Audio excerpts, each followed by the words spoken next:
everyone. How are you doing? I'm doing everything wrong, as I see. I thought I was ready to start the stream. Turns out I never updated the name of the stream. And I mean, I always had the name here. The Grace Detective Later Detect. That's always been the stream title. It's always been set up for Disco Elysium. It's always been that. Also, I did not set up the right YouTube one. So I reset that one, but it doesn't matter. Anyway, here we are playing Disco Elysium. A little fun adventure game of being a cop, a detective. I'm the best detective out there. I mean, I detect good things. I have a great time. Let's go through the options real quick. I think I kind of want to interrupt this honestly. Nah, don't listen to chat. Chat was never right. So I have detective mode, which automatically highlights stuff. Just let me get all the interactions in. These tutorials. I don't know if I want to do hardcore mode. Should I be a hardcore gamer? I have harder checks. Highlight items are more expensive, and I have to make the right choices. Should I do hardcore mode on my very first playthrough of this game? Or should I just leave it as is? Should I hate myself or love myself?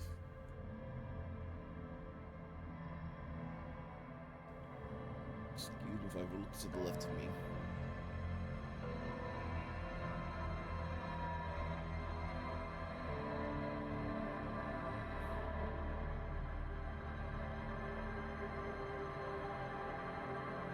Well, I'm seeing no question, no answers from the chat, so we're just gonna go in. We're going with normal then. Select archetype.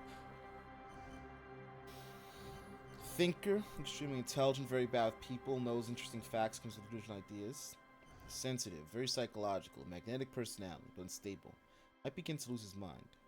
Physical, what we're gonna create? We're gonna create our own. We're gonna make our own little detective.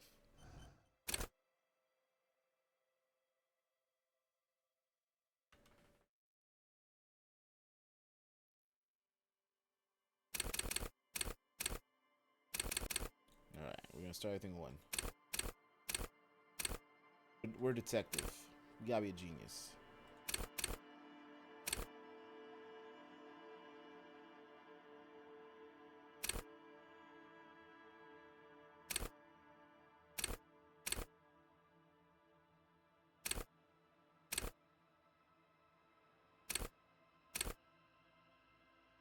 Be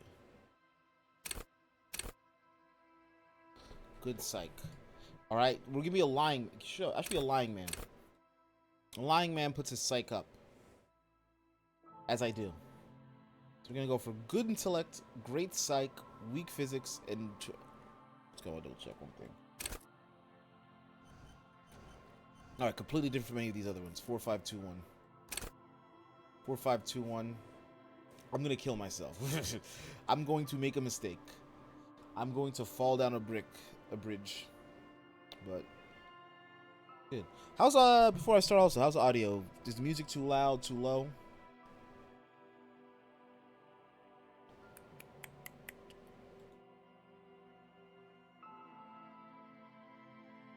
Anything? Check. I'm getting like unstable in Twitch, but I think it's just too high of a bit rate.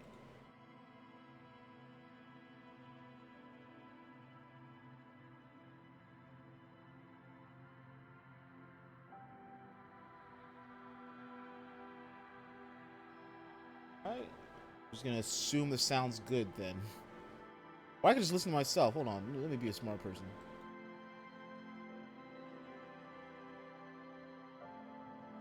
That don't sound too bad. Let's get into it. Oh, we gotta get signature skills. Yourself together. Keep them all up.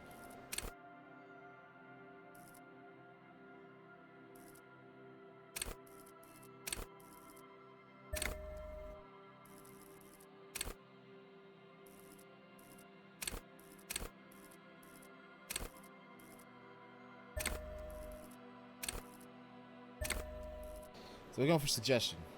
Play the Puppet Master. Visual calculus, reconstruct crime scenes, make laws of physics work for the law. Conceptualization. Alright, so I get one signature, I think.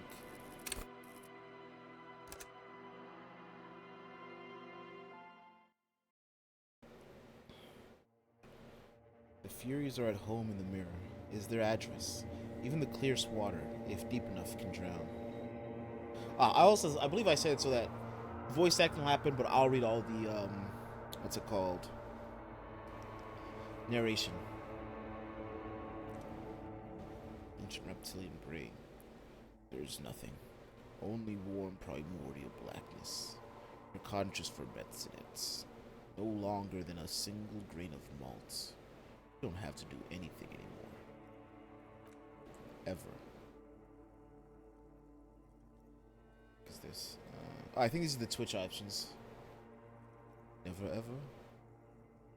Okay, that makes a Twitch poll. Do you guys see that? This is the first time I'm seeing it. Why you fucking got me now?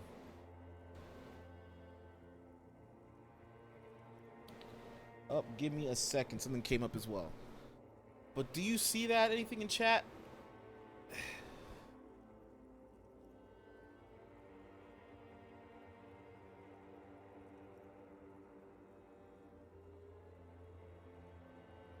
Give me a second. Sorry about that. I'm on the clock. What's this then? Do you see anything now on Twitch? Do you see the extension? We gotta test these extensions now for their problem. If anything scroll on the screen, if you press anything.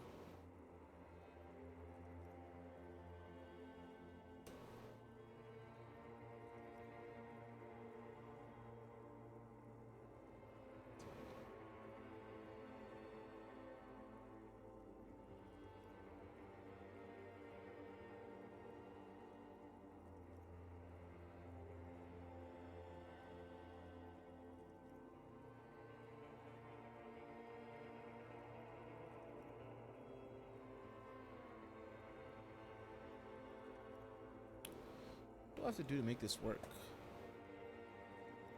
Extensions. Disco. I really want these extensions to work.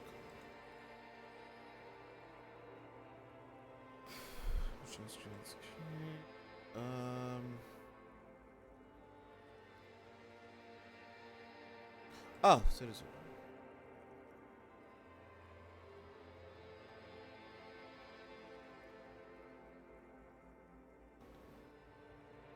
Change the overlays.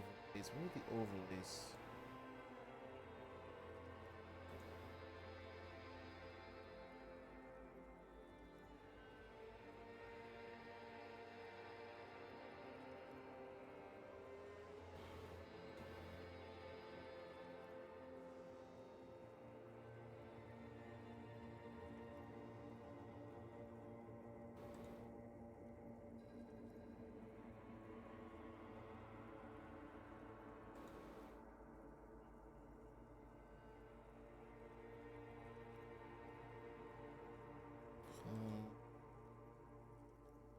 It should show up now.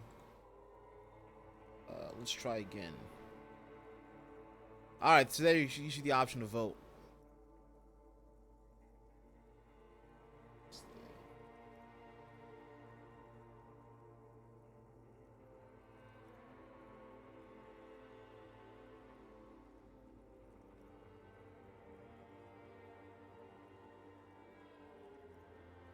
Also partially why I didn't want to stream today, but I was like, I can do it.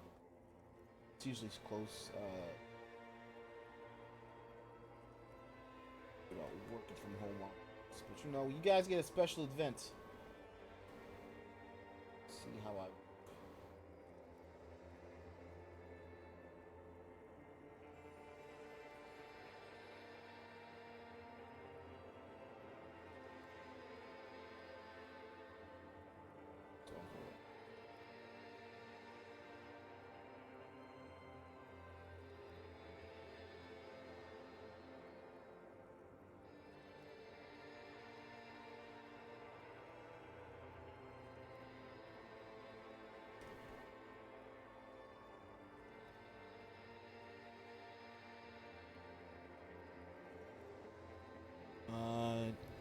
Did you not see the overlay? You might have to reload, actually. Reload the screen and you'll see the overlay again. Got that fixed. Okay, so that's how you can see my skills.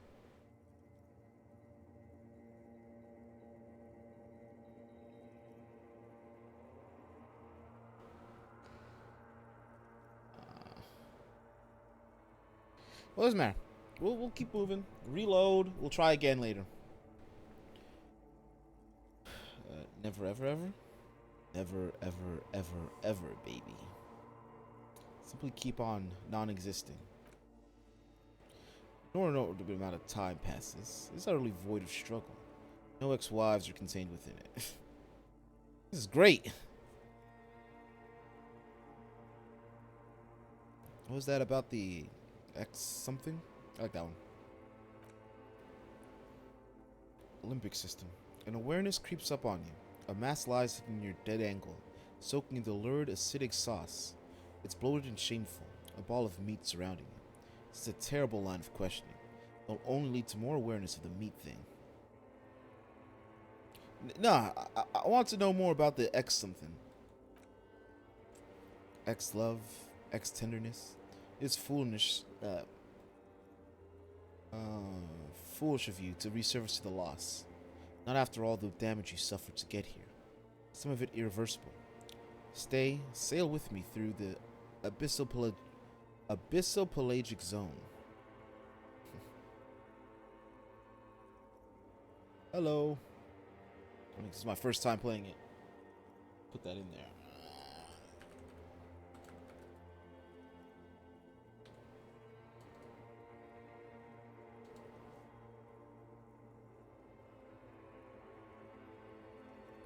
I like how the first playthrough tag is just riddled with mispronunciation or misspellings.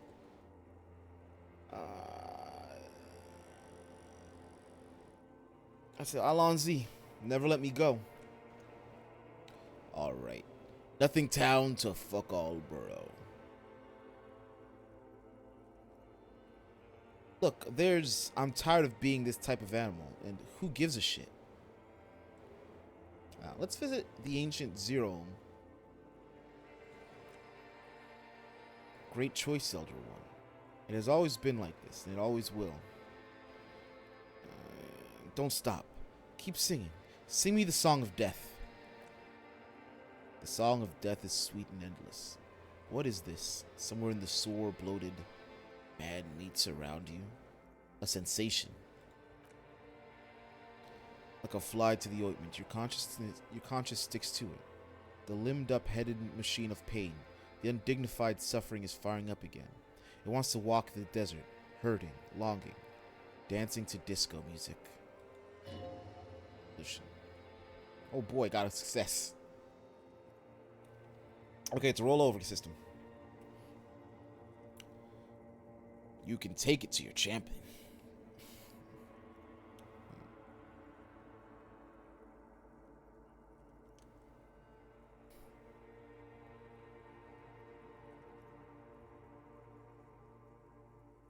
No, I'm not yet scared. I am a champion. The stench of liquor rises from your mouth, and with it, an ungodly headache. Who am I? What sort of creature does this to their own mouth? A fiery streak penetrates your skull, trying to force your eyes open. There's a sound, a clarion call from hell. It's like repeated. Somehow, you know what it is. A Cooper's Kinema motor carriage.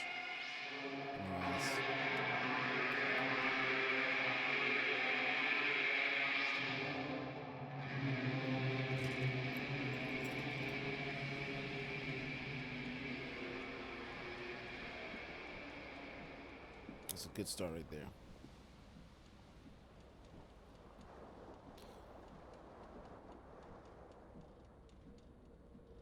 I am... Ooh, what a face. I am playing with detective mode on just so I can just not miss things.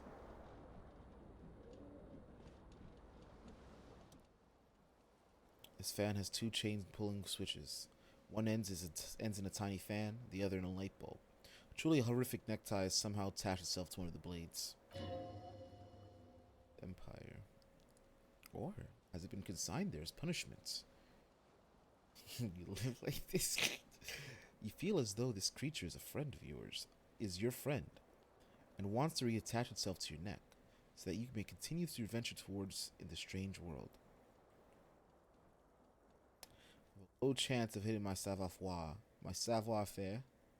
Pull the fan, pull on the light bulb. Alright, let's try again the votes. Can you see the options? Can you make a great choice for me right here, right now? Can bees. Did you restart the, Are you on mobile? Because you might have to allow extensions to show as well.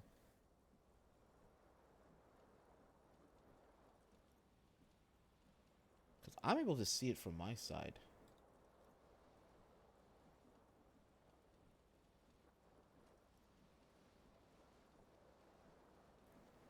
Up on my channel on Twitch. And if you hover up to the side, do you see, like, there should be, like, the Prime Benefits reminder, and then you should see, like, Disco Elysium Companion? Do you see that?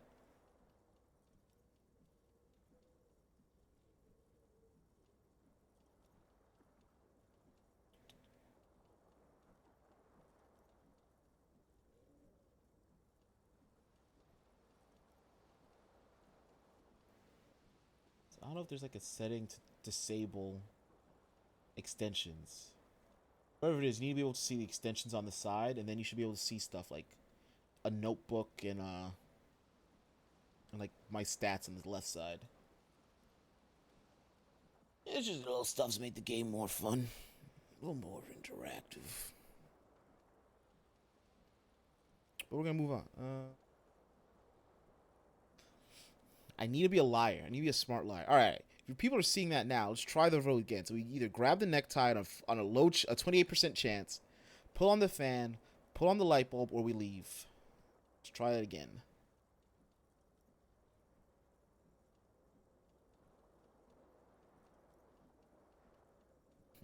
Got that groove body.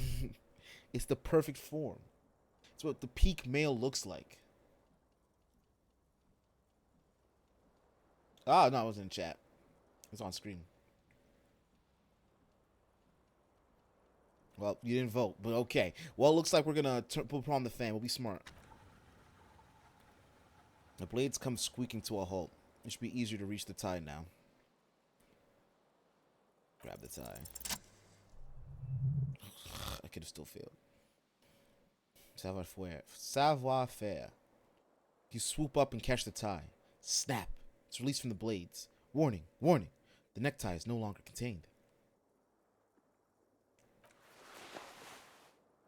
I think I did the one where it's... I should have other characters.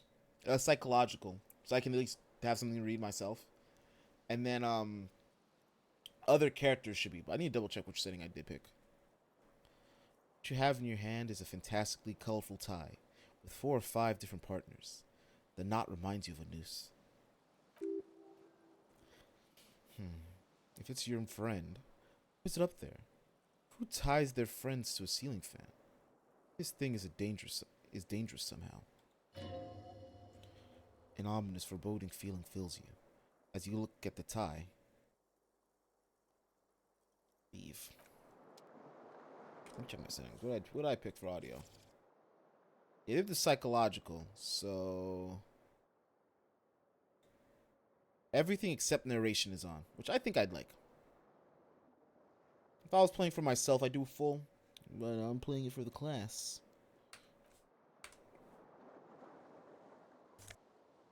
Let's hit these pants. Ah, man. Electrochemistry's up.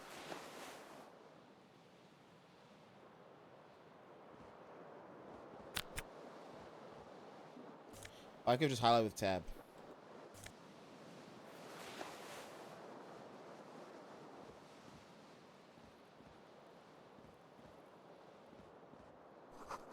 See balls of in the bathtub. Wine, beer, and sweet liquors.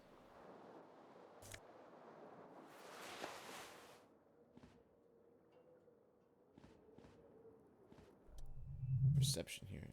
You hear a jingle. Keys are clinking in the pocket of your flare-cut pants. Fish them out. It says whirling in rags on the aluminum key ring. There's a single key on the ring. The number 1 is etched on it. It should be the open door. It should open the door. It's gotta get a little bit of juice in me. Iron-sized bottle of Commodore Red is empty. Like someone tore out the tape while the song was playing. Reel to reel player is still on, rolling empty.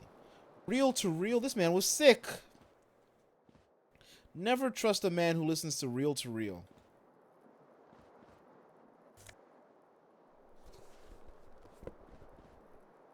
Anything else to get from here?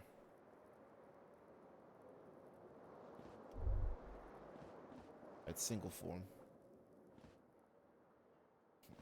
If you want to put on my pants.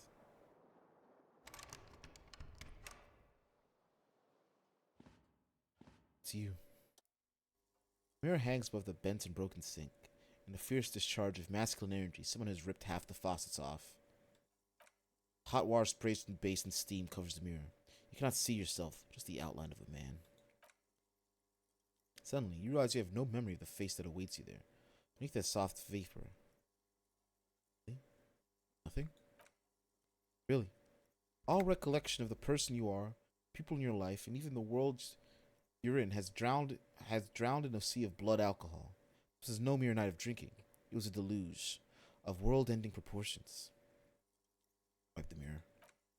You slowly reach your hand towards the surface of the mirror. Abort! Clearly have not thought this through. You won't like what you will see there, and you'll never unbecome it. Well, class, will I ignore it? I don't care. Should touch it first. Better not. Is there a way to speed that? 15 seconds is a bit fast. I prefer if it was like 30 seconds. Classic. Alright. I don't care. Still up here. Hell yeah. Behold. My favorite picture. My favorite picture.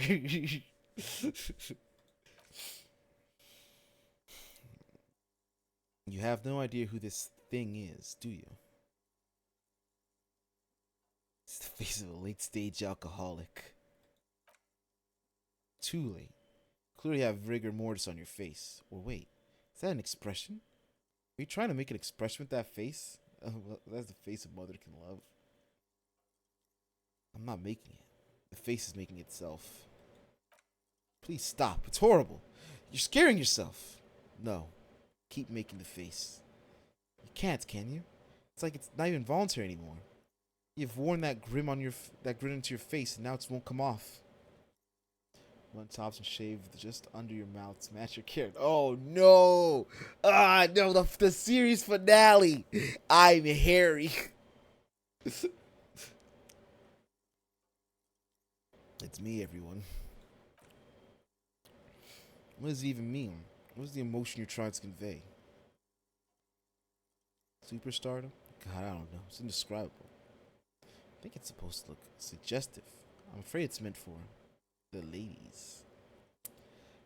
I'm assuming that I'm vaguely sympathetic. I think I'm sort of pulling it off, too. In a sad, has-been kind of way. There's some charm to it. It's an expression of pain.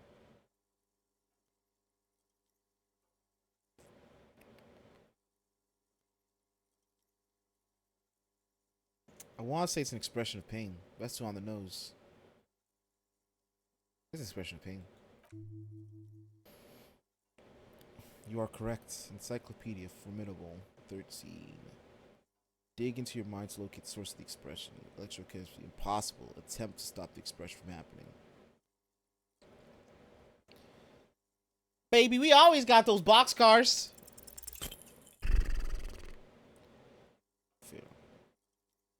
Like the rest of you, it has come from a bad place somewhere in the past. That's all you know for now. Let the mirror be for now. So I have 2 health and 1, 2, 3, 4, 5 morale.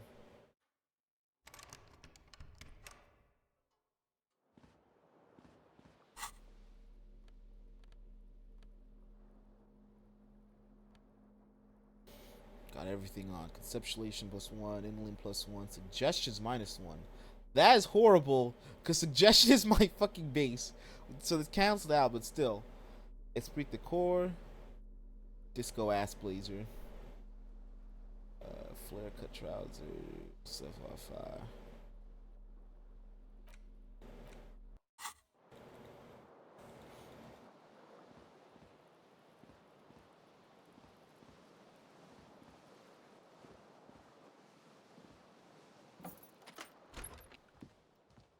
Vasa, 12 degrees centigrade. Hail.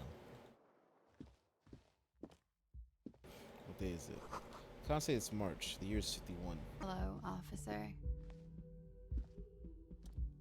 Classy.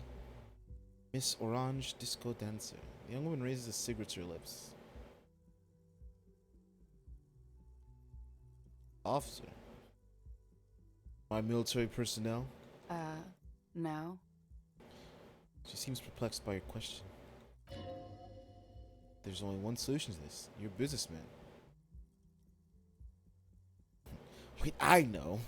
I'm a businessman. Chief executive officer, right? Shakes her head slowly. Okay. Chief technical officer? No. You're a police officer, sir. You're shitting me. I'm not. Unless you've been shitting us all this time. All this time? You've been here for 3 days. On official police business, no less. And, what business is that? Couldn't say. In truth, so far, mostly drinking.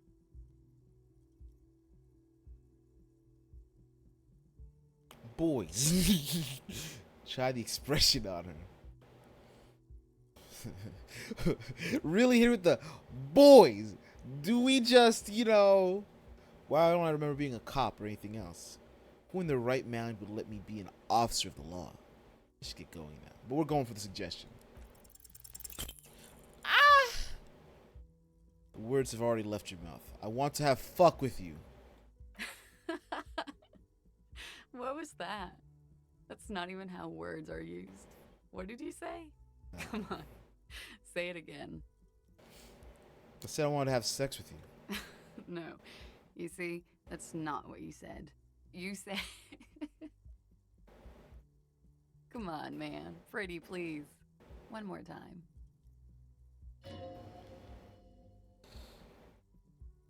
I said I want to have don't back down now. Say what you said. Proudly. I said I want to have fuck with you. Goddamn right you did. You crazy asshole, you. What kind of cop are you? I'm a cop of the apocalypse. A superstar cop. No longer reliant. Sorry, I don't know why I said that. You're pretty. I'm sorry. I'm the sorry cop. A damn good cop. Not sure I'm a cop at all. She don't remember being one. I think I might have lied.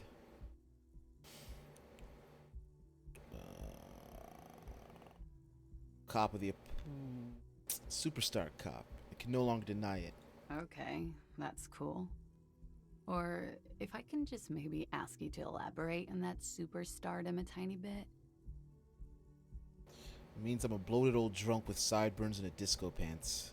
If I don't have a joke up my sleeve, it's on me. I have certainly been entertained. Thank you. Whatever you are, you should stick to it. Otherwise... She extinguishes her cigarette. It's gonna suck for you later when you have to interrogate me.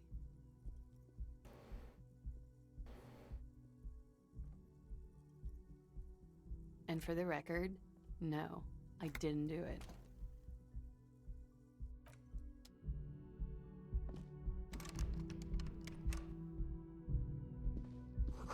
It's like she left a nice long stub in the ashtray. It's still smoking. Greatest cop NA. It's the weekend edition of the satirical newspaper, Trompe le Monde.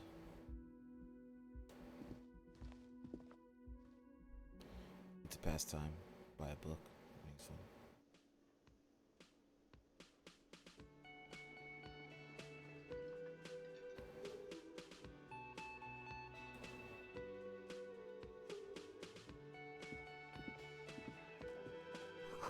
Their lyrics would be big old karaoke mic, just waiting for someone to sing into it. Speakers connect to the radio. Music is seasoned with static.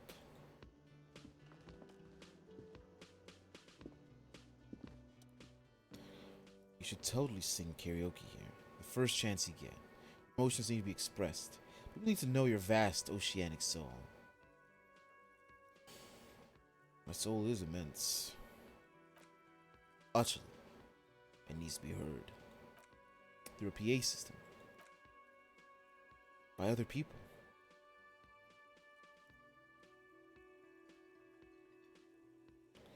What should I sing when it comes to it? You have not yet stumbled on the right lamentation. But it is out there. It comes to you.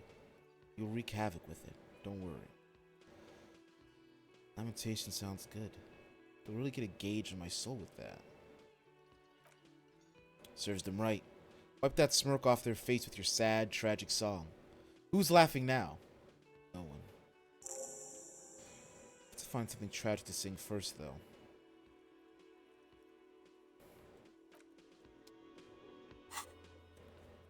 Get a hold of a sad song on tape. Hey.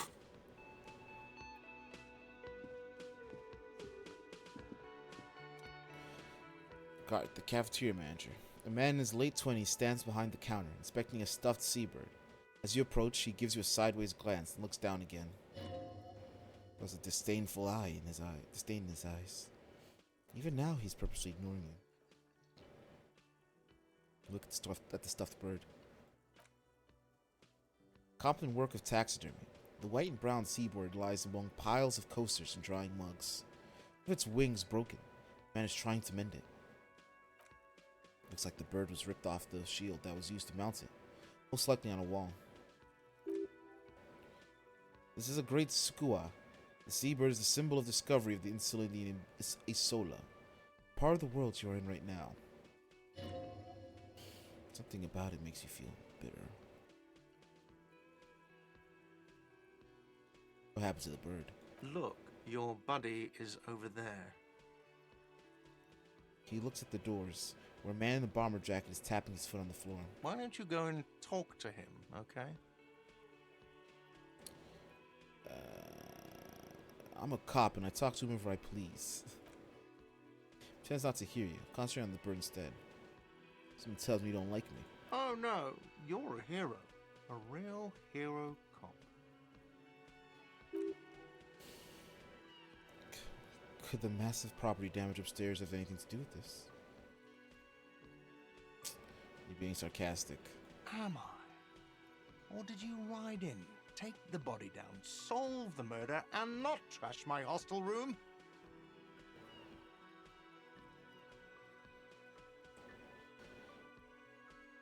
Oh my god. I did all those things? No, you see, actually, you didn't. You haven't done anything even remotely useful since you got here. What have I been doing then? Have you seen me around? No, I haven't seen you around. I'm not always here. He looks down again and keeps plucking at the bird. Are you the bartender? No, I'm not the bartender. I'm the cafeteria manager. You look like a bartender. That period of my life is over. Not everyone who stands behind a counter is a bartender, okay? I'm the cafeteria manager. What's the difference? I have 3 cafeterias to manage. 3. Sylvie tends the bar here, not me. I'm only standing in. So where'd the Sylvie go? She just, you know. He shrugs. Drama. His eyes dart from left to right. This man isn't lying, but he is hiding something. She's just what? So now you're a cop. Oh, forget it. Okay, bartender. Copy. May have been wiped clean. Only the words Monday is written on it. His hand wrote yesterday's menu. Today starts in a man's handwriting. It's a water cooler. Large bubbles raising to the surface. what's outside? Man, let me just do some drugs real quick. Doors bolted. Sign reads, kitchen reserved for personnel until 1300. 1 o'clock for those of you who can't read that. Sign reads, mess hall reserved for union members. Doors open 1600. I can play with Wazda? That's crazy.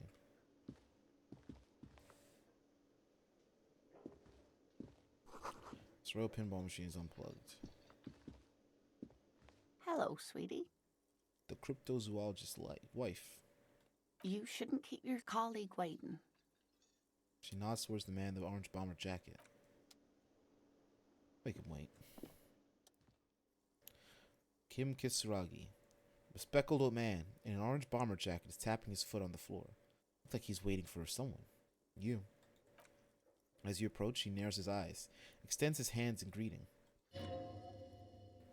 It's pretty decor. If an assault were launched on this building right now, if the windows came crashing down and the whole world descended upon you, this man would hurl himself at death's way to save you. You're sure of this. But why? Shake his hand. Hello. I'm Kim Kitsuragi, Lieutenant, Precinct 57. You must be from the 41st. You realize he is waiting for your name. It's your chance to come up with a really good name for yourself. Get creative. Conceptualize. Well, I mean, we always gotta conceptualize. Concentration makes you squint your eyes. Your name should be deep gold and orange, like a forest fire looming on the horizon, but mixed with the stench of liquor rising from your breath. You're 2 steps closer to it, but there's still many to go.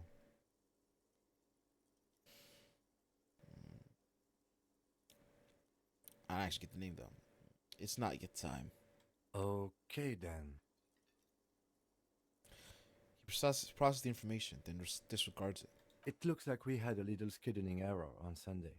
Saturday too, actually. Have you had time to talk to the manager here? What he means is he's been trying to meet up with you for the 2 days, but you've been otherwise occupied. You mean him? Nods toward the cafeteria manager. Yeah, I just talked to him. If you don't mind, we should talk to him again. Ask him for a rundown of the area. Now that I'm here as well. I understand the scene is out back, right? It also wouldn't hurt to assure him the police are finally here. In full force, I mean. Have you mapped out the initial interviews? I haven't. Okay, we'll have time for that after we take a look at the coroner's case. Have you removed the dead body from the tree? Dead body? Mm-hmm. No. So, the body is still in the tree. It's the first time you detect weariness in the lieutenant's voice. It's obvious he would have preferred for the body to no longer be in the tree. Where it has been hanging for 7 days straight. We should go there as soon as we are done talking to the owner.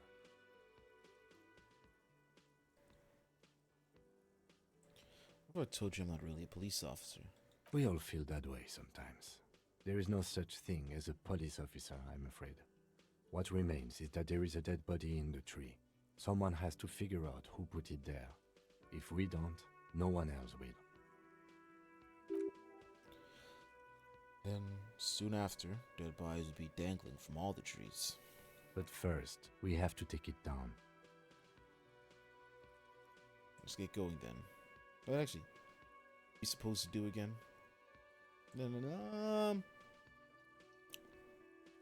Chat, pick for me.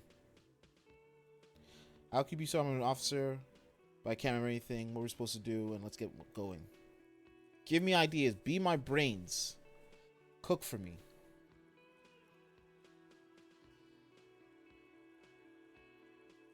How y'all gonna vote for the thing I already vote? I did. How you can just waste a good ass roll like that? Dog water. That's what I'm looking at. Dog water options. Did nothing help. But I can't remember. We're just doing this one, but I can't remember anything. I can see you drank last night and the night before, and that you are still drunk now. But I have seen officers go through worse. Much worse. If you need something for your headache, there is a general store nearby. But as I said, The dead body You have to should press be the our submit button. number one concern. Stop the count. Stop the count. Let's get going. As to you, officer. If you're about to embark on an investigation, shouldn't you have a badge? Should you have a badge or something? You mean you don't have a badge? Wasn't on me when I woke up. Losing your identification card is a serious matter. My vehicle has a shortwave. You can use it to report your badge missing. I advise you to try to locate it as quickly as possible, but getting the body down should still take precedence. Toy agent. Lieutenant Kisaragi is now in your party. You can talk to him whenever by interacting with him.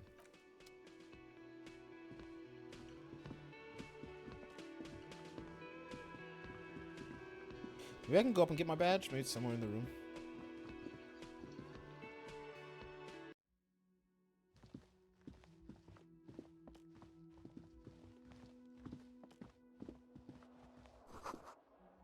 Table.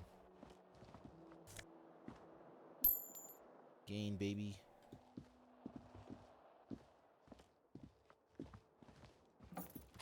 Show your party room in this state. What's worse that could happen? Kim tries not to look at your broken down bathroom door. Bed is cold, not particularly inviting, but it's yours. The sheets look awful. Go sleep becomes available every night after 1200.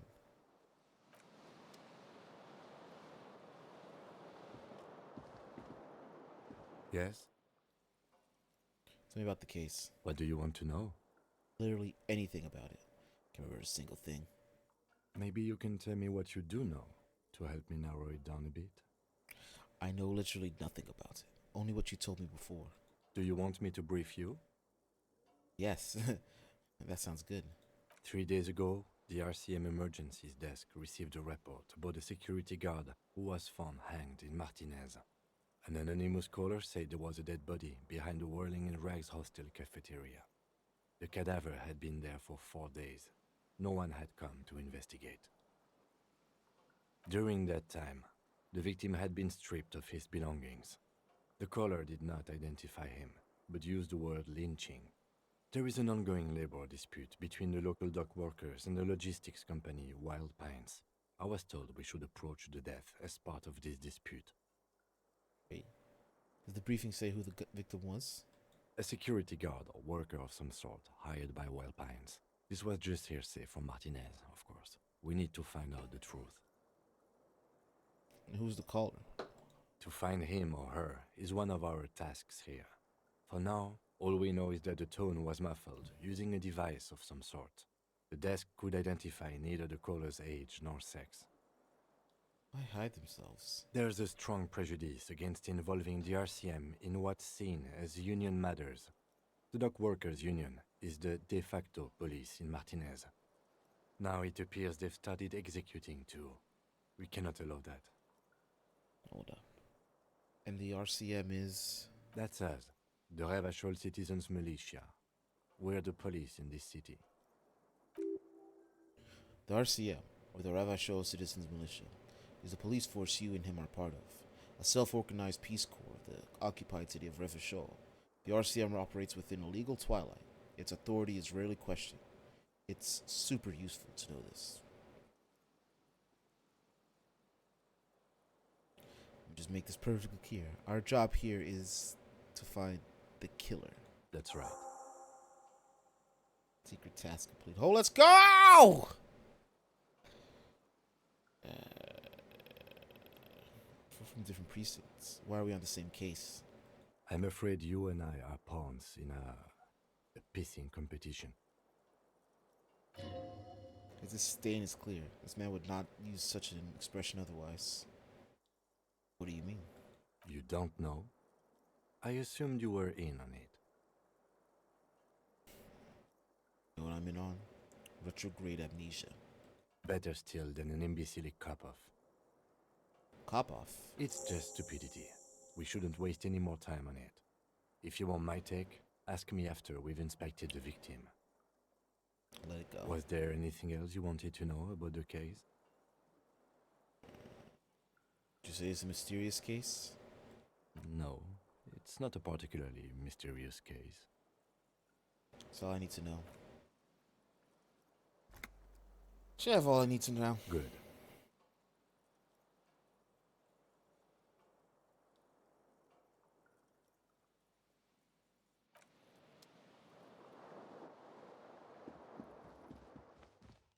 Let's go back down. Let's go talk to my new best friend. On the front page rings a bell. Strange.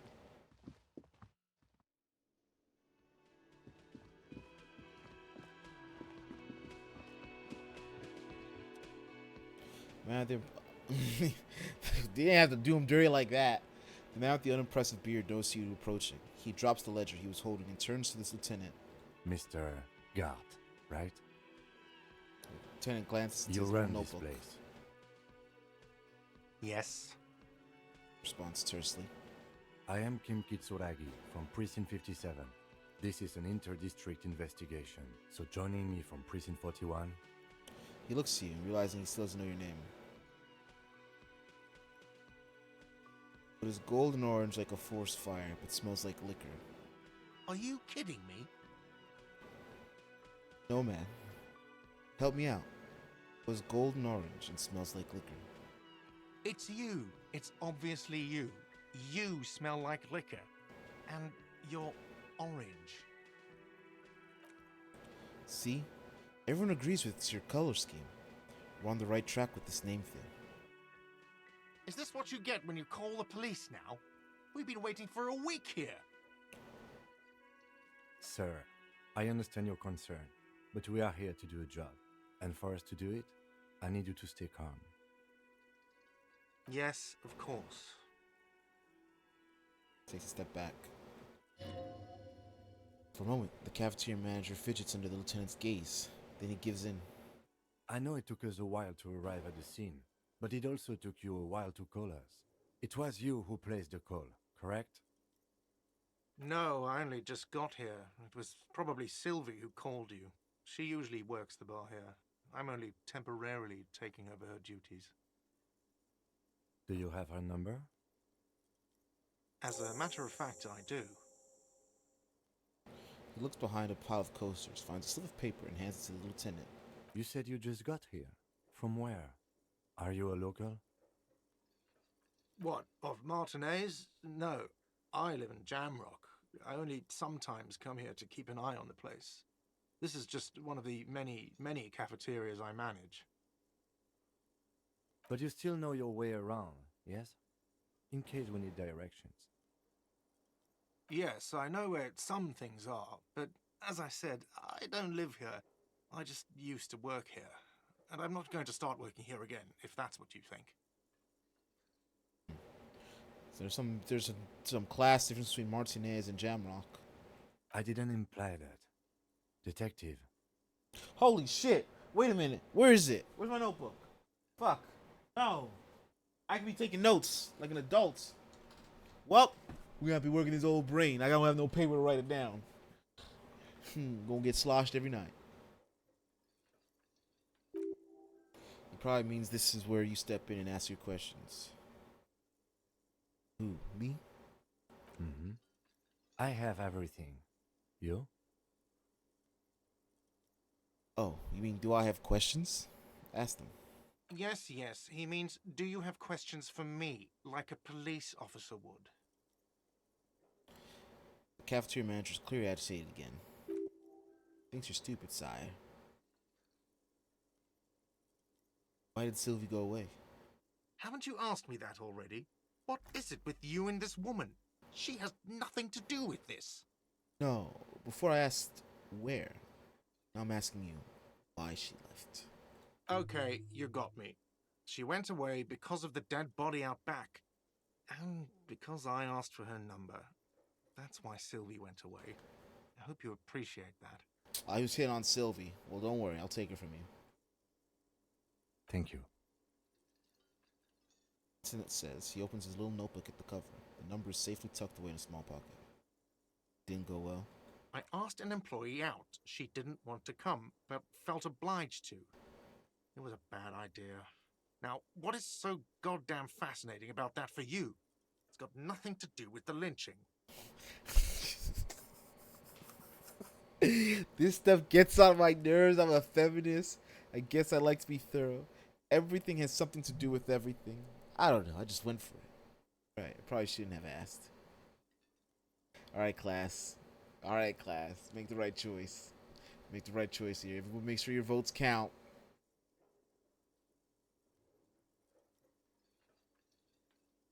That's some bartender actions. No, we can't have the triple threat. We can't have the triple. No, fuck me. Stuff gets on my nerves. I'm a feminist. I guess I like to be thorough. Everything has something to do with everything.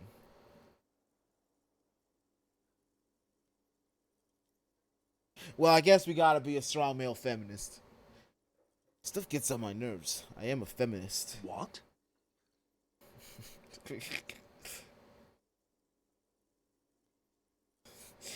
not.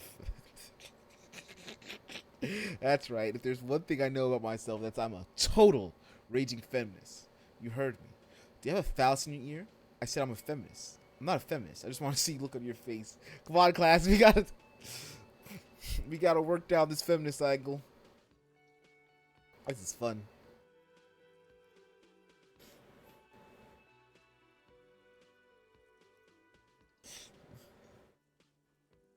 That's right. There's one thing I know about myself. That's I'm a total raging feminist. Is that so? Mr. Feminist? Catch the rest before it leaves his mouth. Probably think it's best not to say anything. Gain a thought. When this dialogue is over, go to your thought cabinet and internalize it for special bonuses and effects. So, I don't even know our new things. It's that fucking I don't know who I am, I don't know where I am. All I know is I must be a feminist. I must stop the patriarchy. So who killed him? I don't know who killed him. I'm not the police. That's your job. I mean, did you kill him? What are you, crazy? Of course I didn't kill him. Alright. So, where exactly is the body? Behind this building, there's a courtyard. They hoisted him up on a tree there. And how do we get there? Get there then? That's easy. See that door there? First you exit through that. Then to your right, you should see a big hole in the fence. A really big one. You can get to the courtyard through there. No need for the keys. The hole is big enough for the Franco-Nigerian cavalry to fit through. Does he want you to feel guilty of making that hole? It's implied in his voice. It doesn't matter if he wants me to be guilty. That's all. Let's go. Not so fast, Mr. Feminist. You owe me 130 real. No one is saying the multi-pattern necktie you found tied to the ceiling fan can talk. No one. It must be merely imagination, but... Let's bail! Time to push the eject button! Sounds like a responsibility! You don't like those! No, don't listen to him. It's madness, just talk.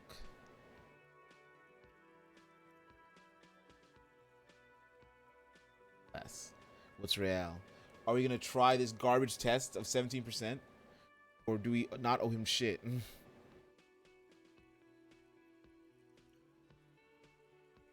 I knew it. Boxcars, baby!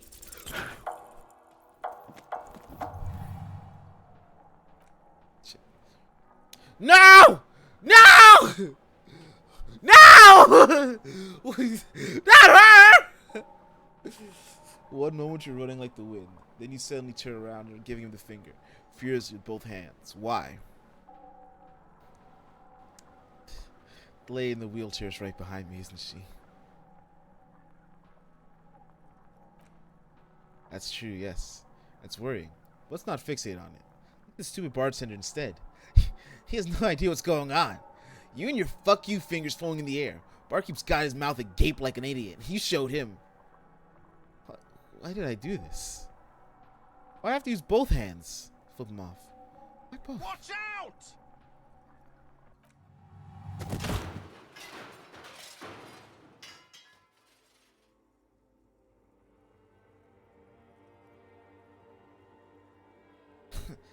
Everything's gone dark.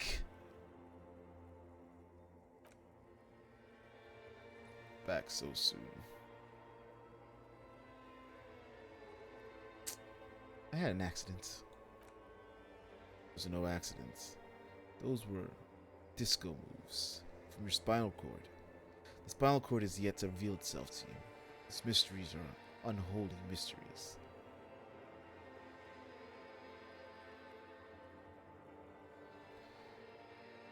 I don't know. Comes off as the lazy effort at reconceptualizing the antics of a shambling drunk. If it comes off like that, it's because it is, and you are. I was wrong to let you go. I should have kept you here. Is it bright where you are? Is it terrifying? You felt the love? Sure as hell felt no love. That is too bad. We all need a little love. Are you okay? No. You've sustained a trauma. Oh, I got hurt. To your lower neck. In addition, you've strained your left trapezius muscle. Pain surges down your back when you move. No. Are you okay? The chair took the brunt of it. Don't worry. Are you sure, ma'am? Yes, yes. Check on him. Sir, I didn't mean for this to happen. I'm sorry. This has always been a cop-friendly place. This man seems shaken by the incident. The drinks are on the house, okay? There were a lot of drinks on the tab.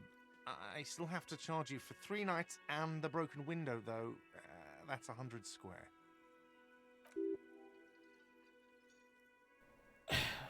Cool. He's shaken. Bar now and he'll cave in. Right.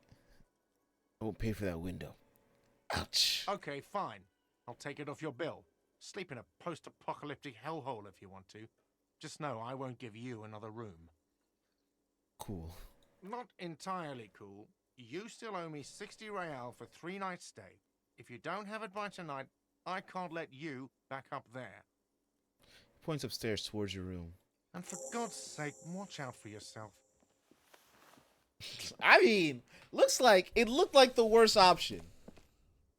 But this kind of was the best turnout. I mean, yeah. I got my money down.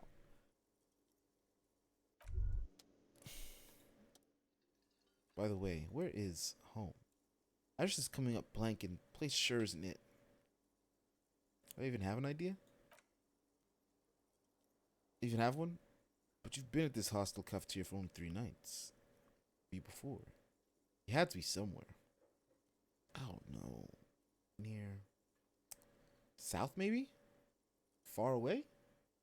Up on Marvel Hill? Let's try far away. Time or space? Both. Doesn't sound like somewhere you can stay if you're out of money. Could I trace the way back somehow to the exact street, the exact number on the building? You can try. Run some addresses in your head when you get the time. Maybe a street or an apartment will appear.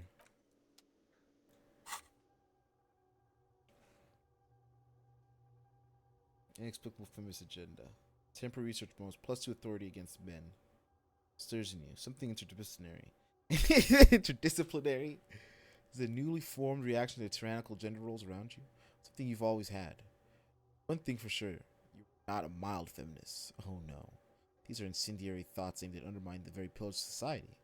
Could you fashion them into some sort of weapon, perhaps? A first strike weapon to decapitate the XY chromosome hegemony?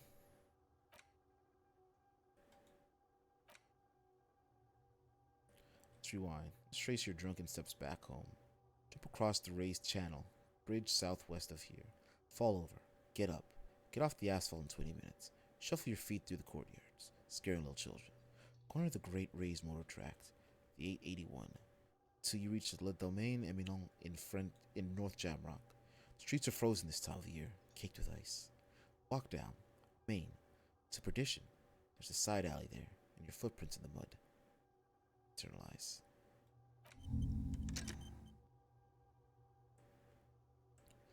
Bot camera system in this game. So cool how it represents you wake up as a blank slate and you can choose what you put and keep in your mind. Yeah. It's gonna take 6 hours. Listen, that's a good thing to do. So I gotta sing karaoke, inspect the body, report my badge missing, witness pins and contacts, and pay for damages.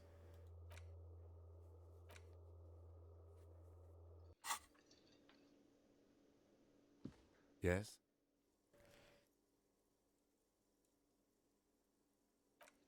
Okay. Now we need to talk to her. I gotta apologize. Hello, sweetie. Who's Sweetie? No. You have 3 slots open now, and if you want, you can think about the feminist, but that's up to you. The feminist is a joke. Not feminism is a joke. The feminist thing is a joke. Until we find something better.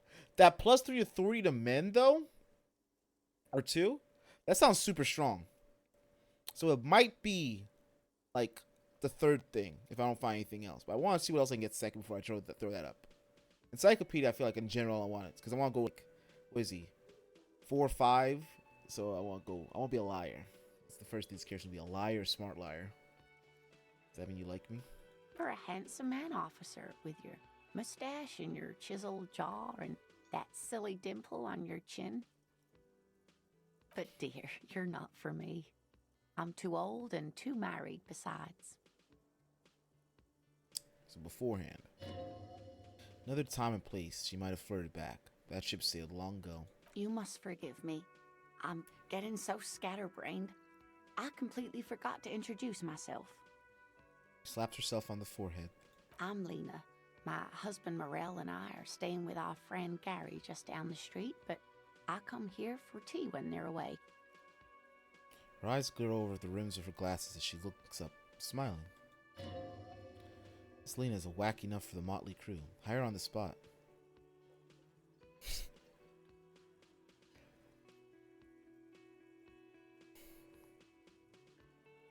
Yeah, Lisa. Are you okay? I'm very sorry I crashed into you earlier. I don't know what got into me. Oh, I'm perfectly all right. I'm more worried about you. What was that? Yeah, what was that?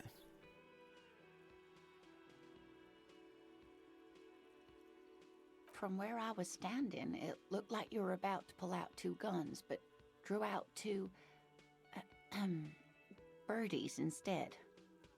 Well, I'm glad you weren't injured.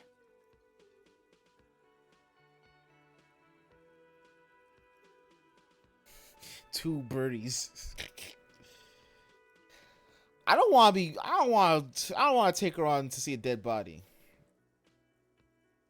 I don't know if you've noticed. I don't know where I am or what I'm doing. Anything. Yes, officer. You look rather dazed. Like a stunned fox. But surely things can't be that bad. Her eyes follow your movements with some concern. She won't judge you, no matter what you say. I drank so hard I forgot literally everything. Oh my. You know where we are, right? It's the Whirling in Rags cafeteria. It was on my keys. That's right. And where is the Whirling in Rags cafeteria itself located? The edge of civilization. We're in the city of Revachol, dear. Honestly, I don't know diddly squat about Revachol. What kind of place is this?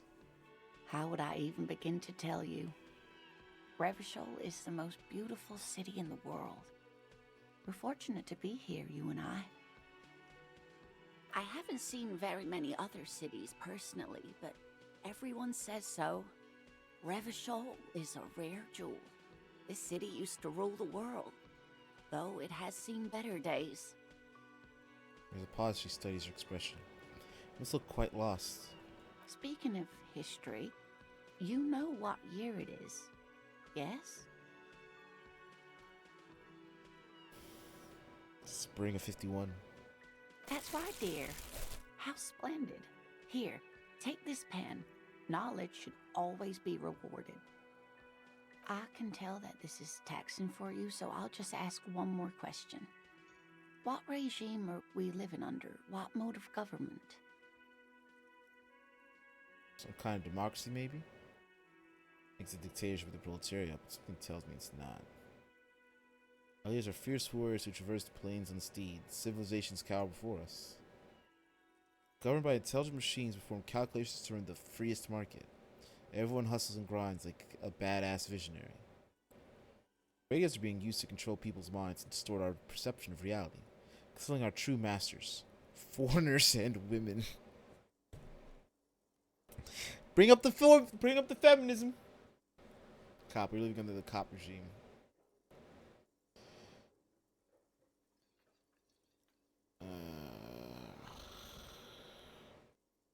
Some kind of democracy, maybe.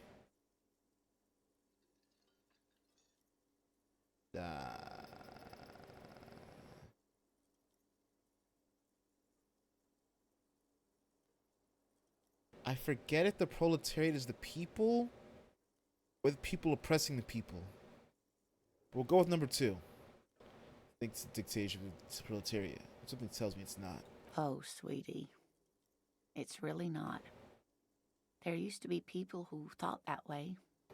Other people who wanted those things, but they all went extinct. Revachol is a zone of control led by an alliance of foreign powers called the Coalition. We have almost no government of our own, and certainly no dictatorship of the proletariat. But they still have cops. There's no government. How come there are cops? Oh dear, this is troubling. You really ought to know that, being one yourself. There aren't any cops in Revachol, not in the traditional sense. The status of law enforcement has been a complicated matter since the revolution. But we should stop for today, sweetie. You look like you need a break. Besides, I'm not the best person to explain the big things to anyone. Half-Light. She's scared now. She realized you really are brain damaged. So, how did I do? You didn't do too well, dear. You really only knew what year it is. It does look like you're having trouble remembering things. History and places. Reality, in a word. It's very odd. Sigh. The lieutenant buries his nose in his notebook. But maybe a fresh set of eyes is what the world needs. And while I'm no doctor, such bouts of amnesia are often temporary, so I wouldn't worry too much. She means this sincerely. Worrying won't do you any good. But what's this revolution you mentioned? A defeat, I'm afraid. The people of this archipelago tried to build something new, something different. The rest of the world didn't like it, so they came and ended it. This was 42 years ago. What does that have to do with there not being any cops? It has something to do with everything. I really don't know how to explain it better. Just a poor woman, she thinks. What do I know these things? And how can I help you? You could tell me more. Someone more educated in sweeping matters. Maybe you should ask. Turns to the lieutenant. No, I'm not an encyclopedia. I won't be a guide either. I'm a detective. Of course. Then I don't know. Someone rich, maybe? Wealthy people are educated. Though I don't know where you would find a wealthy person in Martinez. Oh, we've got to get going now. Of course, dear. Good luck with your case. She gives you a small wave. I got a pen. Kind Green 8 pen? Oh man. Fuck them Bored Ape Yacht Clubs. Get themselves a Kind Green 8 pen.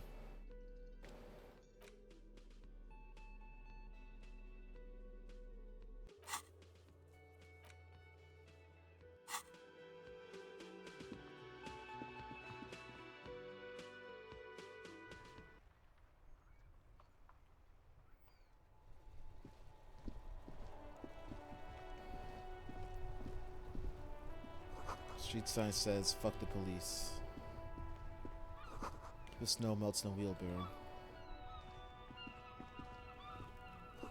Pigs go home. The street name is illegible. The RCM in Martinez. What can I help you with? I have some questions for you. Of course. What can I help you with? Any directions? Of course. Where to? Where am I? What do you mean? I'm disoriented. I don't know where I am. Yes, sir. District of Martinez. This intersection is called Roundabout North. He knows where we are. He just wants directions. Lieutenant seems uncomfortable with the level of disorientation you're displaying. What is up in the north? There's the pier, the Cape Side apartment buildings, some more tenements. Not a lot, really. What's in the east? The harbor gates. Some kind of commotion, I think. I don't follow the local politics. A fleet store, too. Oh boy, fries! Some shops and a bridge. South. The canal bridge leads to the coast, but it's broken, I think. Some kind of accident, probably. It's on the other side of the canal. Just coast. There's a little fishing village there, and a fish market. But that got closed down ages ago. What's the west? It's just water. No, actually, I think they call it the Martinez Inlet. There are some islands in the bay, but they're hard to reach. Thanks. That's all for now. No problem. So, who are you exactly? Me? I am just a gardener. Good to meet you, just a gardener. Another question then. I am pleased to meet you too, officer. What's this fuck the police business? Excuse me? He doesn't seem to understand. Cuff, maybe you should drop this line of question. Never mind. I have to run. Of course. I won't hold you back. She holds her brow with the canary yellow glove. Gloves, you get the feeling that you need them. You have a dead body to deal with after all. One more thing. Can I borrow your gloves? Sure, keep them. I have another pair. She hands you the rubber gloves with no visible annoyance. Thank you.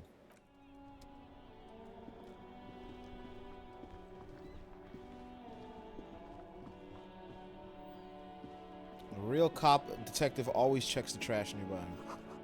Balls inside. You can pick them up if you had a bag. Who does St. Ghislaine be?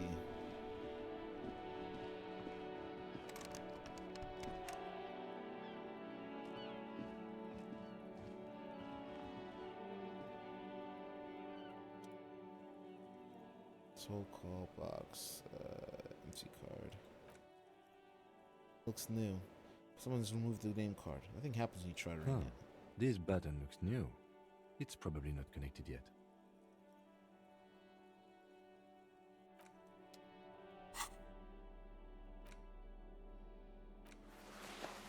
My new gloves on.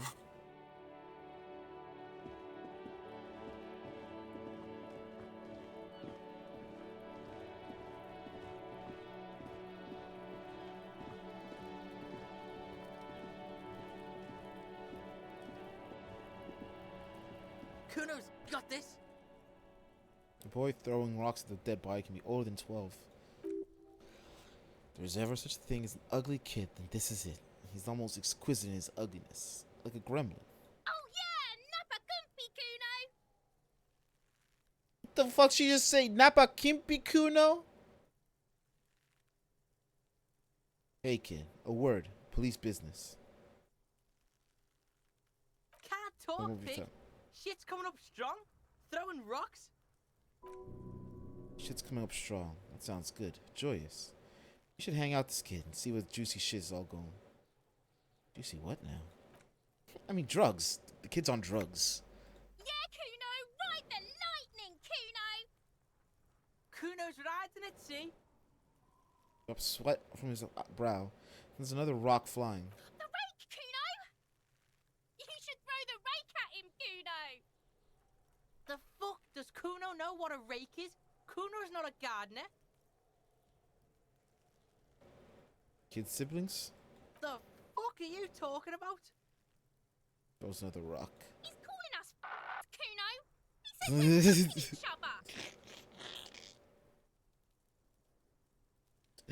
Oh shit! Wow, shit! Kid, you want to hang out? I'm not a narc. Fuck no. Kuno doesn't buy that shit. Fucking entrapment shit. Look, I have questions for you. Alright, entertain the Kuno. Show me what you got. What you got there? What you got, huh? Show me what you got. Ask, who's Kuno? Kuno's Kuno, pig? The boy points with his chest with both thumbs. It's always Kuno, never I. Clearly the kid's using third-person perspectives as a shield. It's Kuno. So you refer to yourself in the third person? The fuck are you calling a third person? Kuno's the fucking first person? Fucking first person? He looks slightly confused but proud he came up with that retort. Right as he's getting distracted, you hear a malevolent hiss from behind the fence. Watch out, Kuno! He's trying to fiddle you! He's gonna put his hands on you! The thing behind the fence starts squealing, shrill and violent like a fire alarm. Help! Pig's got Kuno! Help! Rape! The sound gets louder as a child shouts at the windows overlooking the yard. Help! He's got the Kuno! Help! Just answer the questions. Help! He's digging his dick out! Escalate, Kuno! His dick is out! You're afraid! Pigs in here, Kuno! Somebody, please! It's full blast now. Wind carries message far and wide across Martinez. How we get here? What has happened? This makes no sense. There'll still be a way out. Just appeal this kid. Can't shut him down.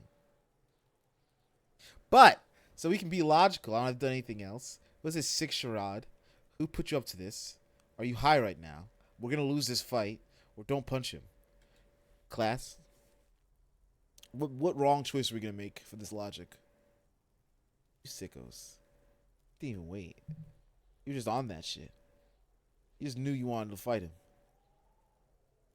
You just knew violence was the only answer in your heart. You're a criminal.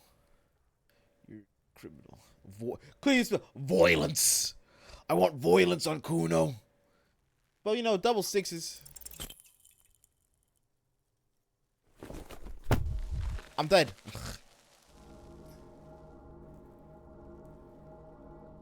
Dying. Help. I'm dying.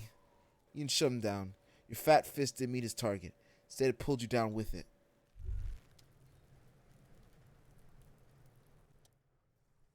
You feel something in your chest and a natural pressure. It's spreading to your left arm, your jaw. I'm sure it's just heartburn. Oh, God. No, it's many years of combined self-neglect and self-abuse. Try to remain conscious. All you feel is pain and weakness. Yet surrender now. We all do. It gets so dark. You don't even see her face like you always thought you would. You see pain and fear. Cop suffers final heart attack. A detective of the RCM passed away yesterday. His death, though abrupt, did not come as a surprise to those who knew him. He was the heaviest drinker I'd ever met. Captain Tolley Price. The deceased superior's officer commented, "That ain't easy on the ticker. He loved his liquor, sure," said Detective Chester McLean, friend and colleague. But I think before he ever had a heart attack, his heart was broken. This is a sick Negro. RCM. The officer was on the brink of solving a murder case.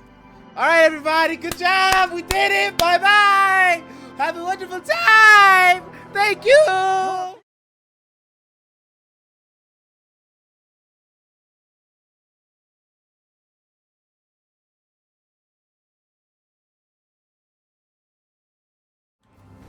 Y'all just let me die like that.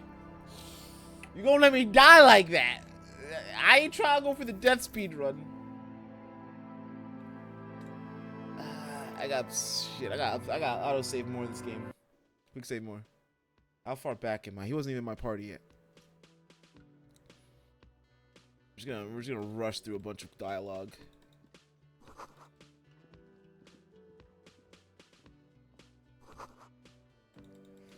That's hilarious. You gotta start over again in certain ways. Hello, sweet. You should.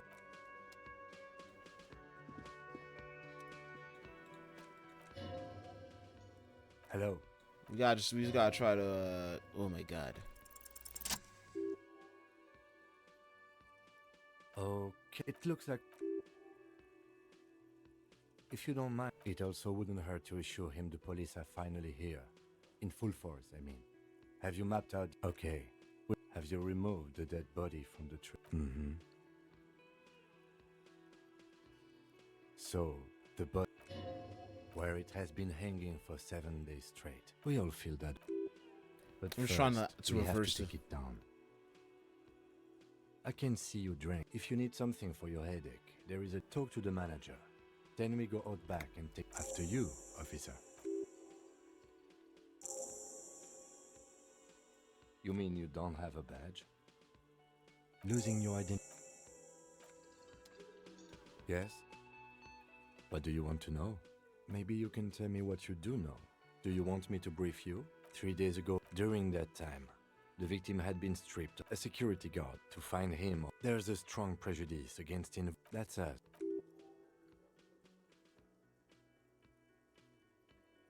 That's right. No, it's not a particularly mysterious case. I'm afraid you don't know. I assumed you were better still than an imbecile. It's just stupidity. We shouldn't waste any more time. Was there anything else you wanted to know about the case? Good. What's the quick save button? F5. It's all good games.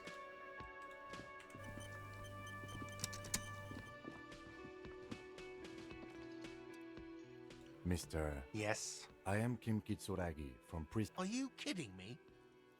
It's you. Is this what you get when you... Sir, Yes. I know it took a... No. Do you have... As a matter of... You said you... What? Of... But you still... Yes, I know. I didn't imply that. Who, me? Mm-hmm. I have ever... Yes, yes. Haven't you asked me that already? Okay. Thank you. I asked an employee out. She did what? Is that so? Behind this building. That's easy. I don't know who killed him. I'm not the police. That's your job. Let's go. Not so fast, Mr. Fair. Let's bail! You get to see it all again in speed mode. In speed mode.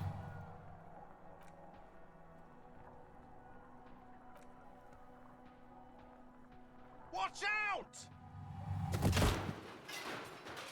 I'm just, every time the lady, I had to make this choice. But I didn't want to hurt her.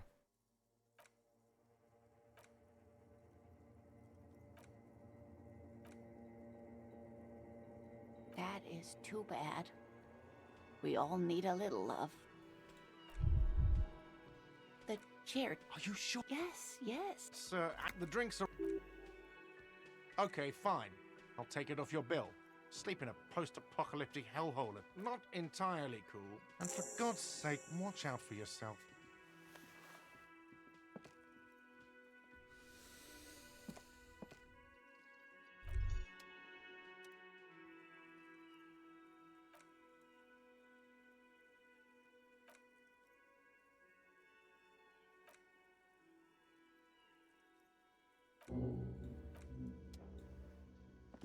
Hello, sweetie. You're a hand, but dear. We're just gonna redo everything we did. I'm Lena. I'm gonna do my best memory. Oh,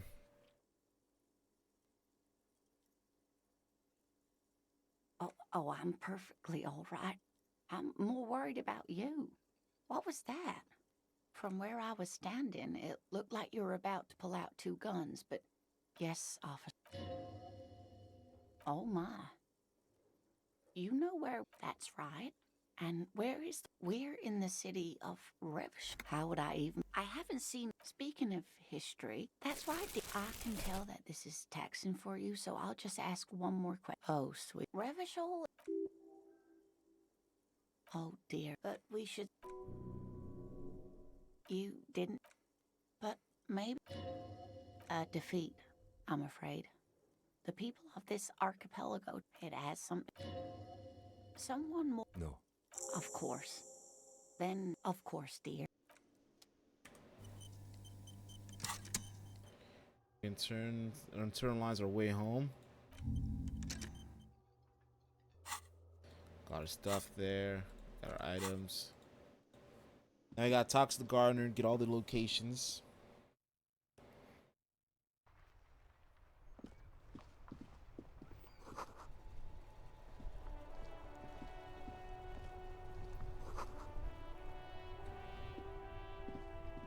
The RCM in Martinez. Of course. What can I help you with? Of course. What do you mean? Yes, sir. He knows where we are. There's the pier.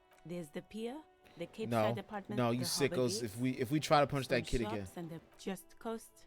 It's just water. It's just water. No problem. Me? I am pleased to meet you too, officer. Of course. I won't. Sure. All right. I gotta take a piss like a mean one though.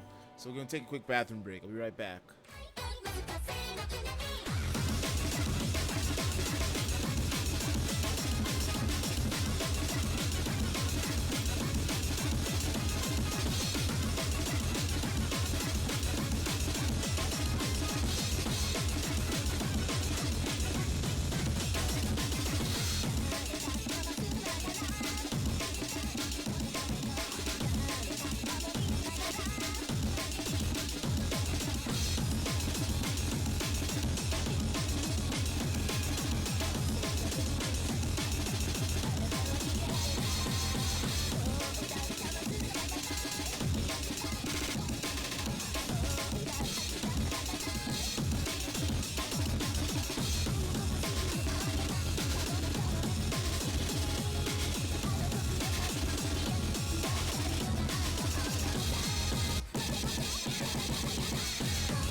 Alright, we did that so that there's fucking 30 minutes of pre-rolls gone, and I had to take a mean one.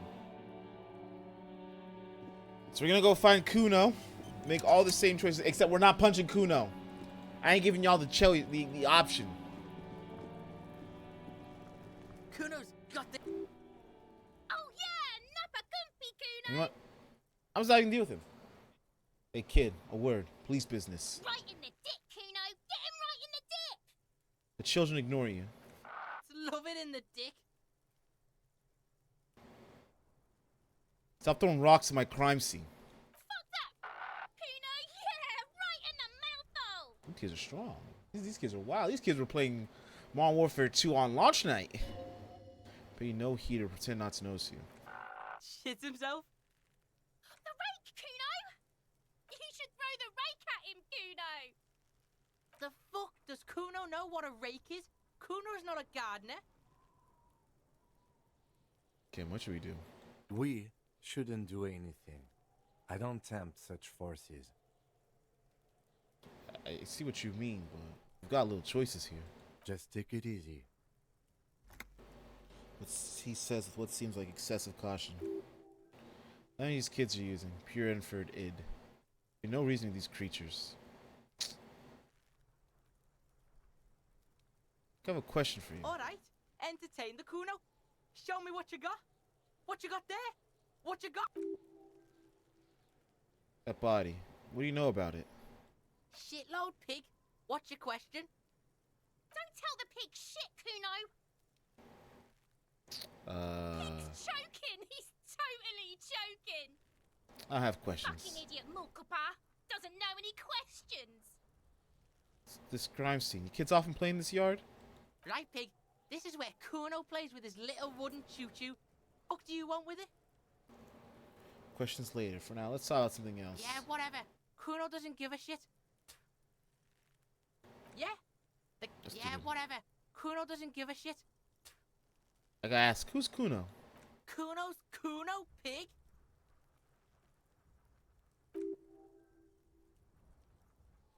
Kuno. Is that some kind of gang name? Yeah, Kuno's in a fucking gang. In a bang gang. Kuno bangs for Magie, bangs for Mazda, bangs for Revachol. I'm not punching this child. He lays the names out there with pride and precision, like cards on a table. Right when he's getting distracted, there's a malevolent hiss behind the fence. Watch out, Kuno! He's trying to fiddle you! He's gonna put his hands on you! Thing behind the fence starts squealing, shrill and violent like a fire alarm. Help! Pig's got Kuno! Help! Rape! Sound gets loud as the child shouts at the windows, overlooking the yard. Help! He's got the Kuno! Help! These hands killed me! I'm just gonna leave. Yeah? Get out of here before the Kuno beats the shit out of you. Yeah, that's right. Drag your fat ass out of here, fat boy, before Kuno fucks you. Now I gotta go make a strength build and kill Kuno with one hit. Just go.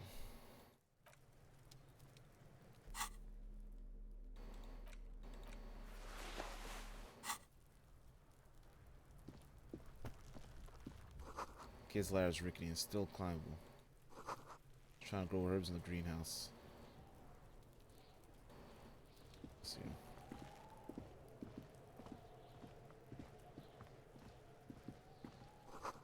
Arler's crown, the ribbon below, label descending.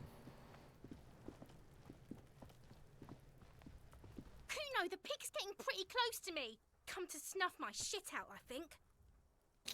Leave. Gotta get the body down.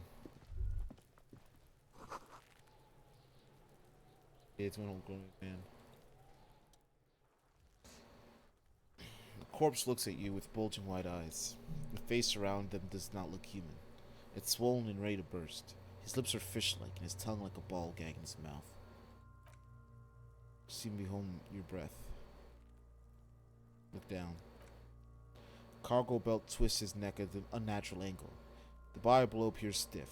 It's laying out ungodly rot. The smell seeps in even through your clenched nostrils.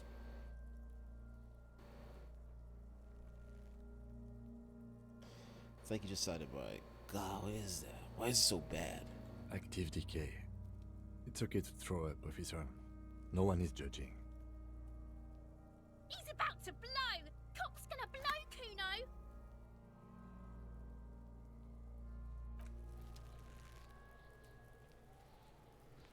Yes?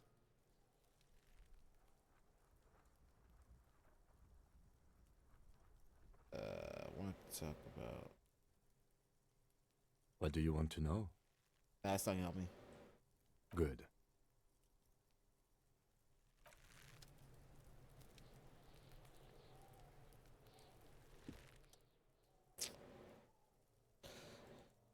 Before I die from throwing up.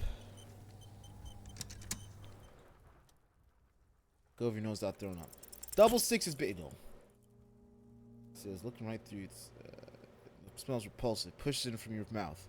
More familiar than anything you'd expected. More fever than odor. Fills your mind, flushing from within. Try to walk away. Let it out. You let it out.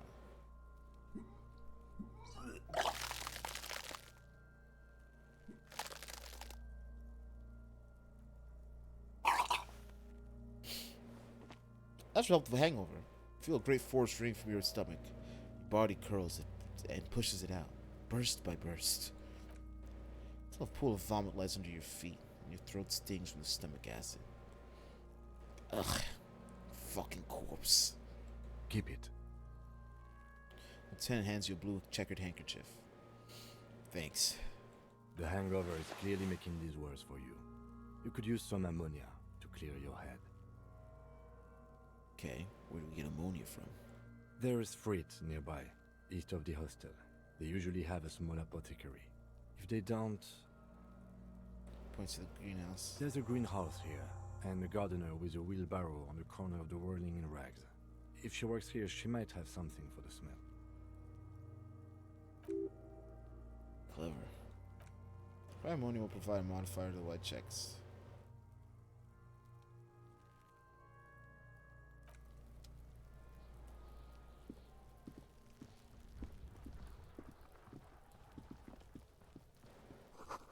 I'm sure has oxidizing for some years.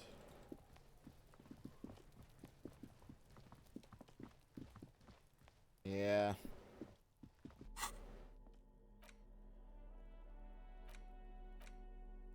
Can't use it just yet, okay.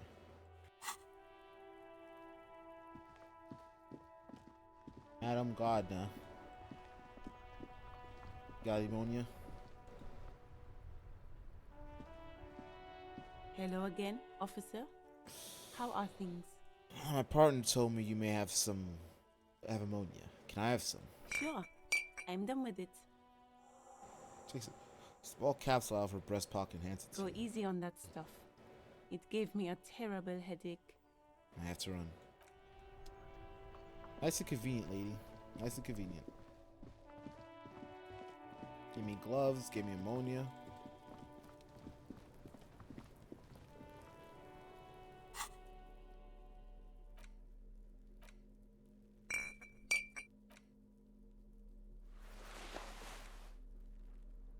Maybe it just lets me use it.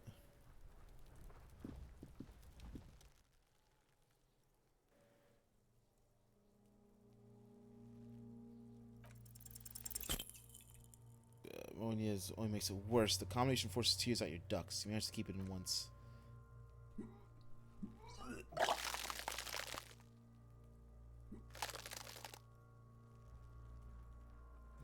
Don't we have a coroner's team or someone we can get?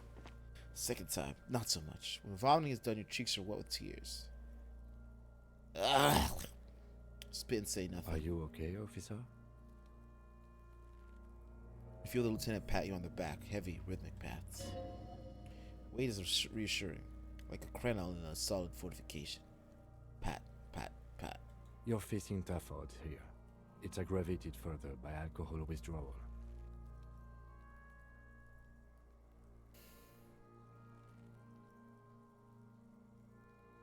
Can I keep it if I've been a cop my whole life? I've seen captains puke their guts out. It never gets easier. You never get used to the smell. Every Monday is cadaver day. Throw up, investigate. Throw up, initial autopsy. Throw up, baguette. Pats your back again. Then drive to the station. Maybe throw up on the way there if you didn't bag the thing tight enough. You seem to be fine. I think I've lost my sense of smell. There's a pause. White lie. Not being hungover helps too.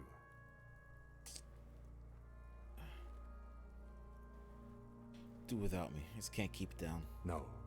This is a two-man assignment because it needs 2 officers to complete. I need your help. He draws his hand and looks you in the eye. You need to get your shit together. Okay. We should go talk to the locals. Find something else to do while the wind changes. It's pretty bad right now.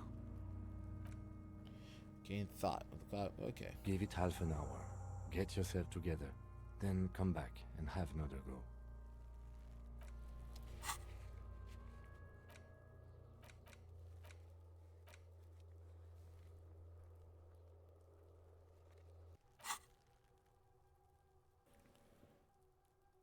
Biometric shit compressor. Your shit is big back and not pass out. Man, you a sleepy boy, man. It's only 1:40. Your shit is apart, and it's rather unbecoming of a cop and a human being. It's supposed to be a opposite of that, together, compressed in a small area. To achieve a solid level of shit compression, squeeze your butt cheeks together for 30 minutes. Something similar with the 2 hemispheres of your brain. Talk to people. Maybe that'll help.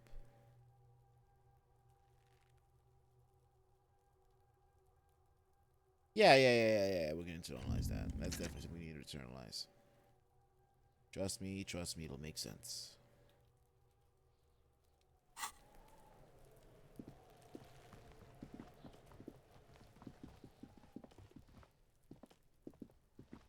Let's see what's going on here. Let's take off these gloves. They probably make me look weird.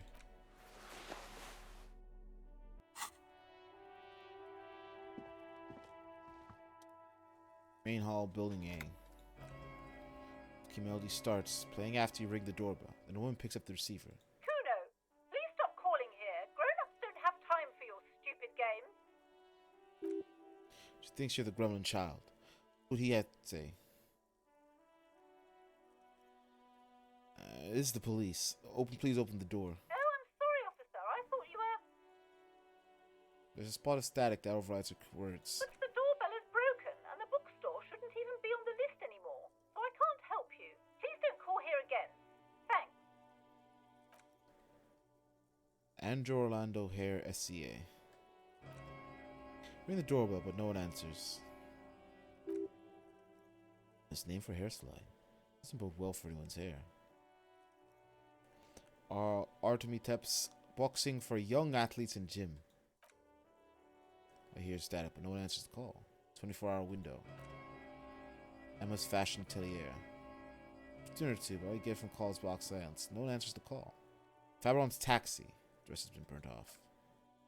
It's like someone's melted half the plastic off the lighter. The door doesn't work anymore. Slipstream SCA. Staff from the intercom. It sounds as if someone's picked up the receiver, but it's saying hello. Hello? Is anyone there? Yes, hello. This is Tricentennial Electric. There's a woman's voice, crackling and fragile through static. Have you come to place an order?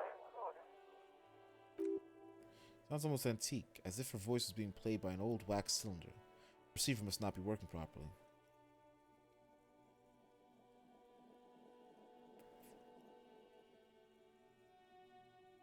Yes, I've come to place an order. My God. He exchanges a look with you. Sorry? It's you. My God. I didn't think I would hear your voice. Who cares that you don't remember her? Just go along with it. Now, something's wrong here. Are you sure she's talking to you? Yeah, it's me. Here I am again, crawling back into your life. Michelle, just please. She stops, and you can hear her breathe heavily, breath distorted by ancient static. Why did you even call? I don't understand. You've been gone for months. I thought you didn't care. Of course I care. It's just that I've been going through some tough time. Ever since I came to work here, it's been different.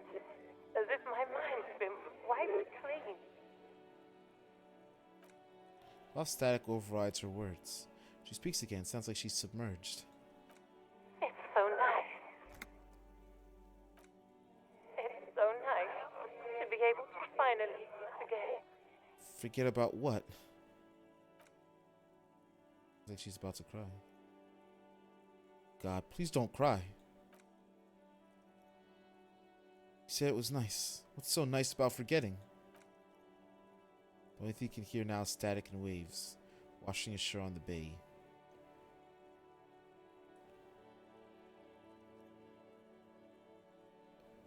I get it. You want to talk to me. No one ever wants to talk to me. A seagull passes by. It's getting cold standing here, staring at the silent call box. It must have been some kind of faulty wiring. We should maybe stop playing with this doorbell. It looks ancient. Fuck!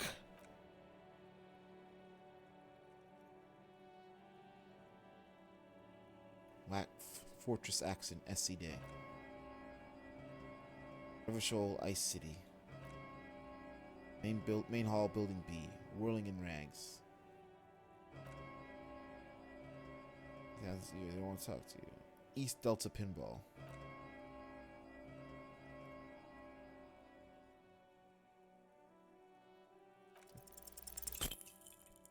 Failed.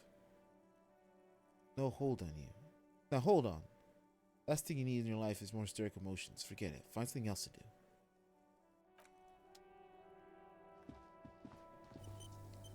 Oh boy, now to save.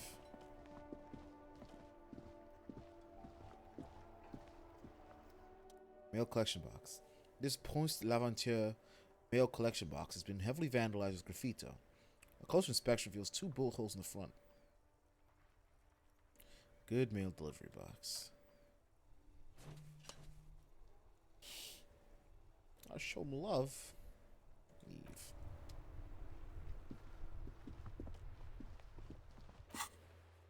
Let's look like that. I gotta get the shortwave. Can wait for the damages.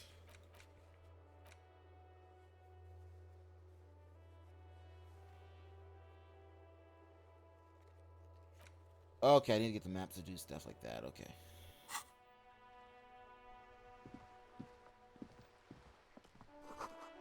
Book has a rose, a pistol, and half-naked dame on its cover.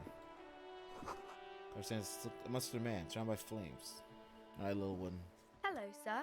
Step right in. The store is Annette. open. Young girl with chubby red cheeks waves at you, smiling. Her nose is also red with the cold. Hello. Are you interested in a new and exciting book? She stomps her feet to feel warmer. What kind of story is this anyway? Is it okay if I ask you some questions? Okay, sir. I'll try to answer any questions you have. I hope they're about books. What's your name? My name is Annette, sir. My mum, her name is Plaisance. She owns the store. She's inside minding the register or organising the stock. Girl gazes at the window and suddenly jolts, her eyes wide as if recalling something. Feel free to step in and browse our wares. And you're standing out here in the cold because... I'm signalling that the store is open. Otherwise, people might not know. Nods eagerly. They'd miss out on the crime, romance, and biographies of famous people. Then a gush of wind turns the pages of the books on the counters. She covers her face, smiling, but she's cold.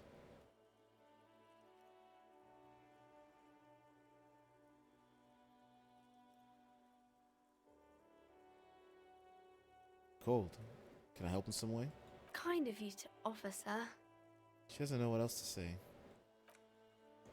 What could you do to help her anyway? Should have a word with the store owner, maybe. Oh, no, sir. I'm happy to help Mum by luring in customers. Besides, I have some hot juice in my vacuum bottle to keep warm. Shouldn't you be at school or something? I do my studies at home at the moment. I have to help Mum keep this place running. What is school anyway? School? Well, mine is a big yellow building on Boogie Street, and the people there run it. They say it's a charity. Isn't going to school more important than this? Mum says it's necessary to do both, because it builds character. Mum says a proper worker is dutiful. That's how you get ahead in life. You succeed. How's the business go? Mum says it's peachy. She was a little afraid at first. There's talk about this house being cursed. Behind her, the windows were boarded up. You see the boards creaking, twisting for a second, and some kind of doubt in her tense shoulders. Cursed? In what way? Cursed in the way that makes them say that no business has ever really thrived here, sir. That they all go... Ass up. I wouldn't really say it like that, but I guess so. This looks rather serious. I should probably look into this. Your eyes and look through the creaking boards of the window. We can go into the bookstore and ask about the case, but I don't see much more to look into here. Sam makes it on his notebook. Yes. Please do also look at our wares inside.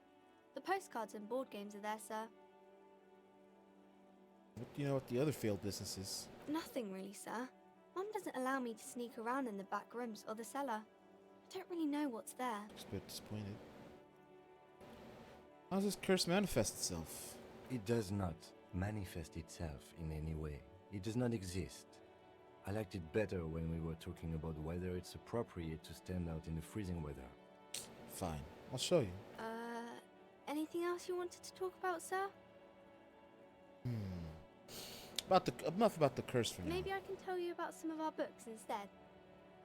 What is this crime business? Crime fiction is about murders or burglaries or things like that, and the work of a policeman or a private detective who's trying to solve a crime and catch the criminals.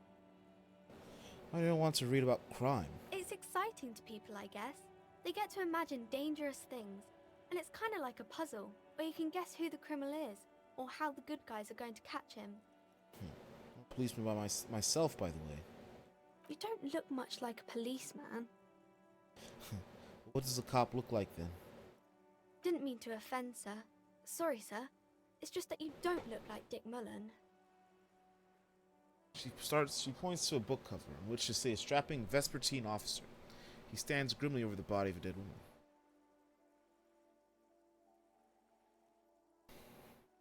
It's not your body that's important police work anyway. It's your, points to your head.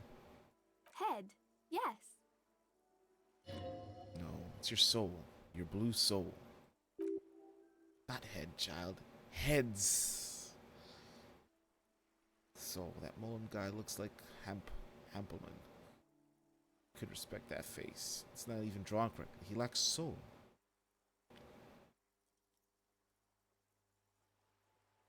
Soul. Yeah, we'll do that one. I'm not sure I understand. She examines the illustration of Dick Mullen. Tell me to find his soul. I'm not sure I can understand. A policeman's gotta have the right stuff. An ingrained sense of the law. No one would fall a weakling like Mullen. If you say so, sir. He's just a fictional character. He's no match for your soul. Maybe you can show me some real police work, sir. Like in the books.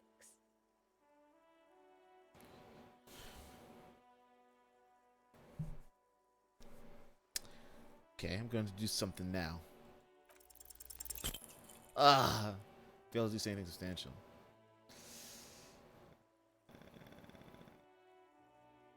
Detective, I do state you are a girl. Come on, anyone would notice that. I will be back. Okay, bye. See you around, Annette.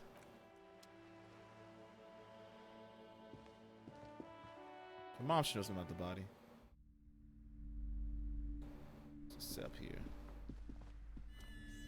It's a board game. It's a small mounds of colorful board game boxes. There are numerous types of games for all ages. That shelf space seems to be taken up by Wirral-related merchandise. Look at the pile of Wirral-related stuff, items. An endless variety of source books, lore books, and codices litter the table. Topmost book is titled Welkin Compendium, 2nd edition. There's also a large hardbound tome with intricate cover art. The Hunters of Katuak, Boreal Creature Compendium, and a Pick Your Path adventure game book titled Tales of the Wirral, Cavern of Velkrag. Books and board game section. Who wants to read books? That really catches my eyes. There's a box that says Wirral, 3rd edition, Mega Setting Supplements module. The side panel notes, a fantastic adventure board game.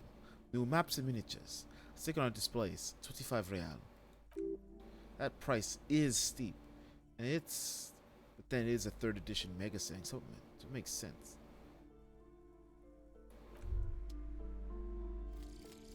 Volumetric ship compressor. Bizarre scientific news from Revachol West today, where a police officer's shit has been observed at a pressure of around 495 gigadecimals. These metallic hydrogen levels of shit togetherness were thought to exist only at the center of collapsing stars, not law officials. It remains to be seen how long the shit singularity lasts. All right.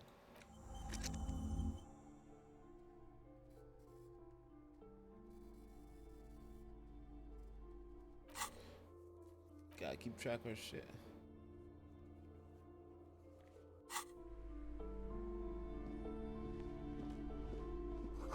Old sports magazines tucked away in the dark corner. Books collects the national recipes of Arda. They're all about lake trouts. Welcome to Crime, Romance, and Biographies of Famous People. My name is Plaisance. What a neck Plaisance has. And by neck, I mean she has no neck. She's built like a spoon. Be welcome, and please take responsibility for the energy you bring into this space. Golden pendant hangs around the woman's neck in the shape of what looks like a tiny fish head trapped in amber.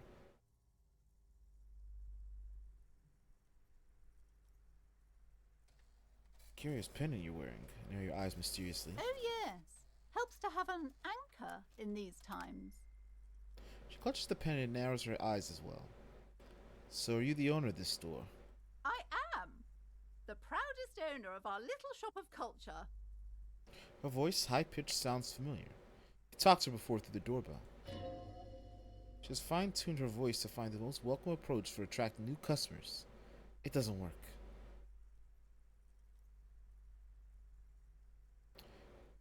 Your daughter's the one standing outside the store, right? Annette, yes, my daughter. I hope she wasn't slacking off again with her nose in science fiction. Tell me, was she at her post doing her job like a proper girl? Yes, of course. Wonderful. Did you talk to her? Yes. Great. On a scale of 1 to 10, how compelled were you to buy books after talking with her?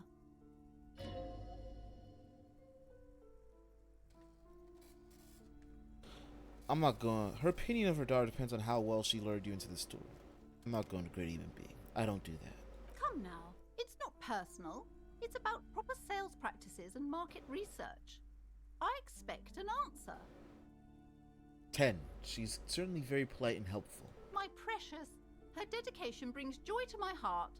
If you have children, I hope they turn out as great as my Annette. The way you're handling her strikes me as wrong. Mind you're in business, sir. In our society, people don't get to tell each other how to raise their children. It's none of your or anyone's business. Now there's no way she copes with criticism. Okay, let's change the subject.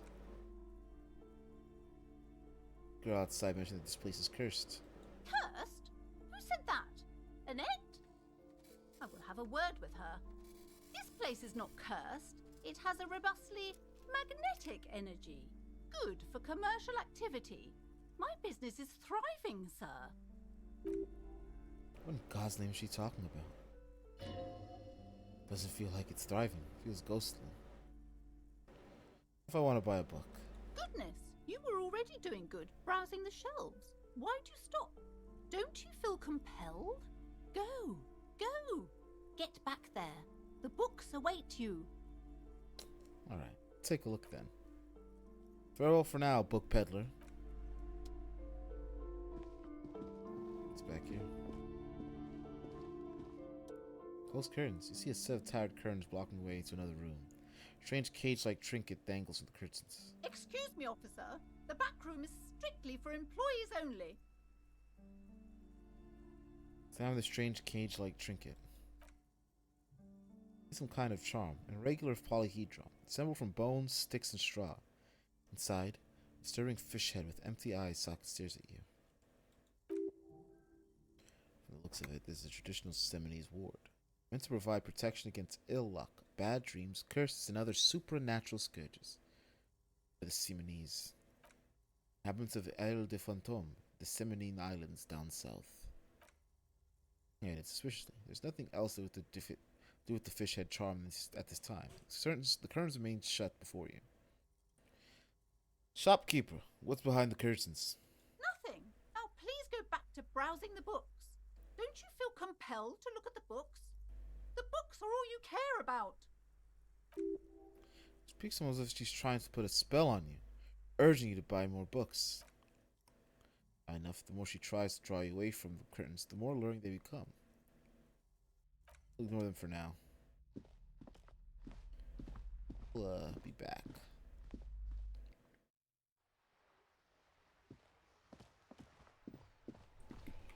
With my compressed shit should allow me to deal with this problem.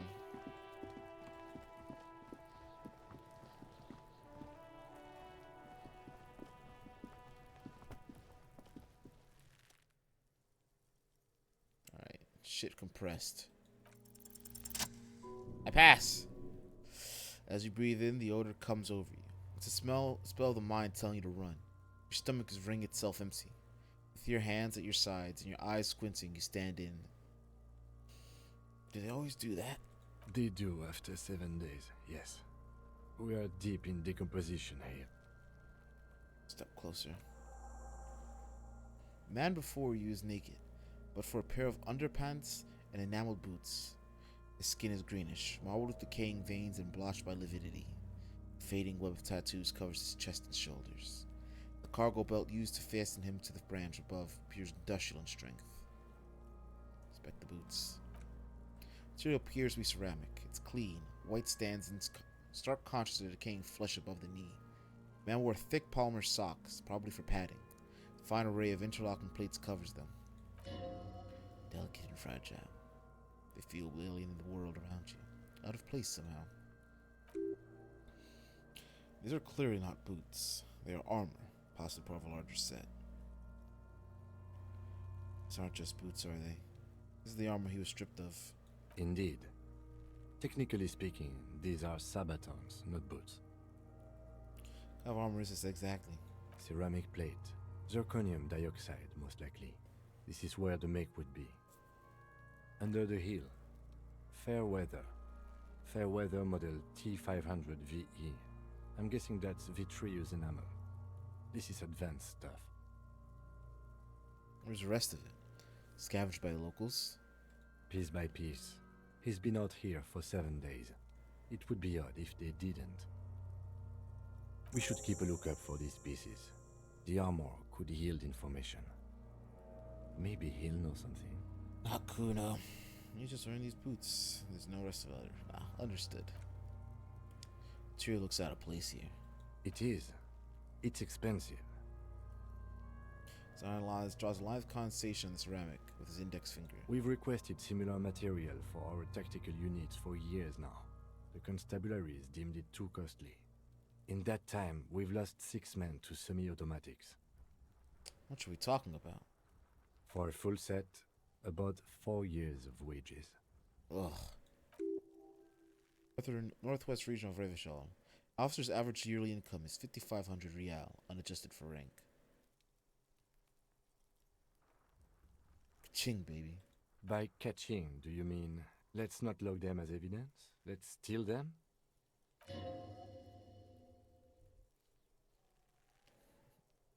What was that about the constabulary before? You need to push some buttons if you want to recruit the lieutenant in a conspiracy. That's not what I meant. Of course. How can this man afford such expensive hardware? That's for us to find out. My initial report on the area suggests he was a security guard for the harbor company. But that's just hearsay. This looks pretty advanced for security guard. I agree. This equipment is way beyond what a guard can afford. Knock on the boot. Small bell-like sound fills the air. Tapping the side of a porcelain cup. Sounds fragile. It's anything but. This material is a kinetic redistributor. It spreads kinetic energy horizontally, from plate to plate, dissipating it entirely. See? Faint organic lines cover the plates where they separate into smaller ones. These plates then divide into smaller plates, until there are hundreds of them altogether. Like whorls of floorboards, designs look organic, influenced by highly resistant wood materials, like lignum vitae and ebony perhaps. This remind me of... Trees were made of porcelain. This is what their cross-sections would look like. Finger over the lines. The smooth, glossy surface fractures into ever more intricate interconnections. Peeking on the right sabaton, where you notice the whorls are in the shape of a letter. Number combination E50.100.1000. Looks like there's a serial number on the bright sabaton. Good. Can you read it to me? He tips the drawing ballpoint of his pen on his tongue. E50.100.1000. We have a make and a number. That's something. We can use the radio in my kinema when we're done. Either station can chase it for us. Pull the boot off. This feels dangerous, are you sure? Grab the boot under your arm. Stench fills your nostrils as you push downward. An ominous creaking sound comes from above. Stop! Lieutenant's voice is sharp. He looks at you with his boot under your arm. Pig's gonna pull his head off. Brutal! Oh. This is a bad idea, isn't it? You're going to pull his head off. Do it, homo! I'm not a homo. Stop obsessing about your sexuality, officer. You are about to seriously compromise the coroner's case. Indeed, from the angle it looks like, the neck isn't going to take much. Being dead for a week has all but liquefied his muscles. What are you trying to achieve anyway? Why are you hanging on to that boot?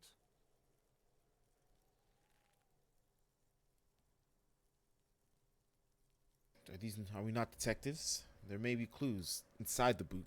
How many clues do you need? You already found a number. Besides, He taps on the boot. there's no way you're getting them off. All the organic matter in his body has been flowing down into the boots. They are fused to his feet now. Why do you think the locals haven't scavenged them yet? What's gonna happen to the boots then? Processing will take care of them. With the situation in the morgue, it will yield nothing. But we must pick our fights. Should we continue? Back off and look at the corpse. Inspect the belt. Hangman's knot is pulled tight and the weight of the corpse is below. Yellow, hard-edged polyester cuts into the neck. Above, a sliding buckle ties the belt to the branch. This is steel reinforced cargo lashing belt. Big brother of the regular cargo belt. It's used for tying cargo under 6-rotor airships. This man asks me how I know. This is a lashing belt used for airlifting cargo. Airlifting? I thought it was used on lorries for strapping cargo to them. Apparently it's the reinforced kind, for air transport. My brain tells me so. The local harbor uses 6 rotors to shuffle containers around. I get the sense they use whatever was on hand, without paying much attention to not incriminating themselves. I sure want him to stay up there. The rope is reinforced with steel wiring. I was afraid it would be. Thin steel wiring, parallel strands. This makes getting him down more problematic than I had assumed. You're assuming the dock workers from the harbor did it? I'm still approaching this as a lynching, yes. Motivated by the ongoing strike. You? He politely raises an eyebrow. No, you feel like it was something else, but what? I feel like it was something else. Yes, it often is. This bell worries me. How'd they even get him up there? A noose is one of those things that's easier to use one way around. He pulls to the buckle, tying the belt to the branch above. Points to the buckle. Did they climb up using the kid's ladder? Points to the one side of the tree. That ladder can't carry a grown man. I didn't see any splintering either, did you? I think they lassoed the branch, then pulled on the belt to close the buckle. It's a pull motion. Could be. The shape of the branch supports the theory. Visual calculus. Back off and look at the corpse. Inspect the tattoos. An intricate web of blue lines stretch across the torso. The right shoulder to the solar plexus. Each time they intersect, a small white star is formed in the crossing.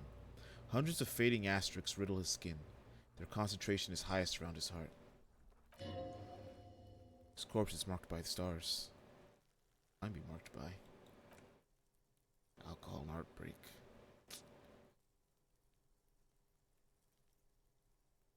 Is this a map of the night sky? A map of the stars. Turns around to breathe. I do see some similarity to astronomical charts. Great Century Messinian, maybe. But this seems more particular. Customized somehow. This someone left out most of the hot night sky, filtering it through personal choice. The principle of this filter remains unknown to you.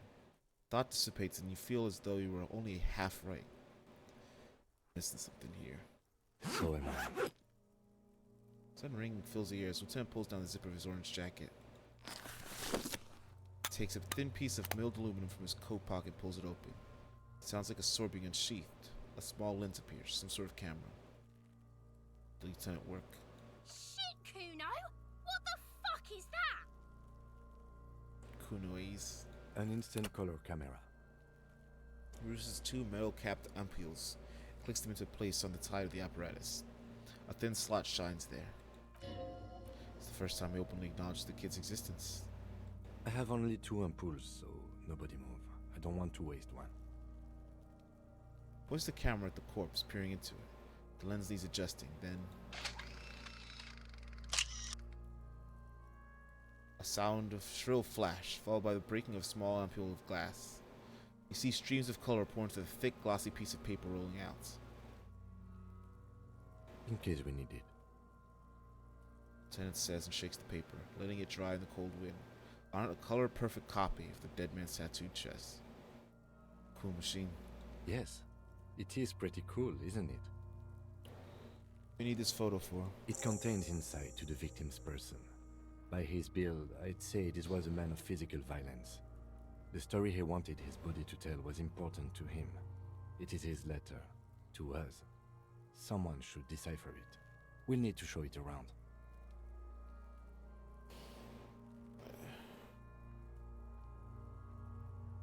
Can I have it? I should look at it later without the corpse smell. Sure. Just don't lose it. And do the piece of rolled up photo paper. It's no larger than a pack of cigarettes. The glassy-eyed corpse looks dry, his mouth mute, and his skin as colorful as the chemical rainbow on the photo paper, seen with opportunistic organisms. Acquired an attractive item. That's what look him in the eye. His eyes are milky white and blind to the world, protruding comically from their sockets. There's no one home, just a subaquatic terrors there. Dark brown hair grows on his head. His face is ready to explode from the organic process inside. The death's head grin is past. What remains is an unrecognizable mess. Beneath the curdled meat, there's an expression, not carried on his features, but below. Inside, an expression of pleasure. This man was experiencing joy at the moment of his death.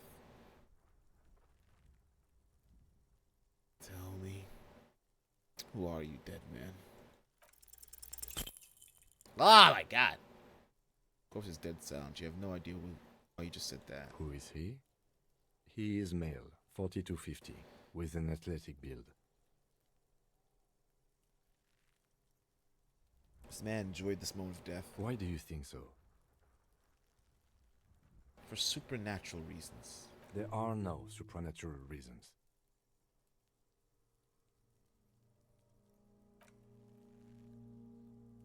Squint and take a step back. Near your eyes, the monster before you blurs into a violent mess of green and pink. This is a trick. You've done it before. Pink is where the blood settled in the first hours post-mortem. You can use it to see if the corpse has been tampered with. Does his position at the time of death match the discoloration? Observe. The lower extremities are pink with dashes of blue. His fatted hands, thighs, and neck, just above the noose. The rest of the corpse appears dark green in the cold spring air. His face, hands are pink. Thighs too. I see it. His neck too. The lividity goes right up his chin. We have good, well-pronounced discoloration here. Relax your eyes. Monster comes back to focus. An explosion of color coursing with dark marbled veins. His stomach appears pregnant with something. Black liquid streams down his thigh and into his boots. So, what do you think?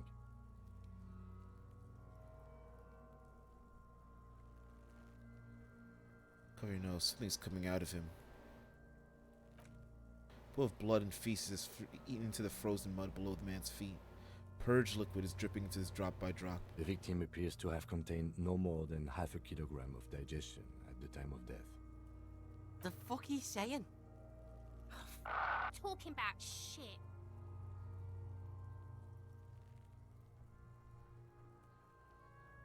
We got lucky. Did we? I don't feel lucky.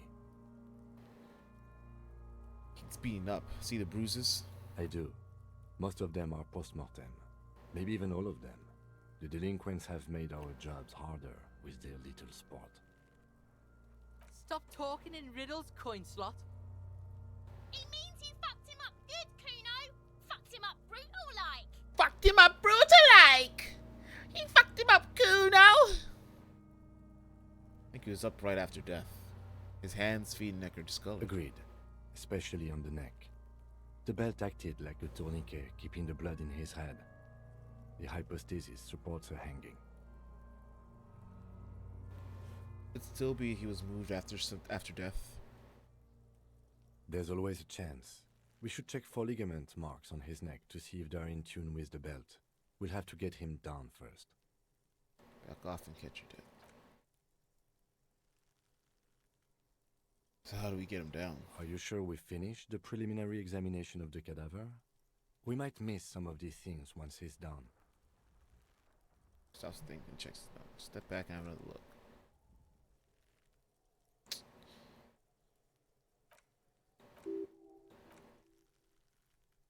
I see it. So, what do you think? I think he's dead. The crow's feet in his eyes. He's laughing silently. The person is no longer part of this world. Totally dead.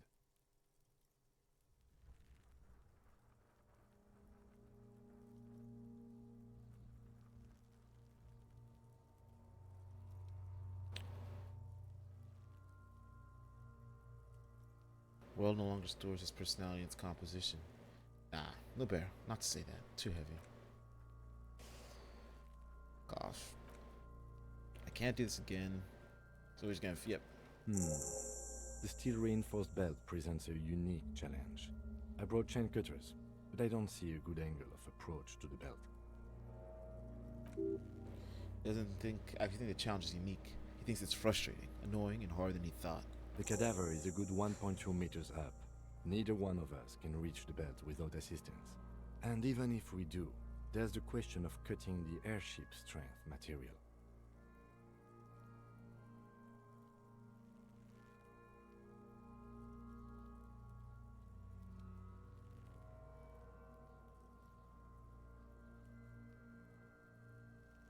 Saw the belt. So can someone else do it? We can saw the belt. Seems like a lot of hassle. I don't know what I want to do for you. We'll ask the class. We'll ask the class. Is the class thinking? Do they have options here? 'Cause I don't really know.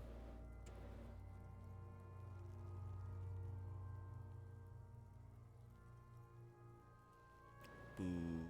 Class didn't have anything. Alright, maybe we can ask for help from the Arbor? I doubt it. I was really hoping we wouldn't. The Union appeared to be suspect in this case. It seems like a dangerous route to go down. Yeah, wait. Let's reconsider. It saw the branch. Climb up there and saw the branch? Yeah, it seems dangerous. There has to be a less risky way, with less falling down of trees.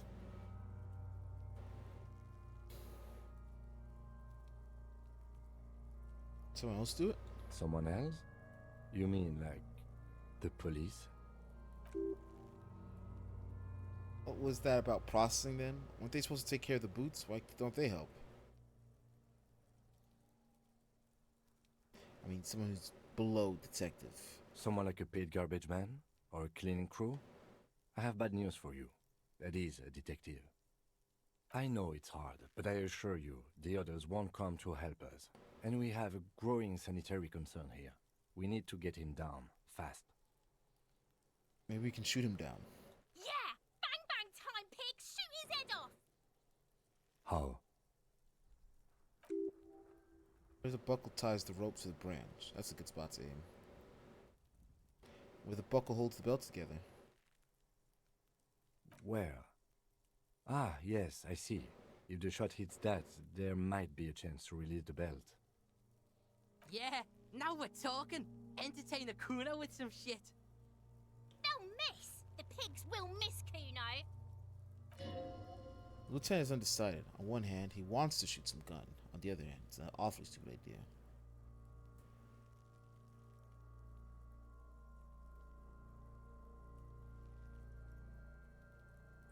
Take the shot, Lieutenant. What's the worst thing that could happen?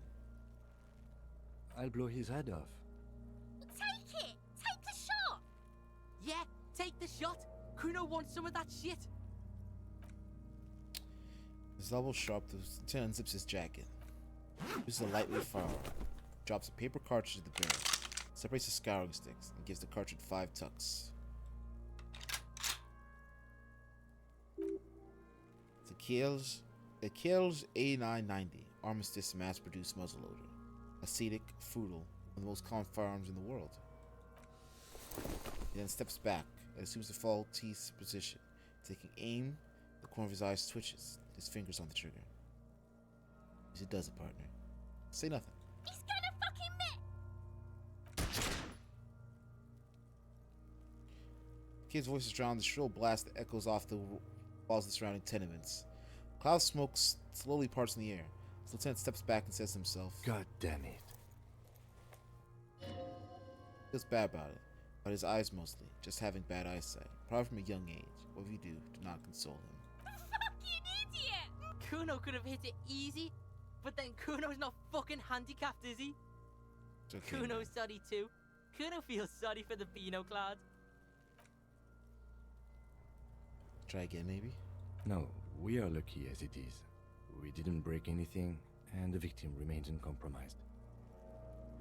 Looks around at the windows overlooking the yard. Any more mistakes could put us in an unfortunate position with the locals. We have eyes on us. I didn't do us any favors with that. What now? I have to say, it's beginning to look unlikely we can get him down without assistance.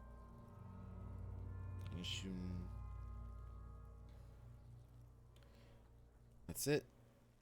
We have to get help from the harbor. Okay. They do have the tools and the men. And since it looks like they put him there... They can get him down too. Okay. Let's do it in the lousy, dangerous way. But how do we get inside the harbor? From the gates, by negotiating or fighting. I'm unenthusiastic about fighting. Or we can try to find some secret third path. It's unlikely though. Let's get to it then.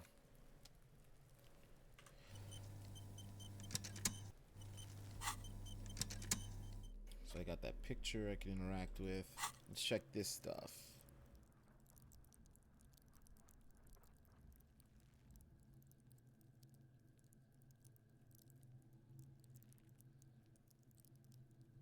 Okay, I can level up a skill.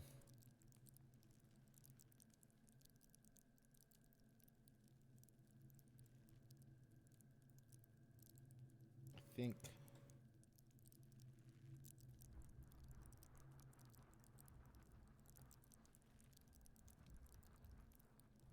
what do we want to get?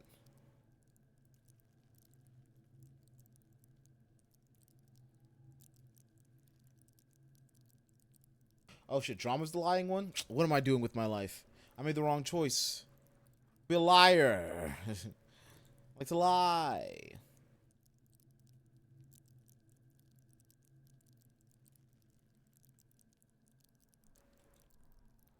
And I could do nothing with these lower levels. These motorics, I'll never pass those.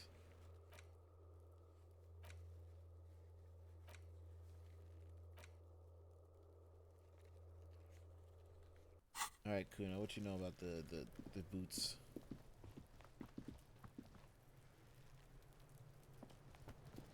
Fuck does Kuno care? More questions Yeah. from Fancy. The kingdom of Kuno? The fuck do you want with it? It's in the greenhouse over there. Dunno. Kiptas gardener used to work there.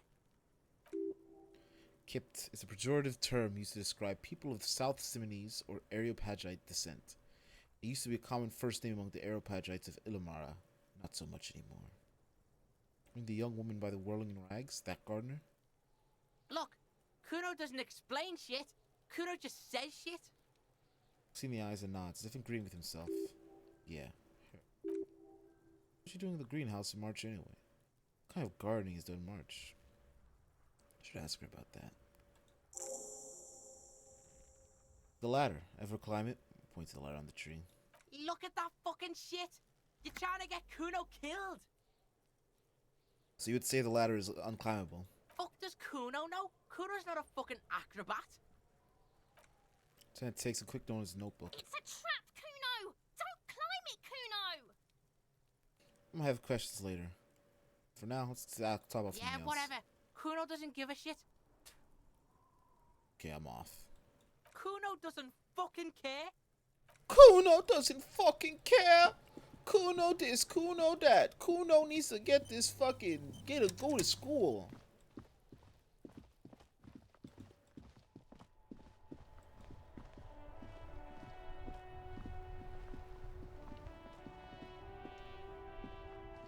Hello again, officer. How are things? Tell me exactly what you've been doing in the greenhouse in March. Well, this might be the last snow we get. At least I hope so. Snow has nutrients in it. Helps everything green up in the spring. At least that's what my grandma always told me. He smiles shyly. Just think about the cute grandma, not the weird snow. And look, squint your eyes and look at her intently. Oh my god! All you can see is the fact that her skin is a different color from yours. That's L'Oreal. You're gonna have to ruin that.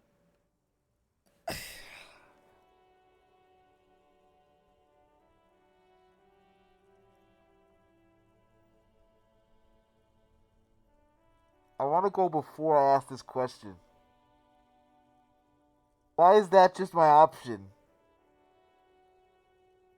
Why am I gonna just go look at this woman like, you're black? What does that mean? So what kind of music do you listen to nowadays? I don't know. Whatever's on the radio, I guess. What does this have to do with snow or gardening in March? Seems more complex than cornered. It's just, do you listen to disco? I'm gonna say no. We should probably proceed with our business in Martinez. Unless you have more official questions?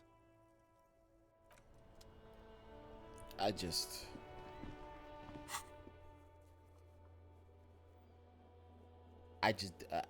don't know. I feel like a criminal. I'd like a 72% and I'll drop that.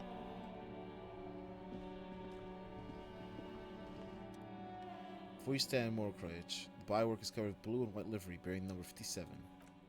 It emanates from the large engine on the back of the vehicle. It has had time to cool off yet. Must be the infernal machine that tore you from oblivion. The Cooper's Kanema motor carriage. I just rolled perfectly, obviously, and got you're black. That's great. That should show on brand.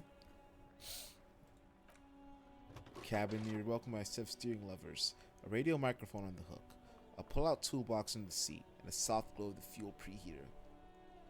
I like the weird, this anachronistic time of everything. Like, you'd assume everyone is more like 70s set. But then you have like this weird motor carriage. The engine screams 70s supercar, but the design screams 1920s, but they use more glass. The guy had a muzzle-loading pistol. They have colored cameras, but they use glass ampules for the flash. There's radio. It's like, it's such world building. I just like the world, man. The color, the art, it's gonna work me onto the story now. Pick up the radio. Frequency tableau lights up. The green button labeled Prime Line shows like a feline eye. Then you hear something. Soft purr of electrical kittens. Radio waves cast far and wide over the metropolis. A woman's voice greets you through the static.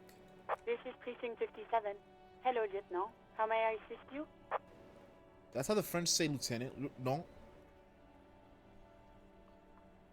But you know what? That is pretty French. And it could be worse. I could be English and call it a lieutenant. No reason. Hello, Alice. Please assist our colleague from the 41st precinct here. I'm putting him on.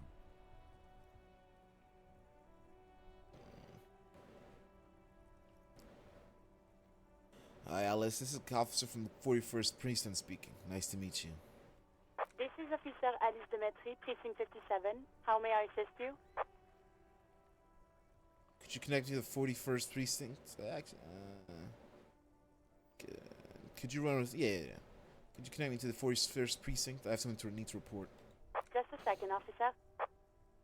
Puts you on hold. That crackling softly like a bonfire. It's a while you hear an old man greet you on the radio. His ratty voice is oddly familiar. 10-2, 10-5. This is 41st. Come in. Over. Scrawny old man sits in his dusty cubicle, smoking with a large white rectangle sewn in his vest. In front of him is a box-shaped apparatus with an array of wires and antennas. The radio switchboard. Man uses relay code. You got this. You're cop and cops know relay code. 10-4 station, 41. I've got an urgent business. Over. 10-4 message received. 10-5 relay message. What's your status? Over. Just reporting in. Over. 10-18. State your message, sir.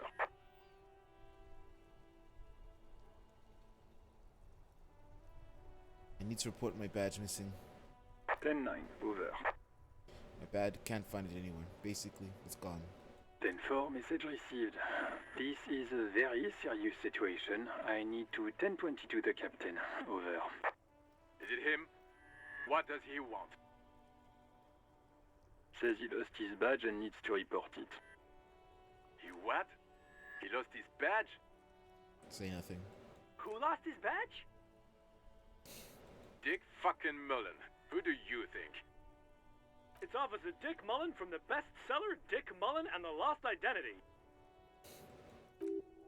Dick Mullen is not your name. It's the name of a fictional detective who would not lose his badge. Defend yourself immediately. They're laughing at you.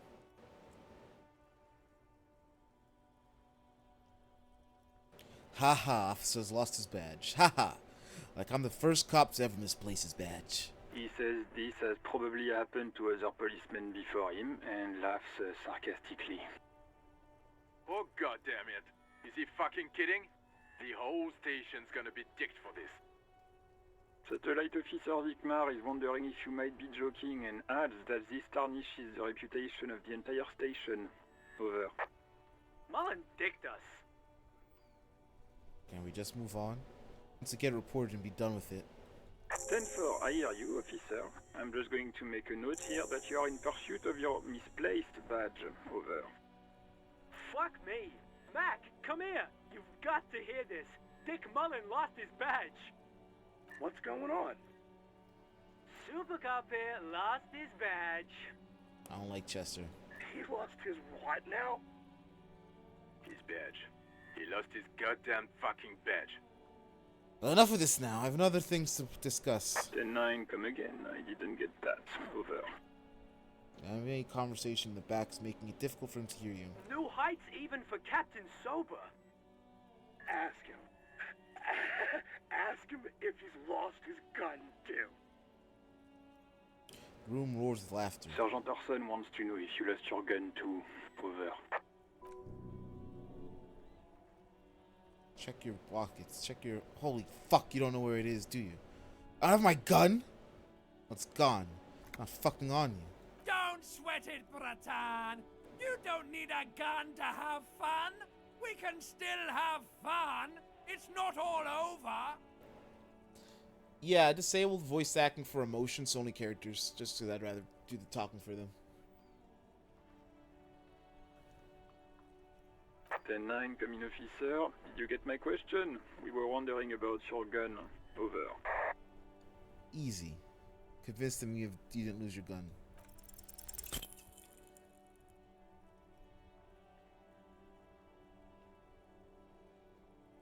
Even before you get to the words out, everything gets scrambled in your brain. No, of course I didn't lose my gun. Fuck it! I didn't lose my gun. He says he didn't lose his gun.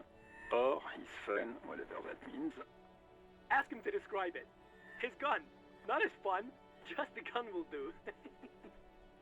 Satellite Officer McLean requests a description of your weapon. Over. Request a description, huh? Give him one. Describe the plasma gun.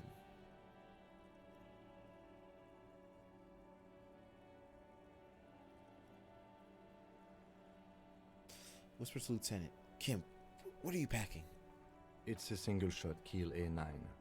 An Armistice, to be precise. Single-shot Armistice Kiel 9. Over. Says it's a Kiel 9mm Armistice. Armistice? What, is he a fucking... Clearly he doesn't have his Villiers anymore. Dear God, he lost his gun? Oh my, I can't. And succumbs to laughter again. This isn't really a laughing matter. Mac can face a giant of Coco Nur by himself, but Disco here made him piss his pants. Oh, I can't. Fuck. I don't like this precinct. Ask him if he still got his wiener. I don't like this precinct. They're mean to me. I didn't get back to me still. I'm not going to. I'm not going to. Ask him. Sergeant Orson here is wondering if you are still in possession of your genitalia. Over. I left it at his mama's after I fucked her ass all night. Tell him that. That's a negative. Not going to say that. Over. What's he saying? Share with the class. He said he sodomized your mother. The prick ate Mama's vanilla waffles at the captain's birthday party. Some nerve he's got. Sure her vanilla waffles were the only thing he ate? Shut up, Chester. This isn't funny.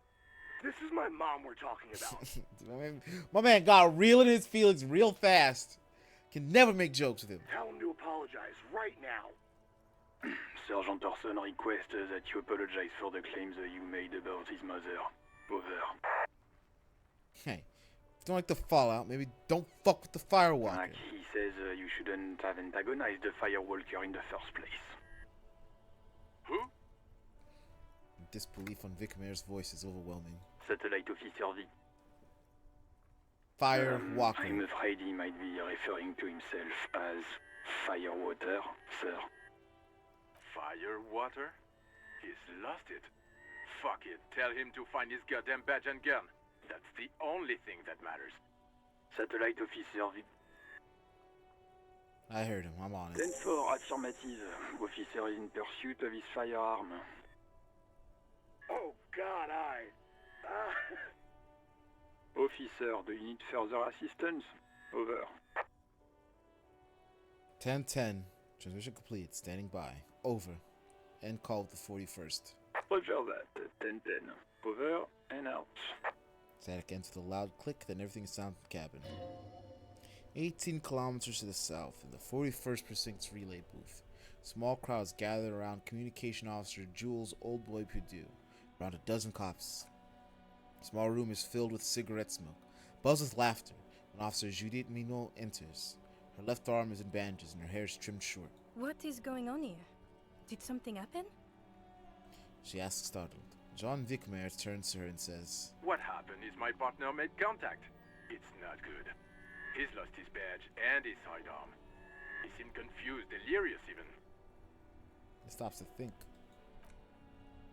Mac the Torso Torson, his finger fucking his fist, laughing hoarsely and apparently telling some dirty story to his partner, Chester McLean, near the entrance. Yeah, Mullen was fucked, alright. Sounded fucking drunk to me. Yeah, Mac's right. That was some gnarly shit there. Enough! None of this is funny. It's fucking sad. That's what it is. He's a cop. He's one of us, goddamn this. We must help him. Looks down at the neatly polished black shoes. It's quite firm her voice when she speaks. Yeah? How do you fucking plan to do that, huh? Get him off the drink? Go jogging with him in the morning and get him on carrot juice? He's a lost man. I just know we can't give up on him when he's at his weakest. Good thing I can't hear this. Good thing I'm not here. The crowd in the room has started fidgeting comfortably. Someone's trying to slip out unnoticed. Mac, man the door. You know what he told me? I don't want to get better. I want to get worse. Those were his words. He sighs heavily and turns to address the room. This shit does not leave this room. Not a word of this to the captain. Or anyone else. We'll give him a couple of days to pull his shit together. I guess I can hold off the report for a few days. Bill lights another cigarette. Good. Okay, everybody. Nothing but a prank call here. We all got our laughs. Now get back to work. Far north, on the other side of the motorway, the officer quietly hunches with his hand in the motor carriage. Pick up the radio again. This is Precinct 57. How may I assist you? Could you run a serial number for me? From a pair of armored boots for me. Sure, officer. What's the number? And the make of the armor, if you know it. E50.100.1000. The make and model of the armor is Fairweather T500/VE. Got it. I'll contact the ICP database immediately. Call back tomorrow. Hopefully they'll have dug up something useful by then. International Collaboration Police, ICP, is an interior solitary law enforcement service, the crown jewel of the moral internet diadem, alongside EPIS and the coalition governments.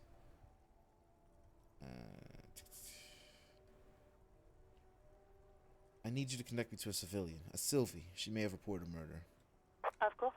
What is her number, officer? Kim, didn't Garth give you the Sylvie's number? Yes, hold on. Her number is 005 1944 298. Received. Hold on, officer.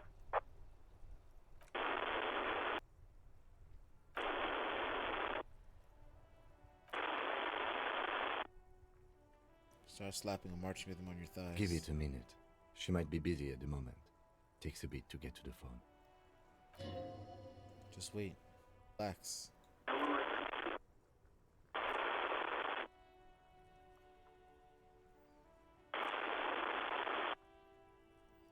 Officer, I have Sylvie Malaika on the line for you. Yes, hello? Female voice greets you through static. Sounds like she's a million miles away from here.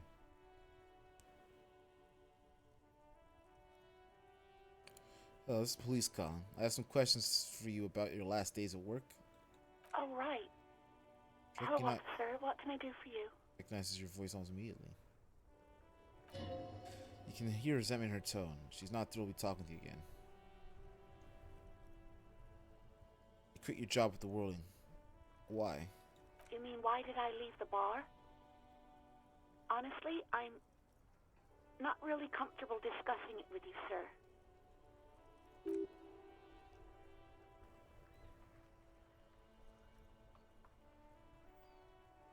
Okay. Did you leave because of Garth? What? No, why would you even think that?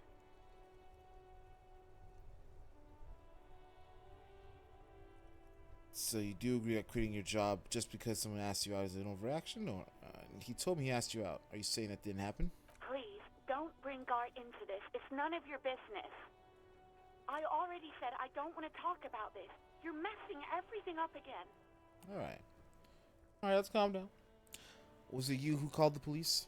No, not me. But why didn't you call the police? Didn't a corpse behind your workplace bother you? What? Of course it bothered me. But I thought the union already knew about the corpse. What does the union have to do with anything? No one calls the police. The union would get angry. What do you mean by that? You know, what the union says goes. People listen to them and they take care of their own, which is like everyone here. Garbage.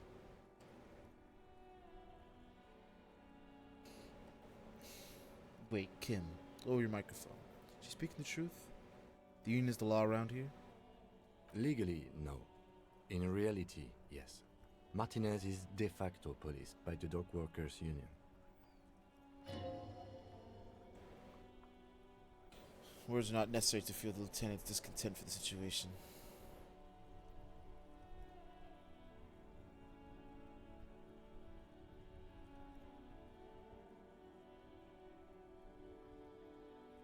Tell me, why exactly did you let a corpse hang in your own backyard for weeks instead of calling us? I didn't want to get in trouble with the others. Push her further. Show her the error of her ways. Push her. Sounds like she's about to cry. Let me get this straight. You ignored the law to save your own skin? What others? The other people who live around here. Local people. I didn't want trouble. Trouble? You don't live here. You don't understand. Squealing is frowned upon here. Everything is dealt with, well, by the union, internally. Please, I just didn't want any trouble. I see. Don't worry about it. I understand. You do? What else can I do for you? So do you know who made that call? No, sorry. I don't. Not a lot of people have phones around here. Copper thieves take the wires. Bunch of crackheads? Oh my god, look at that. People don't have the money to have the cables put in again. They use the union's phone, or the one on the coast. The union has a phone, and there's one further down the coast. Got it. It was someone else. We'll find them sooner or later, officer. It just might take a while. Okay, next question. Yeah, go on. You see my badge? Yes, I know who you are.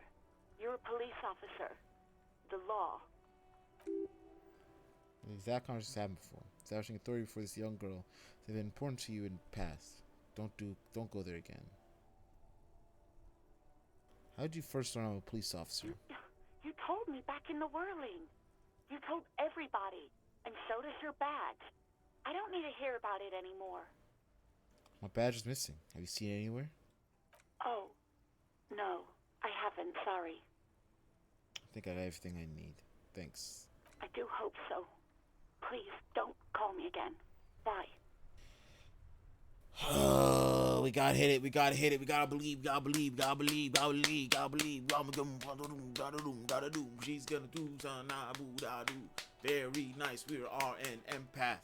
As an empath, I can help her. Why does she seem very angry with you? I did it. I didn't fail. I'm an empath. I'm an empath. Medium was 10. My total was 17. I'm learning how this game works. Okay. It's dice roll plus whatever my value is. Plus modifiers. Yes, you have obviously done something to upset her at the Whirling in Rags when she was still working there. Wait, before you go, you're mad at me, right? Tell me, what did I do? Can't remember anything. I'm not mad, it's just... You were so drunk and so emotional all the time, and then the skua thing happened. It just made me want to quit. What skua thing? The stuffed bird, the great skua. You threw it against the wall while screaming, "Fuck that bird," and laughing like a maniac. I think you said it had been giving you shit ever since you got there. Why do I always end up screwing everything up? It was a pretty bird, there since I started working in Whirling. I really liked her. You call her Scotty. There's a German sadness in her voice. So you're telling me that I was the one who made you want to quit? Yes, obviously. You were the worst client I've ever seen. And I have seen so many assholes in this place. I've had sailors fighting, union guys grabbing my ass, kids stealing booze.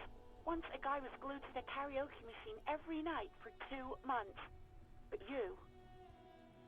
Go on. I want to know what I did.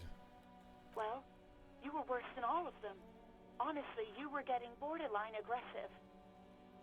Even about little things like not turning down the volume at 3 a.m. I even liked one of those songs you kept listening to on repeat. No more. I hate it now. Which song? We Go On by the O.O. I can't listen to it anymore. You've turned it into a parody.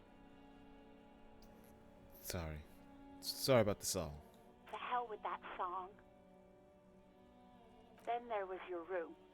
Your project. An experiment to see how bad it can get in there. I tried to send the cleaner, but you wouldn't let me. Threatened to make me understand. I had no idea what you meant, and I don't want to know. Yeah, I'm a psychopath. And then you screamed something about being the most boring person alive and how everyone leaves you because you're just so boring. Yeah, I'm sorry. And then I had to deal with your toilet, the one you clogged with police documents, causing water damage downstairs in the kitchen. I won't even mention you waving your gun around, harassing customers, threatening to sing karaoke, threatening to kill yourself. Wait, police documents? The ones I had to wrench out of your toilet. What happened to them? Damn it, I don't remember what I did to your damn papers.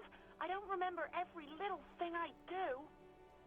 Something gives way to concern in her voice. Especially when there's a hurricane loose. It's your fault for losing them, not mine.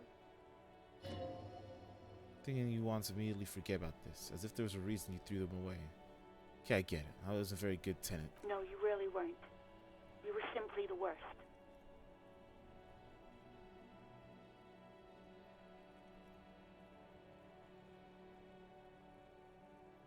Truly sorry for everything, Sylvie. God, I knew I shouldn't have brought it up. Just try not to call me again, and let's pretend it never happened.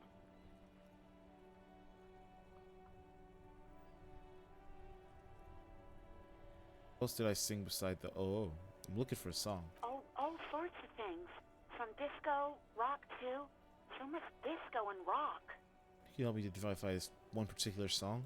Which one would that be? Well, that was really sad. Sad? I think the one you mean is the smallest church in Saint-Saëns. Richard, that right up. When I spoke with Gart, it seemed like he thought you left because of him. Wait, really? No, this is absolutely not true. I like Gart. I really do. Didn't he cross the line when he asked you out? No, I was actually flattered. I've always liked him. It was just bad timing. With the corpse and all that. See her on the other side. The telephone cord curled around her index. I didn't know what to say to him later. Then you came and destroyed the place. So I left without explaining. I should have told him, maybe. I can tell him. Okay, but please don't mess it up. Please don't take out your gun or something. Right. Thank you for talking with me. Take care. Sigh of relief on the other side of the radio. Wordless, the call breaks, then the already familiar voice. Anything else I can help you with, officer? Done with the radio for now. 57's over and out. Voice to voice in the void. Fingers over on the steering levers. Tap on the fuel preheater gauge. Tap on the gauge and carrier pin jerks have startled. It's a large orange sector, indicating engine is warm. Next to the gauge is a red switch labeled heat. There's no use pressing the heat button. It won't start without the ignition key. Not going anywhere right now. Don't even think you can drive my MC.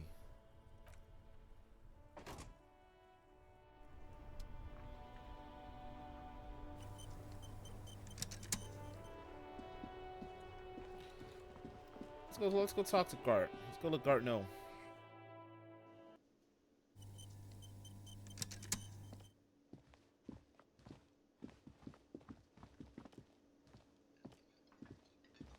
Can I help you?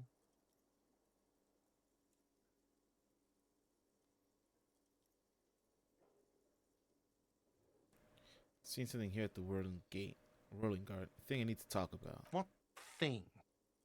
Saw a sign that the Massal is reserved for the Union? Yes, not the whole damn Union, thank God.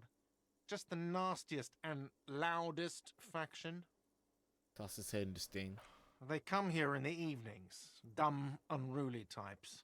Think they're big shit. But they're good customers. They place big orders and always pay on time. Hates the Union, but begrudgingly recognizes its power over him. He's directing his frustration at you instead. Retaliate.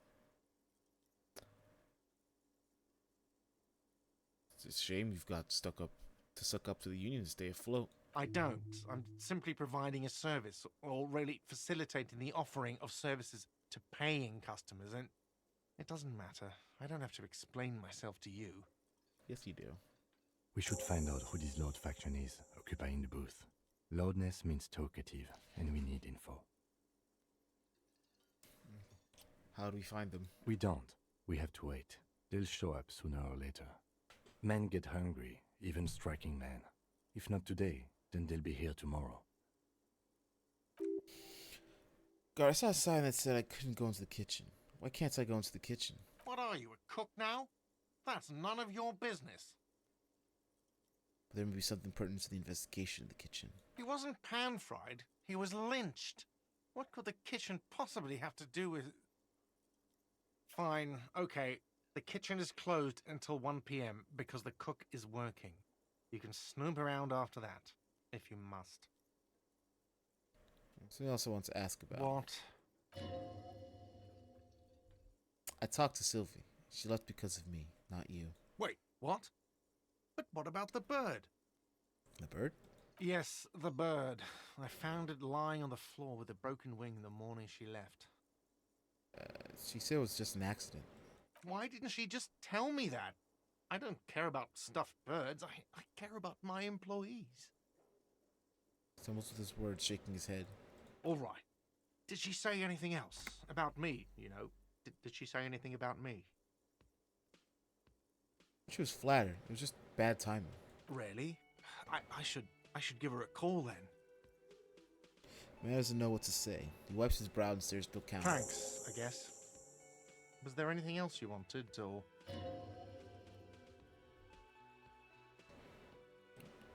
You give him a moment, somehow you realize it's not going to net any proficient discounts. Ain't ready. He's reverting back defensive. Goodbye.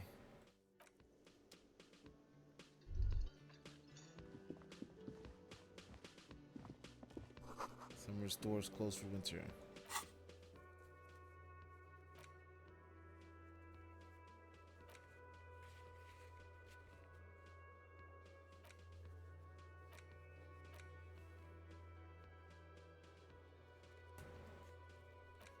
I need to get a map. We got level ups, we gotta go make something better.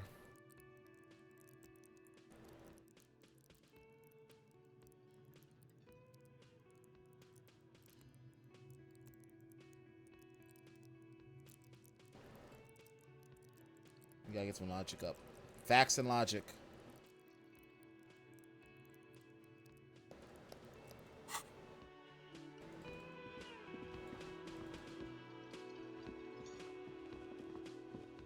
Oh, it's 1 o'clock. Perfect.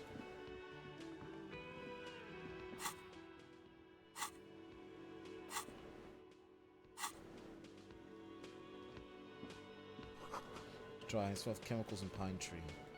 Alright, baby. We got that pine saw. Door. You see a heavy blue steel door with prominent dimple lock. It's painted blue.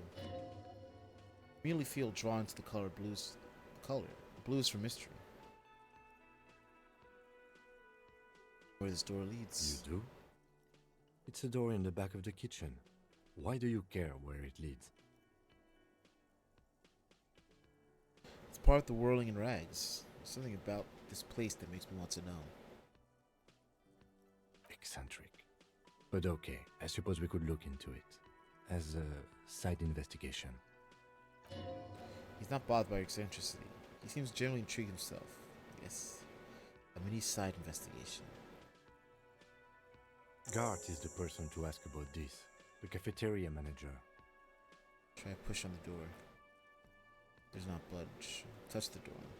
Cobalt blue surface feels rough to the touch. The stainless steel door is flush with frame on its every side.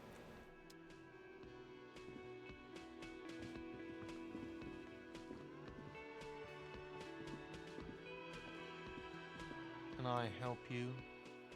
Another thing. Great. I love those. There's a mysterious blue steel door in the back of the kitchen. Oh, yes, that door, sure. There's nothing mysterious about it. It's just a door. Do you know what's behind it? Do you have... No, I don't have a key. I don't know how to get there. And I don't care either. It's not like I've been wondering about it for 10 years. It's just a frit warehouse, probably. Or some boring storage space with a bunch of old junk and dust. Junk and dust. He runs his finger across the counter to check for dirt. So just to be clear, you don't know how to open it. Nope, no idea. Don't want to either. There's something else I want to ask about. Oh, I'm going to sing karaoke here. Absolutely out of the question. You wait and see, cafeteria manager. Absolutely in the question. First we find a sad banner, then we sing this place to shit. Body's raised, sire.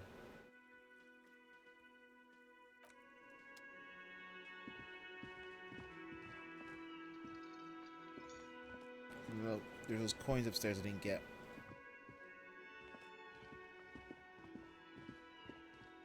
We might as well check the clog.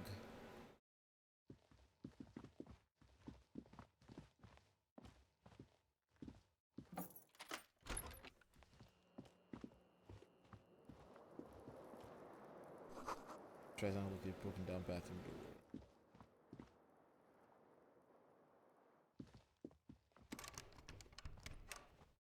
No further interactions here.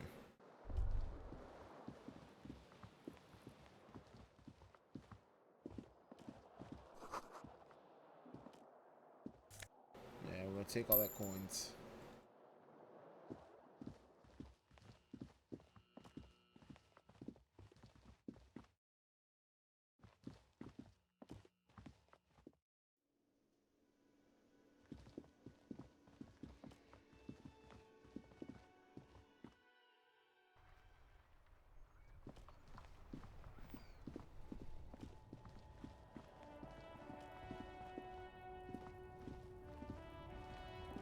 For you. Welcome to Ivashon. Racist lorry driver. What a start. What a start for a person. Racist truck driver.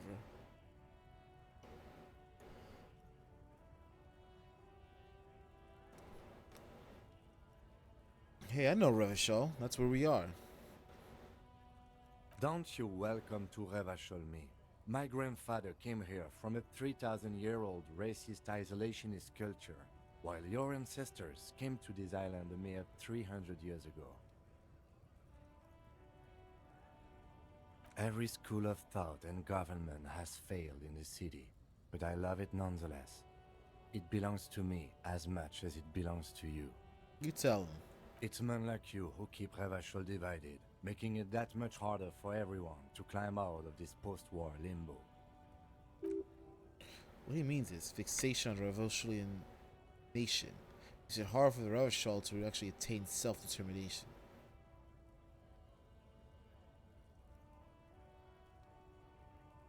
He's right.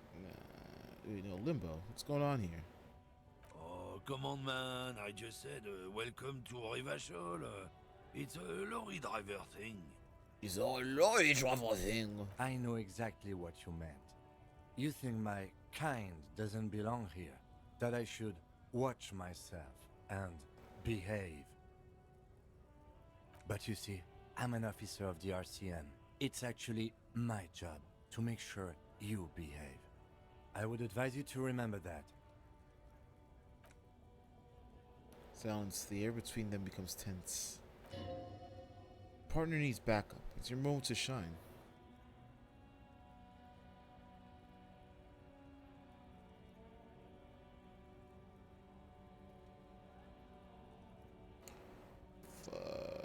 Fucking A, Kim, I got your back. Nah, that's too fucking on the nose.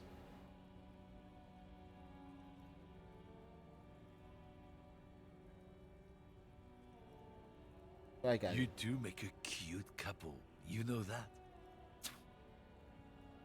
Man spits. Sales assumes his regular calmness. Now, that's settled. We have a couple of questions. Whatever you say, officers. What are you hauling? Oh, not much anymore. I'm here to pick up some cargo, but the dock workers are on strike, so it's a sit and wait on your ass situation. How long have you been going on? Has this been... what kind of cargo are you supposed to pick up? Apples. Apples. It's exactly the kind of thing you'd say if you had something to hide. Apples. Yeah, apples. I take it you had other questions? Oh, not much anymore. I'm apples. It's like a cover story to me. Look, as detective, I come from a long line of lorrymen. We got ancient rights and privileges. This is patience for explaining it. Oh, I'm here to pick up a load of fucking apples, man.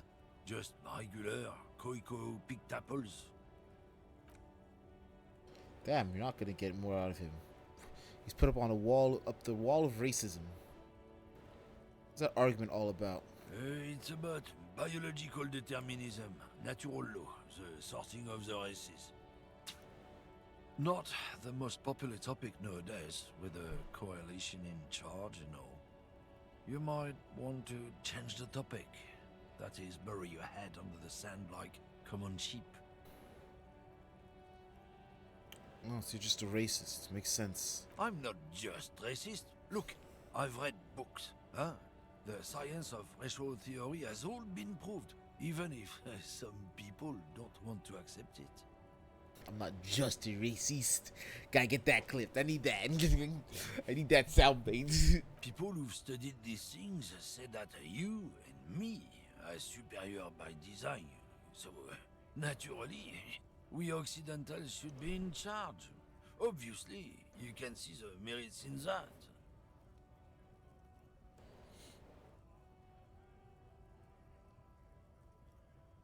Yes, I can really tell you're a prime example of superior design. Open your eyes. Haven't you noticed something different lately? An unfortunate downturn, maybe? Huh? When members of the superior race cease to believe in their innate superiority, they stop competing for resources. You might be correct. You know, he's out here cooking something. We should be listening to him. Okay, and yeah, what's the problem with that then? The problem? The damn kips are showing a real good game lately. Same with the mosquitoes. And the other introduced species too. They're on the precipice of cultural victory. This man ain't never had an American cultural victory. He'll never know. He'll never lose a war to a country, and then we buy shirts for them for pennies on the dollar. Who is this then? It's true. Also, you need to realize the dangers of mixing races. Who knows what might happen if people don't stay in their birthplace? You might end up with a new sub-race, with unknown characteristics, leading to extra competition. That's why you've got to control the offspring. Yeah, I think you get down with race. Yeah, I think I get down with racism. I think I'm not down with this. Why don't you go fuck yourself? I'd rather just talk about something else. Go right ahead. You may be a cop, but that won't help you avoid the calamity to come. Because your stern expression remains unchanged. Send something there, below. A lot of moral fiber on this one yet, he thinks. Wriggled out, is it? What happened? Did your balls shrivel up? You had plenty of chance to get off this road. But no, you let this guy keep talking. When the time came to make your choice, you try to split the difference. Weak. Say something about the rights and privileges of lorrymen. Oh yeah, they're a big deal. My great-grandfather was a carter. Had a royal license and everything. We've tried to hold on to our privileges. Oh, what's a carter? Someone with a cart. What did you think it was? That's how deep into history our thing reaches. Before machines. That's a privilege? Sure fucking is. We have a guild and everything, huh? Very ancient. Very prestigious. So it's a kind of union? Hell no. It's a guild. Invitation only. Unions work for the rich fucks. They're basically the same. Been trying to fuck us out of our heritage in the name of profit, but you can't replace experience. Trusting street thugs with their goods is going to fuck them right up the ass. Mark my words. Generations of practice and no laughing matter. Alright. Jump Jams, Papa Music Mag. Blast Magazine, most able-bodied men. This issue hosts top 10 list. Freet, sick.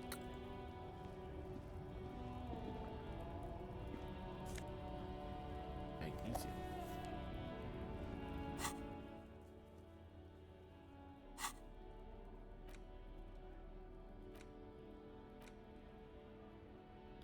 I just want to heal.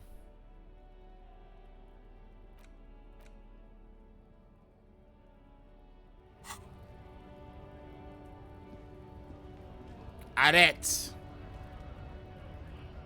Just in France. Ain't nothing to worry about.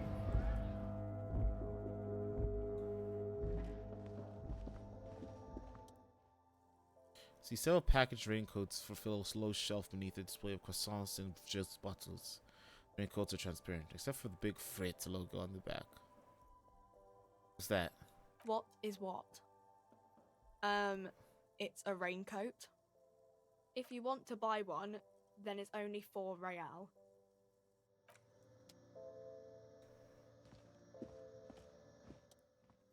Tear machine stands in bottle. 1 bottle, 10 cents. What's this machine? Oh, that's the tear machine. Yes, but what is it? It's a machine for tear. You know, you find tear outside, like bottles or whatever and put it in the machine, then it gives you money. I see. How do I pick up tear for the tail machine? You need a bag, I guess. We used to have some, but we gave them all out, so... Feel free to use it if you find a bag, though. I'm sure there are some out there. Somewhere.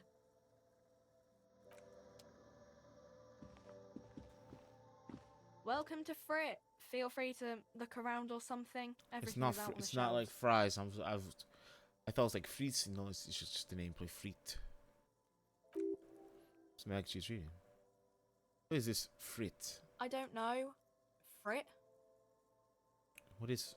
Why is it written with 3 T's? I think they think that the extra T makes it funkier. It doesn't. Scores that normal frites with 2 T's, a men's workwear shop in Redfort, was already taken. So when Frit Retail Inc. grew into a multinational corporation, they had to add an extra letter to avoid trademark infringement. What magazine are you reading? You mean this? She looks at the cover, boasting a colorful photo of 2 girls kissing. This is Pop Stars. It's got, like, famous people in it. It's not for sale.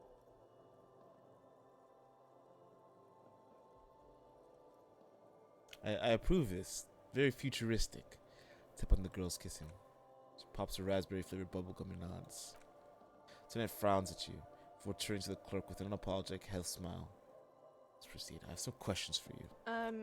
Okay. I'm not really supposed to be chatting to anyone, but... Does Freeze have a warehouse in the back of the Whirling Run Rags? A warehouse? I don't know. Maybe. I don't really care what Frit does.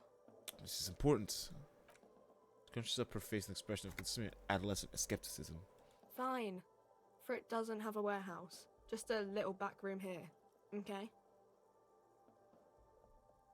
Can you tell me anything about the dead body? I don't really know anything. I mean, I know it's there, but I haven't seen it, so... Did you know the man who died? Not really. Really? Does it mean you know him a little? No. I didn't know him at all. How long has it been there? I don't know, really long. What do you think happened? I don't know. No need to worry. It's just standard procedure for us to ask around. If you hear anything, let us know, okay? Okay. Thank you for your help. Uh-huh. Can you tell me anything about this reality we're in? Reality? You mean, what reality? Economic reality, or...? She's like a student unexpectedly called upon by a teacher. Can she answer the classroom's question? Tell me about the... No, I meant the physical reality. Nah. Physical. I don't know. What about it? What's the revolution? When ordinary people take over the government and, demand democracy. What about the one we had here in Revachol? Yeah, it happened like 50 years ago or so. Sorry, I'm not very good at this. At history, I mean. The coalition. What's that? Someone told me about that there is one.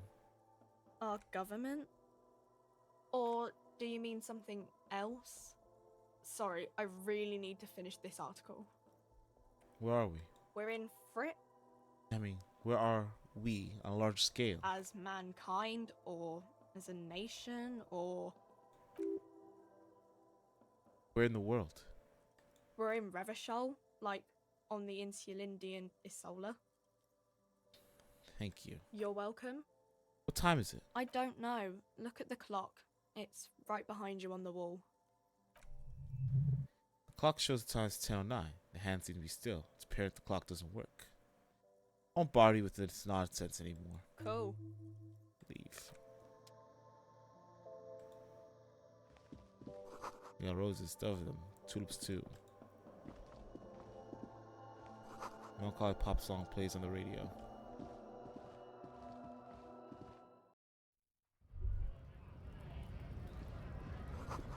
Three T's. How to idiomatic.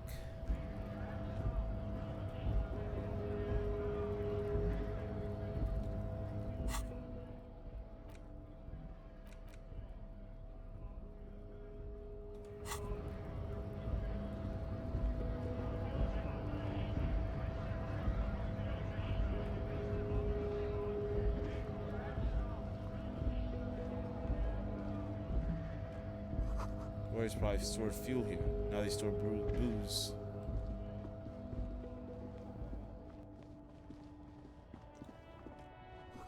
Phone car, kept in good condition.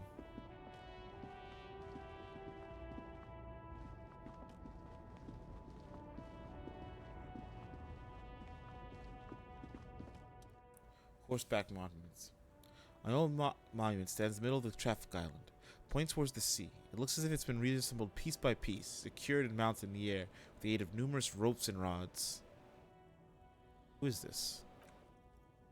A silver plaque on the statue pedestal reads, I am Felipe III, the Squanderer, the greatest of the Philippine kings of Revachol, son of Philippe II, the opulent, father of Philippe IV, the insane. That's a good track record of mental health in that family. What did this king do? Oh, I just have to beat 11 with my encyclopedia of 5. So I need to get at least a 6. I need to get 6 up. At least I can play the game now. They do. You have no idea what you did a week ago. How'd you know what this guy did many centuries ago?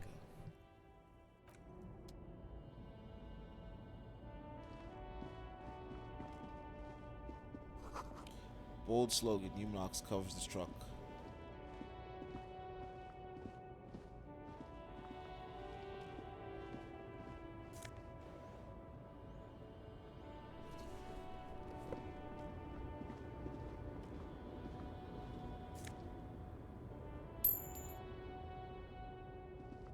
A little bit of money goes a long way.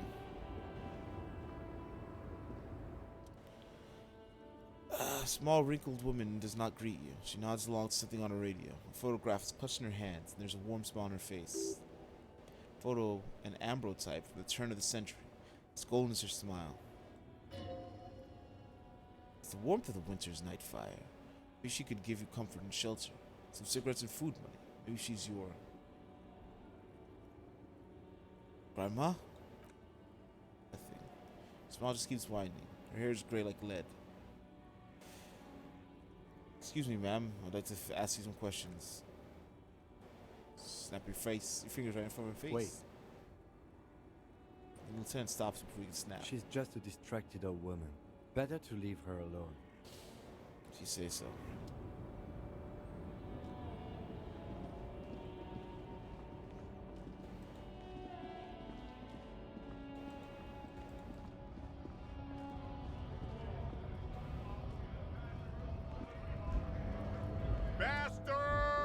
Scab leader. Scab leader? Right to work. Man yells towards the harbor gates. His voice is the loudest of the lot. All screechy for a man his size. What's going on here? Hold up and stay frosty, everyone. Cops are here. The broad-shouldered alpha male turns to you. He's a full head taller than everyone else here. You here to fuck with us? Beat the honest worker down. Why should I? We're here to fight for a cause. Stripes usually have problems with people who have causes. Oh.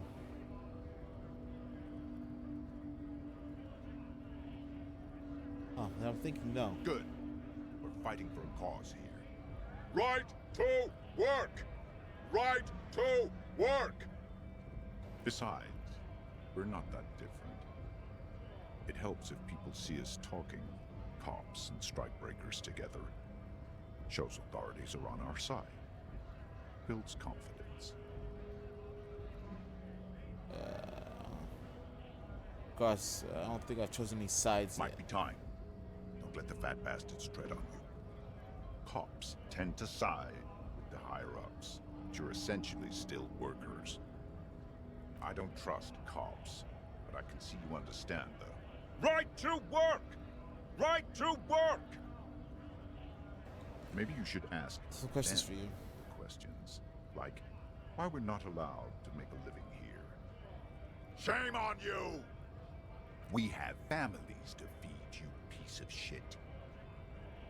Points his finger at the man sitting on the railing. So do we, Scab. The running man hollers in turn. Who are all these strike breakers? Honest men and women with rights to work, to to be useful, not toys for corporate interests. Man runs his hand through his steadily graying military haircuts. We came here to help the harbor run smoothly in time of crisis. If Union fucks don't want work, they ought to let in those who do want work. These are true scabs. They came from afar to work. I have a question. Why do all these men follow your leadership?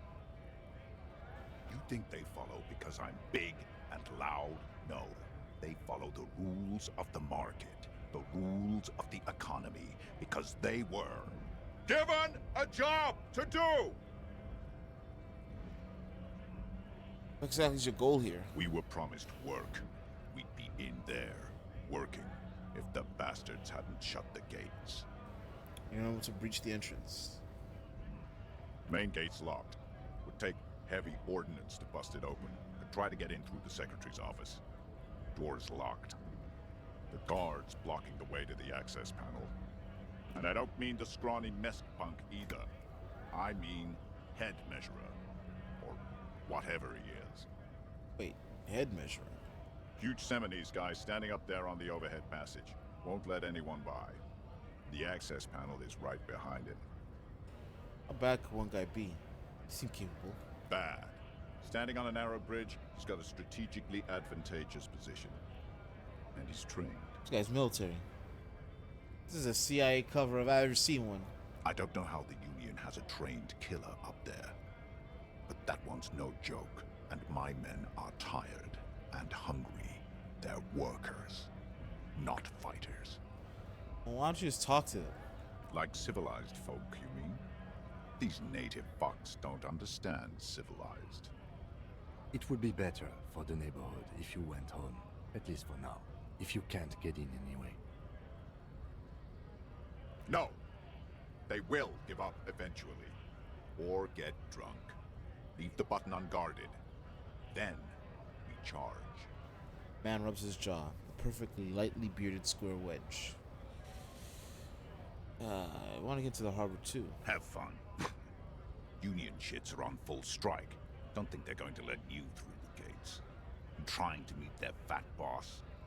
It's an official matter, not to be discussed with outsiders. Right to work! It's shameful. Cops doing nothing. You should bring backup. Open up the gates for us. Blockading gainful employment for workers is a crime. This really is my We are not expertise. picking a side in this just yet, sir. Pity. Let us work! I'm just gonna leave now.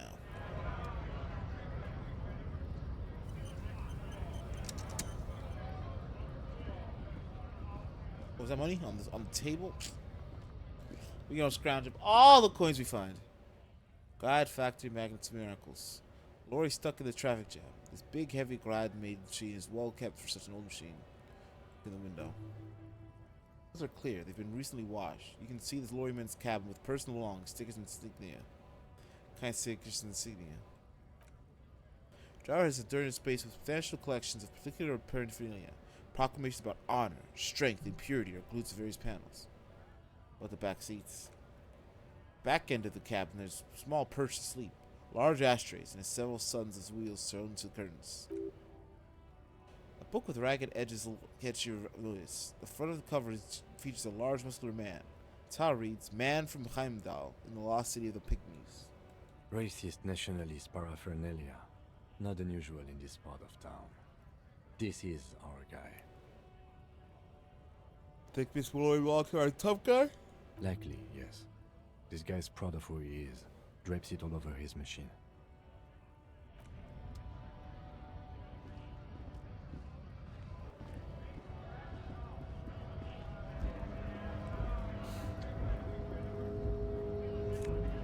Hell yeah, more money, baby. Scab? Asked the man with jolly eyes, tilting his head. You're hazy of the notion of scab. Smells like politics, though. Maybe it's got something to do with this flask he reaches for from time to time.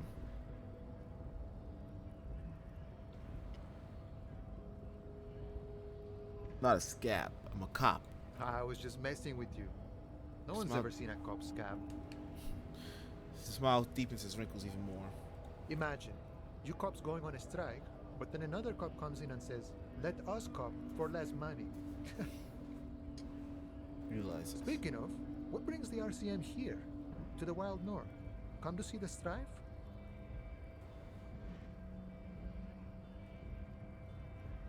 I'm just looking for assistance with a dead body situation. Body still hanging in the tree? Hey, that's a rough pickle. Can't help you with that, sorry. I'm not really an admirer of dead bodies. Might be someone else from the Union can render assistance. Does mean you can let me through the gate? I don't operate in that capacity. I'm not a granter of passage. The passage grants itself. So simple. Why does Scally warn you if the guard is blocking the way? That's simple. I just walk in. Aye. Walk right past Measurehead and go in. Past Measurehead? Yeah, the 2.5-meter tall Semini supremacist there. Walk right past him. Right. Then press the button to unlock the door. Uh-huh. Then go past him again. Okay. And you enter the arbor through the office. Está. Yeah, I think I got you. I think I have some questions for you first. Let's cut Martinez to investigating a murder. Murder, huh? That sounds like a lot of hard work. You'd never see me investigating a murder. Whisper. I have no idea what I'm doing. That's okay. I have no idea what I'm doing either. I don't even know what day it is. Don't tell me. It's a better day that way. I'm a bit short of money right now. Can you give me some of it? Sure thing, my friend. I can help you out. Fall on the Oh, ground. sorry, friend. Didn't mean to throw it like that. It's a thing we harbor folk do. Comes naturally. Don't worry. Much appreciated. Right, always glad to help out. We're on the same branch, you and I. Not like these slithering scabs. What's the strike about anyway? You know, serious business. I'm sure the big boss will be glad to tell you. You'll have to ask him first. He's a chatty guy. Wants to talk with the strike. So once you've met the union boss and are better footing of the organization. Nice talk. Gotta get moving. I'm not gonna die, guys. It's gonna be a great thing. I'm gonna go ask a head measurer. See what's going on here. In case of strike, press button behind guard. Medically sealed door. Locked by electronic means.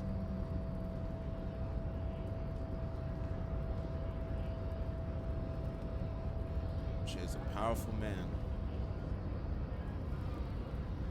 Alright, we're gonna stop here. Save. Let's look at our clothes. Let's look at our clothes here.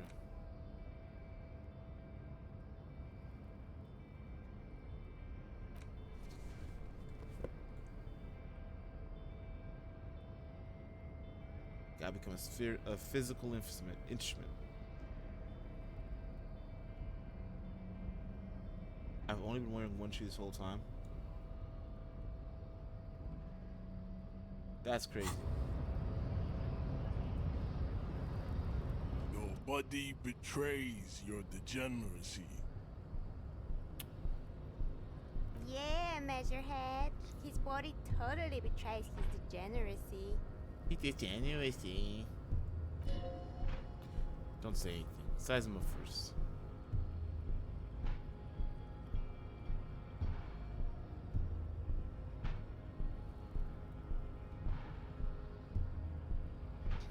Our body's unimportant.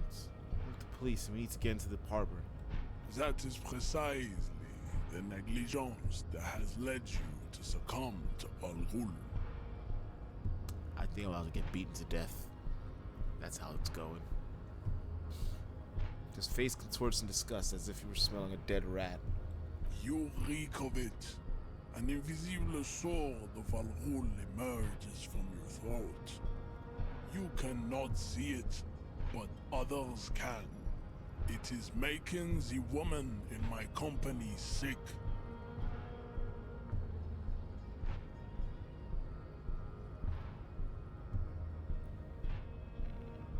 Smell your breath. Kim, is it really that bad? It's not good. Al Ghul. Yes, Al Ghul. It's alcohol. Understood. I doubt it. My microcephalic race so. We gonna Ross cheese him like Rochism. I don't have a problem with alcohol. You're right. I'm an alcoholic. I need the dead body to no longer be in the tree. No, you don't. You need to get another drink. Occidental Haplogroup B4 is done giving orders around here. The influence of the ham sandwich race is waning.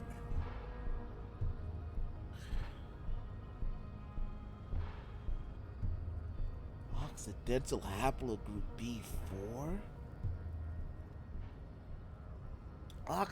Now we're looking up which the group that is. Come on with me, Mr. Internet. Occidental Haplogroup B4. I want to know what level of white we're looking at here.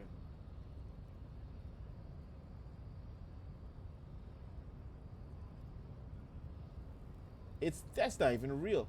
Haplogroup B is a fucking... It's the Asian group that's the fucking ancestor to fucking Europeans.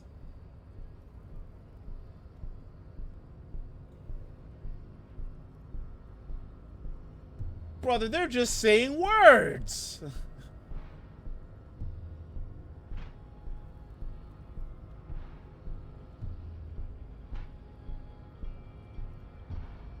Haplogroup B is now the most common punch. It's Southeast Asians. Get this fucking poo poo. I guess I'm Southeast Asian, but the French, I guess, because Europe's a group R. Come on, man.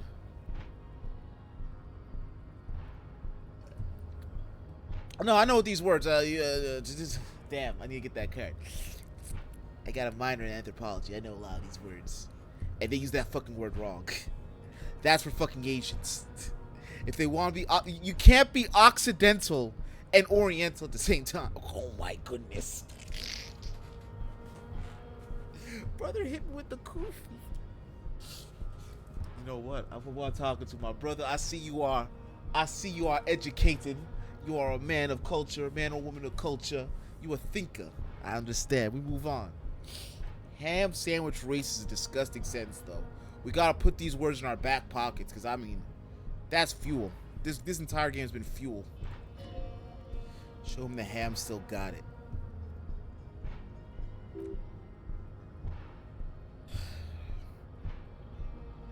Remind you of someone, the guy down there.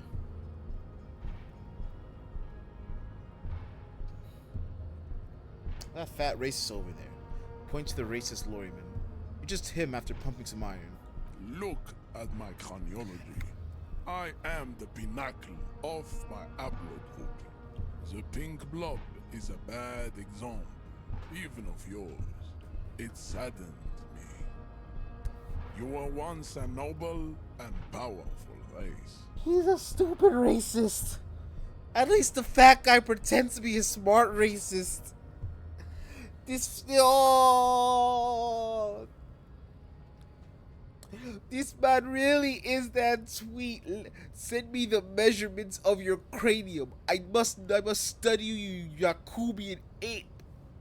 You gave the world eugenics, electricity, and powerful weapons of war like missiles and aerostatic aircraft. You made great gains in metallurgy, race theory, and statecraft. You dominated lesser cultures, like the deformed Hemians and the inexplicably potato-obsessed Kroikos. But now your ascent to the genetic summit has halted. You are obsessed with sadness and with frivolous pop culture. You will be superseded. Isn't that right, babe? This really is the strongest black supremacist. Only has white women. Only has white women. It is, baby, yeah. You know it.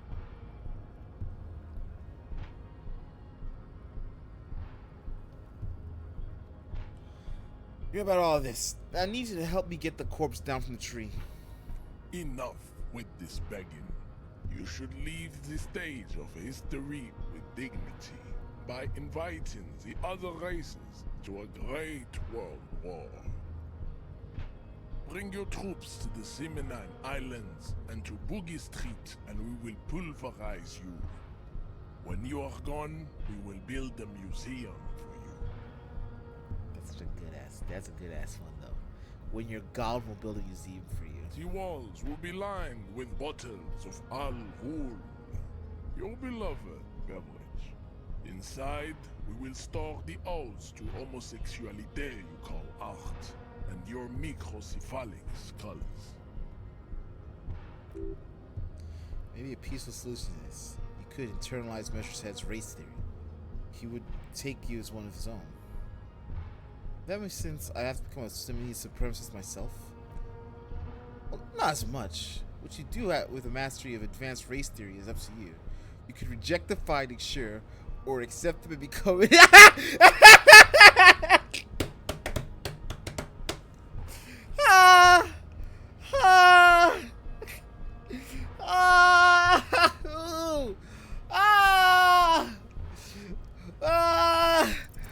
I'm an advanced baby! That's what kind of races are the... I'll become an advanced racist. I didn't get an education to not be. That's what kind of races are there first. Classification is the core of this stuff. Measure it. I'm new to this world. Help me understand its races. I need to know what kind of different races are there. Do you? Lieutenant looks... This is for the thing. Lieutenant looks toward Harbor's electronic door and then to you. So that's an audible sigh. You are obviously a liberal, Sailite. A polyculturalist.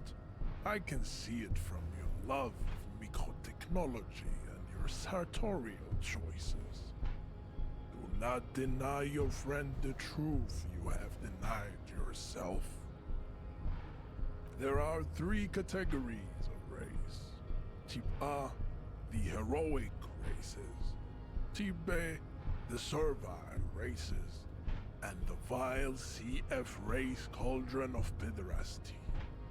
Which one do you need education on? Give me the type A's. Those are the Simonese, the Areopagite, and the Occidentals, excluding the Maun, of course. The Maun are riddled with eczema to the point where they find it impossible to smile.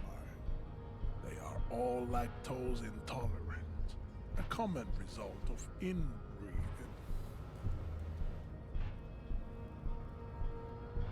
A common result of inbreeding is fucking wild. When lactose intolerance is actually the fucking thing you're not supposed to have as a mammal. This is great. I mean, lactose tolerance is what you're not supposed to have. I love this. I love this game. A receding genetic pool has led the Maun on reprehensible street parades. In Maun cities like Stadskanal and Vredefort, wearing wooden clogs on their feet and little green tassels on their hats. Exactly who are the Maun? You know them by the names of their nation states. The Oranese. Yes, 100%. 600%. And the Königsteiners. My people simply call them Maun. This is such a hate against the Oranges. So, okay, the Netherlands, the Gottwaldians, I guess German. We're looking at Gottwaldians and Königsteiners. We're looking at Germans, Austrians, the Dutch, and the Germans. Okay, we can't have them. Like, day one of a proper anthropology course should be telling you, like, the history. And, like, it started, like, the 1800s. Literally, white dudes hearing stories from sailors. Like, yeah, we traveled this place. They were, like, these fucking Africans that were, like, 10 feet tall. Scary. It just... And then eventually people were like, maybe we're stupid for just taking face value shit people have been saying. Let's go places. And they start categorizing people. And then 60 years later, you're like, maybe we were racist. And the most I've understood, the most I love anthropology, is it's always just coming back and looking, maybe we were a little racist with that. Maybe there was a lot we did unethically when we did this research. Mon is a derogative term for first world people of Gotwaldian descent. They do not all have eczema. Also, people of Katla, like the Suru and the Uhu, are much more lactose intolerant. The wooden clogs, though? Some municipalities of Orange, people do wear shoes made of wood to street parades. Green, orange, and even yellow tassels have been also seen in hats. The Mound are proof that you can have too much Occidental racial purity and tassel-centric culture. Inbreeding has led to a lactose-intolerant subrace whom no one can take seriously. That's a fucking disrespect. It's like, they can't even drink milk. They're not Mongolian. They'll never be on that horde. They'll never be horse riders. Okay, who are Type A then, in your view? The Vespertines and Messenians of Vesper and Messina, the ancient Meteorans of Meteo by the golden Pisantic Sea, the Suren of Sur-la-Clé, and even the North Königsteiners, all have Type A race propensity. I gotta go No. I was gonna say I need to go buy some books on race theory. And I said no. I do not have any scholarly gain by reading up race theory. The other large mondial civilization, the Mesk, are too yellow and oleaginous to count as a heroic race. True, they are violent and expansionist, but they have a glandular problem. Try his fingers across. Please be yellow as in cowardice. Overproduction of sebum. Sebum is leaking into their brains, making them listen to El Mariachi music and eat toxic minced meat-based food, which in turn only produces more sebum. These people are out here, people. There are people that learn a lot of these words to be illiterate, to be actually incapable of reading. They just know the entire dictionary. As proven by the Mound and the Mesk, Occidental Type A is in retrograde. The Seminese and the Areopagite are on the ascent. Seminese are? The indigenous people of this, the Insulindian archipelago. The Seminese inhabit the southern islands. I am Seminese, from the stock of Ulebruy on Ile de Fantôme. Ile de Fantôme. The Areopagites? The Areopagites are the master race of the Ile Maran deserts. The Seminese are descendants of the Areopagites. We came here during a heroic migration from Ile Maran to Ansuland, thousands of years before the lactose-intolerant Mound-ridden Occidentals discovered this place. I love it here. Let's meet the Seminese and Areopagites.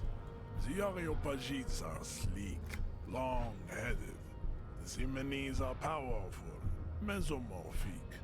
The former is an immutable progenitor, unchanged since the Super Isola of Pericarnassus. Ancient brains rest in their slender skulls. False sound, complimenting the beauty. So I'm thinking mesomorphic. We're looking at Mesoamerica. So we're looking at like indigenous. This isn't Native Americans. This is we're looking at like indigenous people of Mexico, Central America, that kind of thing. The Aztecs. I believe the Inca are north enough.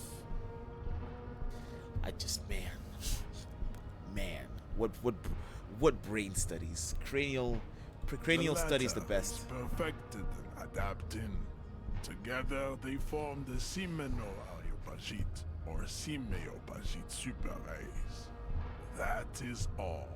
There are no more type A races in the world. Now for the subservience. Type B. Type B are the unheroic races. Oh, next I'll give Amorphous more. non-competitors of the great race. The Koikos and the Vacholier, they are mud-colored people. What a sense. Mud-colored people. Koikos of Grad, Yugo, Seismic, Shestital, are what you would call white officers in a suspect description. You said Koikos. I've been trained to identify them as white in official description. Yes, to an untrained eye, the Koiko appear white and pinkish, like a ham sandwich. But look into their eyes and you will see. They are of an indistinct color, and so is their skin. Unhealthy, muddy, and ashen. Ham sandwich, man. You got that ham sandwich. Pinkness is a racial quality that has to be earned through centuries of advanced ballistic warfare and cultural domination that the Grad people have undergone for drinking alrul and smoking the degenerate tobacco herb, and for eating potato.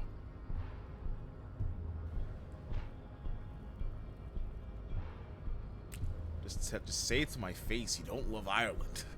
The Koiko, the countless micronationalities of Grad, are all inexplicably obsessed with Podat. The only thing they like more is dividing into microscopic ethnostates, like political amoeba. I get it. You don't like the Balkans. Wouldn't he be one for ethnostates? You don't like ethnostates? They are microscopic. The Semeno-Areopagite superstate will cover the entire remaining planetary crust, uninterrupted. From Holy Semenine to the Boreal Plateau of Katla. Its leaders will be the genetic epitome of the Semenese and Areopagite stock, elected by nature. Not the base inner spoilage called demos. I love it. I love it. This man's anti-democracy too. He's onto the oh my fucking god! I love this guy's theory. Let me be with Measurehead. Give me your cream. I must measure your. Vacholians, halfway between type A and the racial called Ron. Two makes to know right from wrong. You tried your degenerate little revolution, which was the single greatest failure committed by humans in our 82,000-year history on this planet. Is it 82,000 years that we've been recording history? I have a little idea of what is happening, but it seems a little off.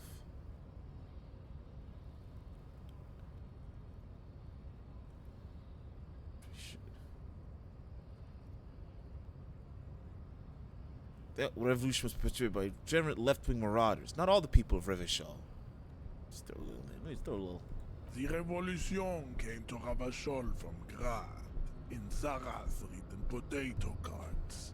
It is literally an illness, a prion disease that leaves the parietal and frontal lobe ridden with holes. A soft sponge-like syphilis, mass of dementia, hallucination, and paranoia.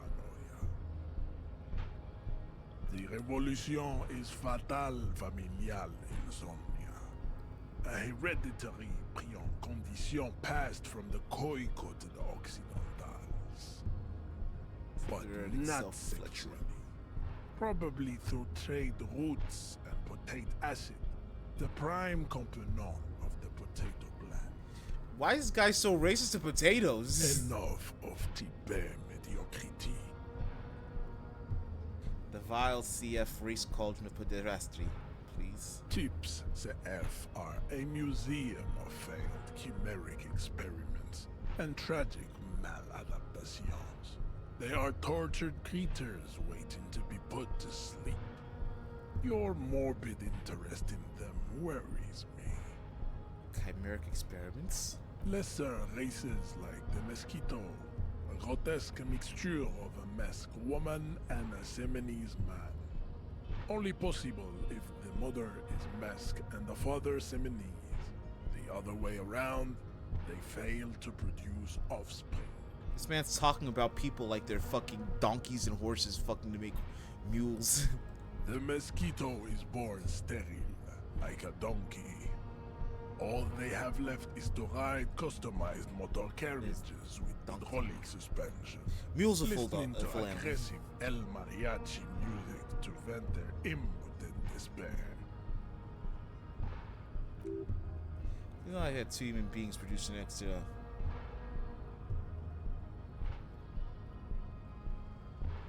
Any more? Then there is the Simino Koiki Chimera. Are you sure you wish to know of the Simino Koiki Chimera? Yes. It is not an aesthetic site. Yes. The Koiko, as you know, are very servile, especially when they meet the rich man. Racial scientists have toyed with the idea of crossing the Seminese with the Koiko to produce a super worker of Seminese strength and great servility. This will never happen. The Seminese and the Koiko may have similar. The Khoikhoi have 100% been planted in my brains. They're Irish. Never know precisely. No Seminese man could maintain an erection in the suffocating potato stench of a Koiko woman or Koika. Cause if the Seminese are just some weird fucking African racists, not racist, I'm sorry. This guy is an African race. The Seminese are supposed to be African. The Khoikhoi is so then we look about the fucking breeding within the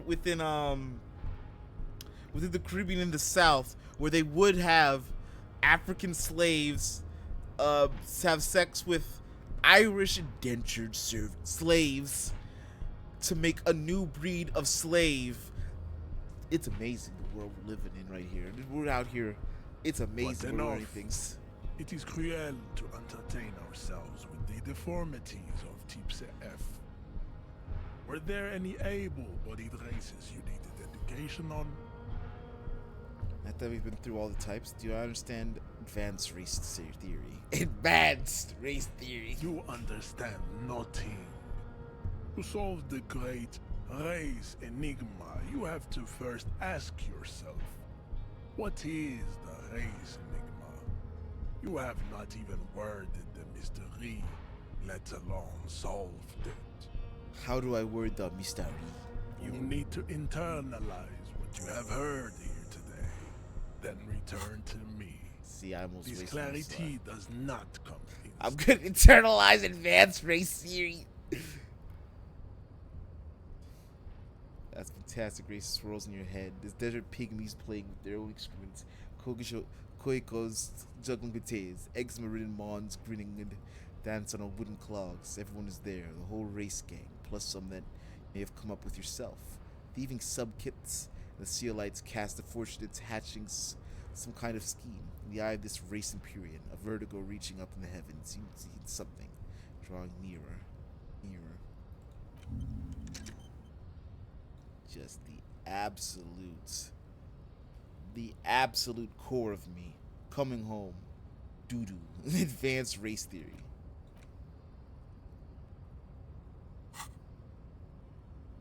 I cannot possibly imagine what else we have to discuss, Tibere Vasholian.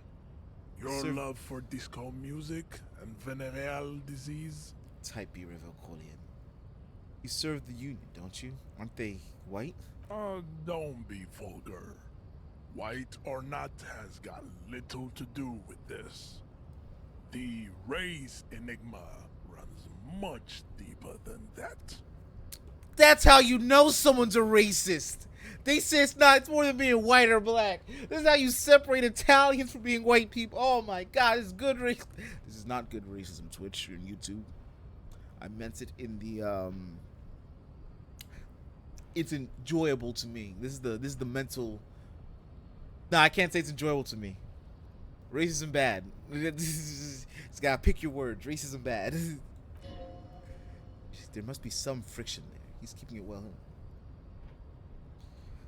Yes, but you still serve them. How does that factor into your life? Mr. Clare is a man of vision and means. He has the will to confront polycultural capital, something your race, naivistic communists, never did. Also, to serve is noble. It takes discipline. Your petulant individualism has only contributed to your race failure. It is lax and moronic. My jam's mysterious fourth thing sounds soft. What if I just hit with the I'm no communist? Of course you are, Revacholian man. The failure of communism to challenge the world order is the core of your race fate. All around you, the fruits of its defeat. Individualism, rock and roll music, sexually transmitted disease. Above all, rampant multinational finance still reigning large. Tell me, where have you gotten your love of pathetic communism from? Degenerate youth culture? Rock and roll music?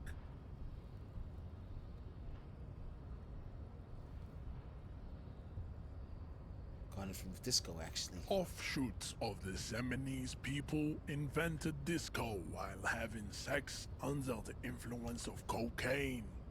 It is a shame upon my race. But what is done is done. I am not surprised you enjoy it so much. This has happened to many of the side products of the inevitable cultural victory of the Seminoles race.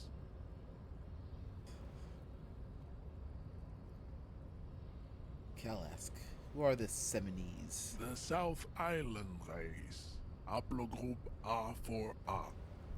We are the rightful masters of the Insulindian archipelago. We descend from the Areopagites of ancient Pericarnassus and arrived here 4,000 years ago. Millennia before you. We are the future. That is all you need to know. So you're born and raised in the Alps before you moved to Ravachol. I am a descendant.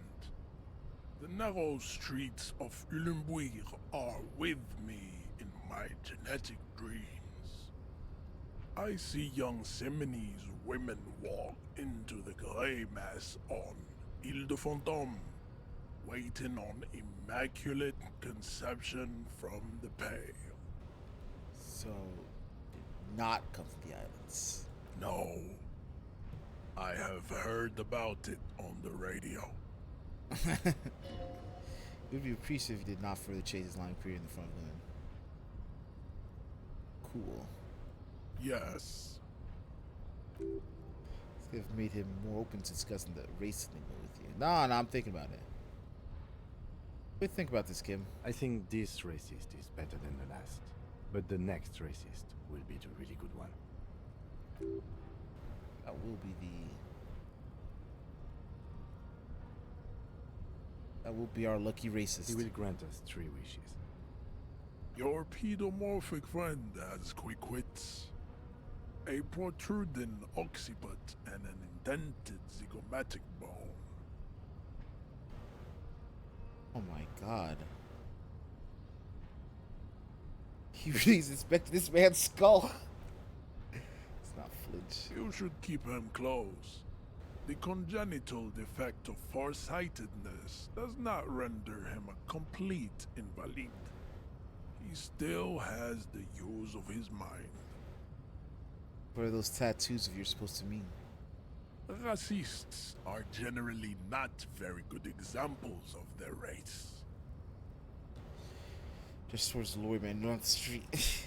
I am not like them. I am craniometric perfection.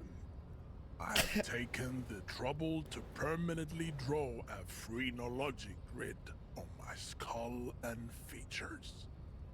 This should dispel any doubt. hell. We're having a great time. We're learning about his craniometric perfection. And this fucking idiot tattooing phrenologic grids on his body.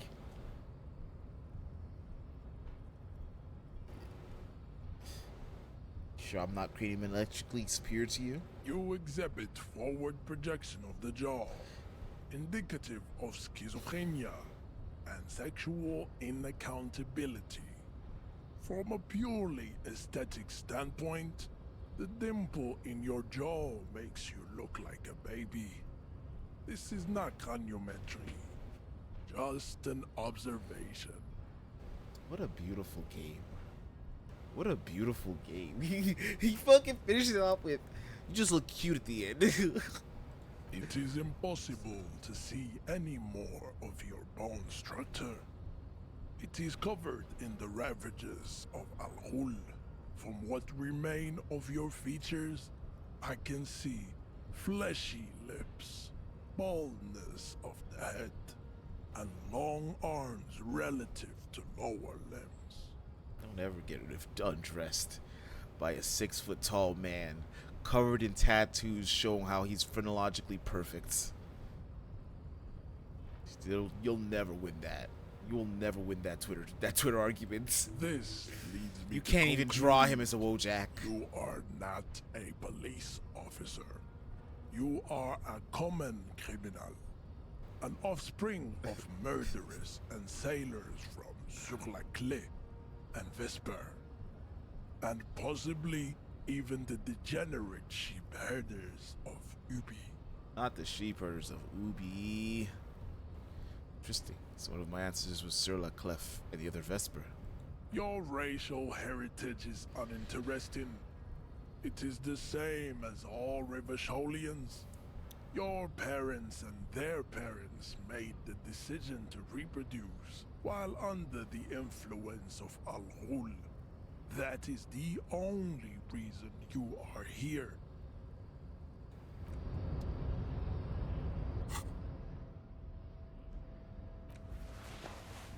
I should have my concentration on. He'll see. He'll see in an hour with 29 minutes when I understand advanced race theory. Oh, I'll be in that shower. I'm gonna cook you. I'm gonna cook him, right, Kim? I'm gonna show him real race theory, right, Kim?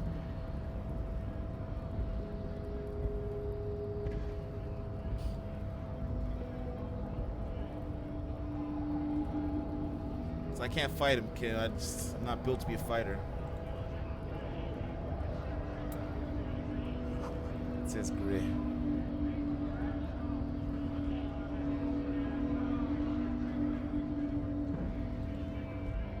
Oh shit, there's one right here.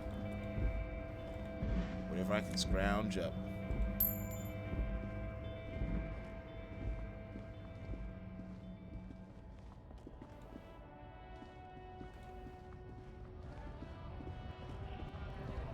We gotta go. Just we're built for that fight.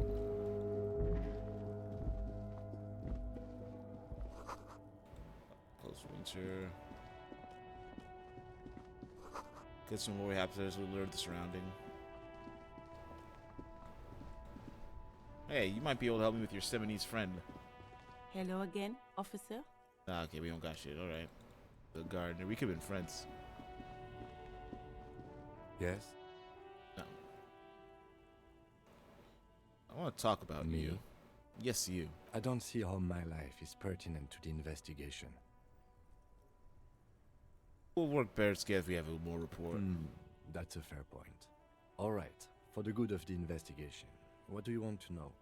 You don't look like other people around here. That's because I'm half Seolite, or quarter. My father's father was from Seoul. So was my grandmother, but from my mother's side. It's not an interesting topic. What is Seoul? It's a part of the world, officer. A geopolitical entity and a geographic division. I told you it wouldn't be interesting. Seoul is a protectionist, isolationist, pan-isolary state west of the Insulindian Isla. Actually, it's quite interesting. Some would even say mysterious. Okay, I guess it's not interesting. I'm only making it sound interesting. I still want to know more about Seol. You're barking at the wrong tree. I don't speak a word of Seolite. I've never met either one of my grandparents, and I've never been to Seol. I'm a regular Revacholière. Glad I shut down your question. Wearing glasses. That's correct. So, legendary failure right there. A slight urge to put this lieutenant down for this, but you can't quite muster enough restaurant. Yeah, just observing. I guess you don't need glasses, then. That's all for now. Good. Let's change the subject. I am a gander and a hunter and a gatherer. Feel like a traveler. Man murders himself, singing the beats as he goes. Simple little cadence. He seems to be making it up as he goes. Keep listening. From another planet. Hey there. What's going on here? It's the jam, my man. Moves towards the sprawl of lorries. A sweeping gesture. What's the jam? It's a traffic jam for the ages. Harbor gates up the street are shut tight. No explanation given. Workers on strike. Scabs agitating. You All around trash now. clusterfuck. Welcome. Meanwhile, we're all stuck here in long-haul limbo for days upon days upon days. Limbo. Upon So that's where I days. am. Oh shit, yeah, I didn't know you finished it. Yeah, exactly. It's official. He too agrees. This is the antechamber of the afterlife. How long have you been here? Feels like forever. Like I was born on this here roundabout and this was all I ever knew. Just me and the metal and the tires, the oil and the fumes of mazout. Extravagantly phrased, but I can roll with it. Yeah, imagine. It's been a whole week already. Snickers. I had to laugh, however, a touch of sorrow. So tell me, what do you need? I know anything about the dead man, the one hanging behind the hostel there? He ain't one of us drivers. I know that. All accounted for. Otherwise, I haven't really asked about that. Been wasting time right here. Keep him busy. It's easy to see he's telling the truth. Kept his nose out the stuff, dark stuff. Busy. With what? Analyzing the fundamental structural and psychological conditions of being stranded in the midst of a sea of motor lorries and their sad, despondent chauffeurs. At your conclusion? A sense of surprise there ain't more bodies hanging from more trees. Where are you hauling anyway? Oh, high-grade narcotics, illegal firearms, stuff like that. Oh, that's long. Time to arrest him.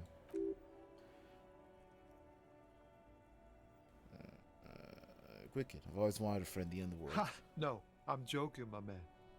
Found runs a nice, clean business. This haul of cargo is mostly sporting goods. You know, tracksuits and that kind of thing. They usually get shipped to Grad and the Occident. Though we've been making headway in the Il Moran market lately. That's your machine behind you? This rockin' beauty. Sure is. Like a rash you can't get rid of. You interested in heavy-duty cargo machinery? Also called a camion, on Kairu and neighboring islands. This one looks roughed up enough to become some sort of fallen rust bucket. Maybe the A6? That's a fallen A6 you got there? Good eye, my man. Yup, she's an old one, but reliable. Gives Me the and side her of the spent a lawyer long friendly time knock. together. Sometimes they give me the time to actually like say something there, but otherwise you just have to like internalize. It's again a little touch of sadness. He's cool. Thinks he spent too long in this lorry. Can I get one of those fallen tracksuits you're hauling? We're pals and all, but I can't just freely hand out the merchandise. The bosses won't be happy. I had another question.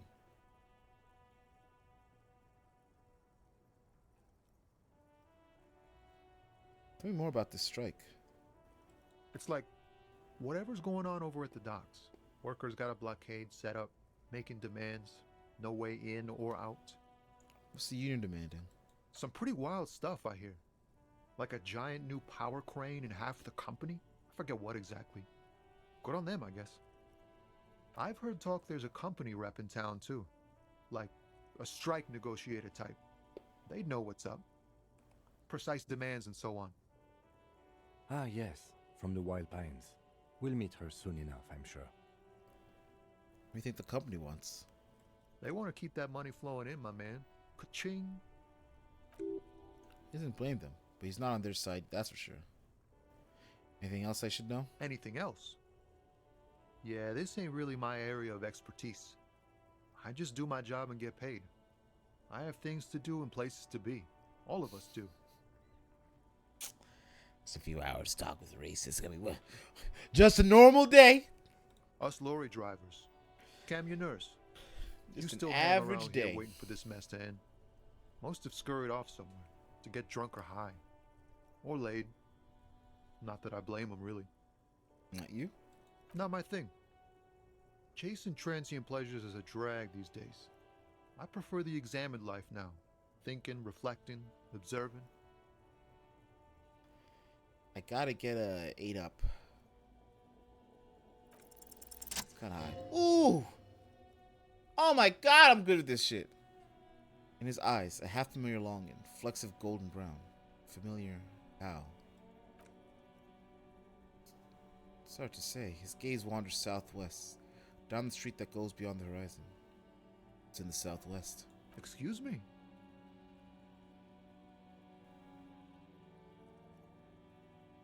Really, you can tell me. Man, I don't know what to say. Not much anyone can do. There's no helping in absence, you know. I miss my family. They're all I have. My wife, second kid on the way, waiting all the way in Diora. And here I am stuck in this shit, so far from home. Diora? Diora of the Seven Seas. It's on the other end of Le Caillou, pretty much. On another island called Laurentide, off mainland. We've got a little place there. Can almost hear my kid laugh when it snows. What's it like to miss someone? What's it like? Good. And bad. An ache that brings you joy. I think of them a lot. I dream up these silly scenarios in great detail of living with them. He really It is. comforts me.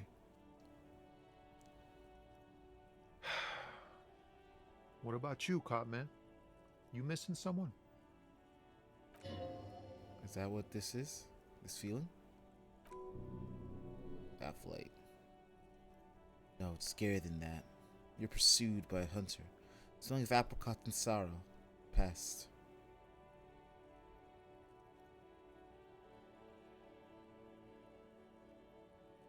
Fine, man. I don't miss anyone. I miss someone. But I don't know who it is. I feel for you, my friend. It's bad enough to know who you miss. Missing like that doesn't feel like it has much of an upside. But, thanks for this. It's nice to talk to someone, and I know it wasn't easy to ask. I hope you find your way through your own troubles. I'm good for now. Good talk. Don't be a stranger. Salute with 2 fingers.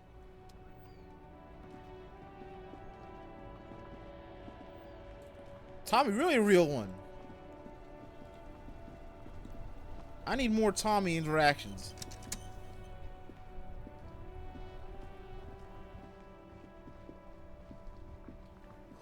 Some technological forces crack the paper like an eggshell. You know, after spending all that time talking to a racist and learning advanced racism theory, it's good to just talk to a person.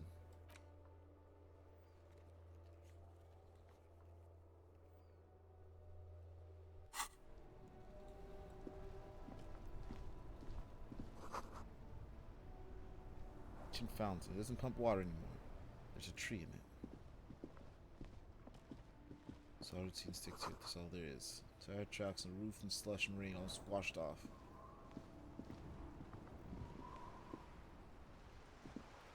Life doesn't need to be a struggle. He covers his mouth to hide his burp. Oh, he's eating. I'll be with you in a moment, officer. Let me just finish my sandwich. Talk to Angry Hog René first. René. Have you no shame? Whining about your back every time you bring out the measuring tape. René, You're a man with a fork in a world of soup. Please, let's just try to enjoy the game, alright? This one's still chewing on his sandwich. I'm trying to, but you keep breaking my concentration. You're old. I can see that. We're both old. Now stop grabbing your ass like it's a girl. These manly men are playing balls. This is a ball game. Grab a ball and play it. Don't ask questions. Shoot first. Ask questions. I got this. Ball time. Let's go. We use ball. Acting without hesitation. Oh man, I'm nice with it. Oh, you know I was nice with it. You always knew I was in that game.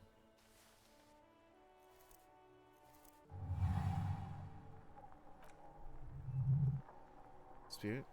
Waste your breath asking about the game. They wouldn't know anyway. They're way past the problem.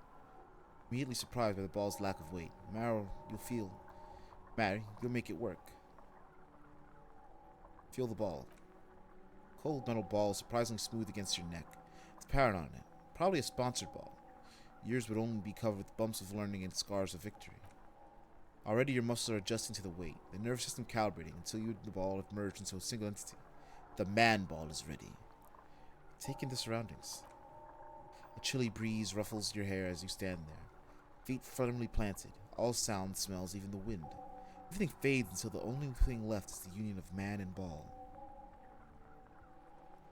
There's a time for a last glance inward. Who am I? An embodiment of pure motion. A fine-tuned locomotor, running at maximum efficiency. Some would still say you're a cop, but I guess we're beyond that now. Pressure can be contained no more than a bullet leaving a gun. Let go. Be the bullet.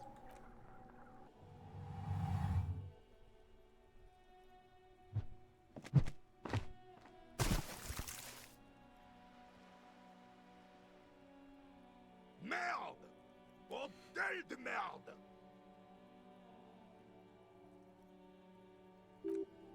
A whorehouse of shit? We learned more words. Bordel de merde. I can't fucking say merde right. I try not to say it. I don't want to get to look foolish in front of the French. Wasn't whorehouse of shit. That shot was at least 23 meters. Probably 24, and then some. Nothing to be embarrassed about. What the hell is your problem? Not a weak right tricep, that's for sure. I don't care if you are a cop. You do not just ruin someone's game. It's so goddamn disrespectful. I'm sorry. You know, it's just... Sorry. You vandalized our game, son. We can't play pétanque with 5 bull. Sorry. No, it's a mistake. Are we good? No, we are not good, goddammit. We want our bull back. Take it easy, René. This is just a misunderstanding, isn't it, officer? No harm done. I still feel myself. Of course there's harm done, you orange slug. You owe us a goddamn bull. Okay, I'll try to fix this. Good. Mistakes are forgiven when men at least try to right their wrongs. I believe you will try. Now, why did you approach us? So why did you come here? It's unlikely they know anything about the murder. You never know. You might know something. It's a good vantage point. Just talk. It'll smooth things over. Old people like attention. Anything about the old man hanged in the backyard of the Whirling in Rags? Unfortunately, I don't. Unlike most of the locals, I have no qualms about assisting law enforcement. But this affair has passed me by completely. And most of the locals? In Martinez, the union is the law. So can you really blame them? But you don't have a problem with cops? Cop is a pejorative term. I don't have a problem with policemen. On the contrary, I admire the effort to bring order to our streets. Doesn't know about the crime. Your time's better spent discussing politics. So again, you don't know anything. If I knew, I would not be afraid to tell you. I simply don't. I'm an old man, not a coward. The daily business of the riffraff no longer concerns me. 'Tis true, sire. He knows nothing. Seem playing in a crater. Yes. The terrain here provides an interesting variety to a familiar game. Do you know what created it? I do. Fire from heavy artillery. Okay, it's a crater left by artillery fire. But why? Why what? Why was heavy artillery used? Because that's what happens when communards hijack your country, execute your supreme leadership, and turn your capital into a slaughterhouse. You use heavy ordnance to clean up your home. Did you use artillery fire against them? Sadly, no. It was the foreigners who brought them to their knees. We fought valiantly. Too valiantly. So valiantly we got licked. He said, squeezing a bowl in his fist. Should have fought dirty, like they did with their suicide sex cult propaganda and mad anarchist women strapped to shrapnel bombs. We didn't though, and we lacked caliber. God bless him, but the suzerain's cannons simply weren't big enough. Alright. Shrapnel bomb, suicide bombing sounds like the worst way to do it. Because most of those shrapnels are just going in your chest. Probably a bit more complicated than that. Should have chosen a place away from people and buildings. This place is a damn beachhead, son. They had to soften the commies up first. Beachhead? Yes. The military coordinated amphibious landing to take. You only get the wildest talk. But what's crazier is sitting down with the war vet grandpa of a losing side. A losing side that your current country morally agrees with. So he's allowed to just say it.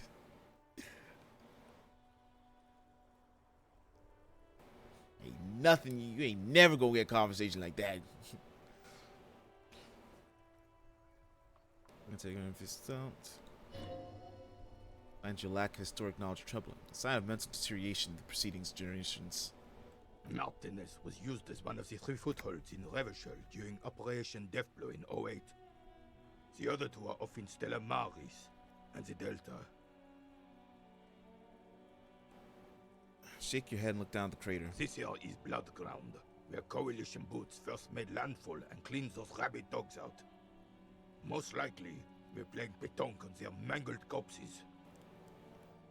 Alright. Blood Ground. You got old René going there. Like he isn't hungry enough already.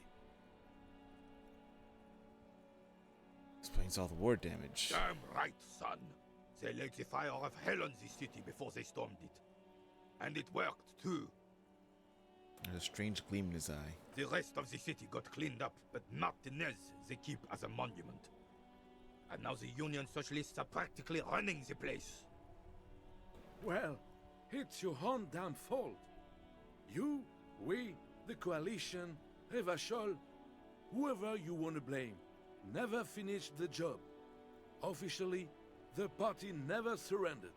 Of course they still all influence. You don't even begin to truly understand the players at the table, let alone the specific circumstances surrounding the... What do you think? Thinking men have opinions in these things. Present one.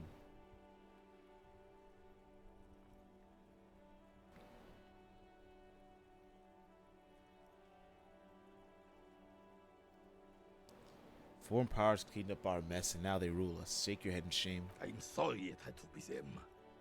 After 8 years of fighting those hyenas, boiling cats for food and drinking piss in the mountains, I would have preferred if the Right Honorable King Guillaume returned through Revachol, or even if that damn clan Frisel had risen from the grave and led us. Sadly, that was not the case. This royal failure weighs heavily on him. Instead, all that is just, holy, and beautiful in the world was wiped away, and now it's neon signs with toothpaste ads everywhere. Foreign influence peddling. American cultural victory, baby! This is just what the commies wanted. This was their plan all along. This is what they wanted to replace the role of the suzerain with. You mentioned Guillaume. A true king. America, yeah. Hello, hello. He would have been better, but the damn commies drove him into exile. It's a matter of stealth to see this president is thinking. It's like this Guillaume abandoned him and doesn't want to admit it. Who's Frizzle? Damn Frizzle. He was the king we couldn't protect. The Carabineers failed him, and the crown. He died in the hands of the Hyperlay, in a very public execution. A Hyperlay. The suzerain is the king! Has everyone forgotten already? They forgotten already. A die-hard royalist in a country that lost his monarchy is a sad man. He'll forget everything. Him too. Then he chooses anger over melancholy. It's no use talking to you. You were still in Daddy's borders when it happened. When we took our last stand against the Filth and rode the cavalry straight into gunfire. Saw the statue of Philippe III near the roundabout. Ah, yes! King Philip III on his steed. A reminder of what Revachol once was. Oh, absolutely. At the mercy of a cocaine-snorting tyrant who emptied the treasury so he could sleep on a bed of gold.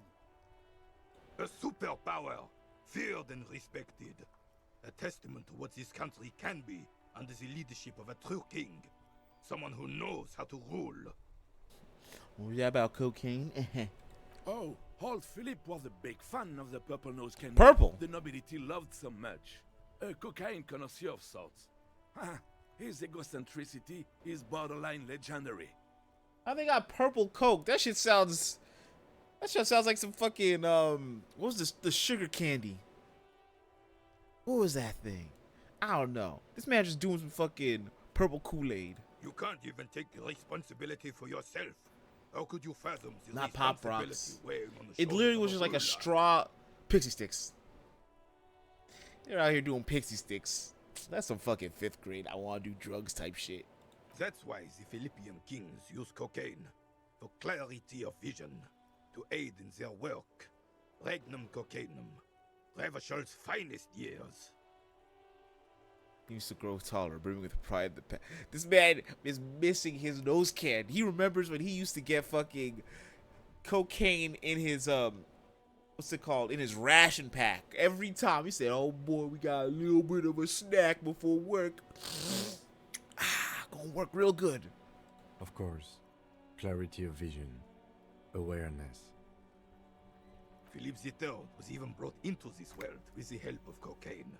The court made it administer the dose to his mother when she was in labor, and it is well known that with the help of cocaine, only the purest, of course, he was able to connect with higher realms.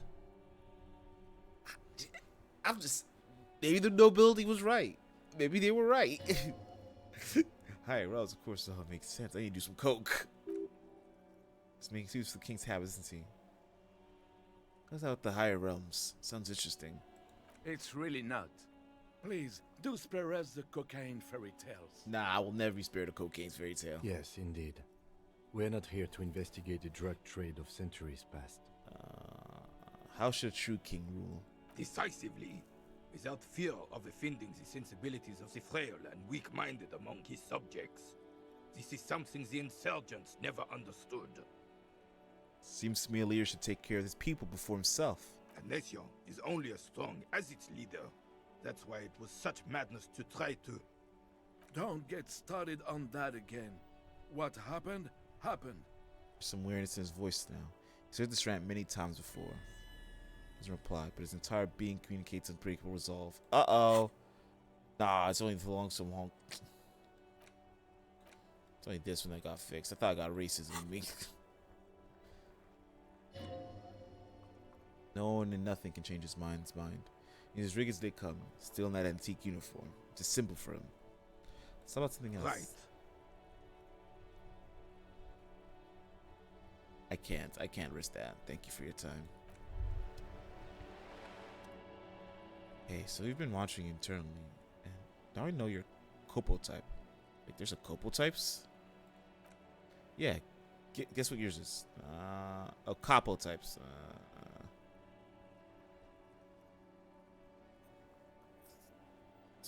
Sorry cop? I'm sorry, I'm not sure. Yeah, sorry cop. The cop who's sorriest. Let's make it official then, shall we? Huge lack of enthusiasm going on here. Okay, what are the other capo types? Oh, you know, Apocalypse, Superstellar, the Advanced Interesting Cop, Liquid Shadow Cop. You're too sorry.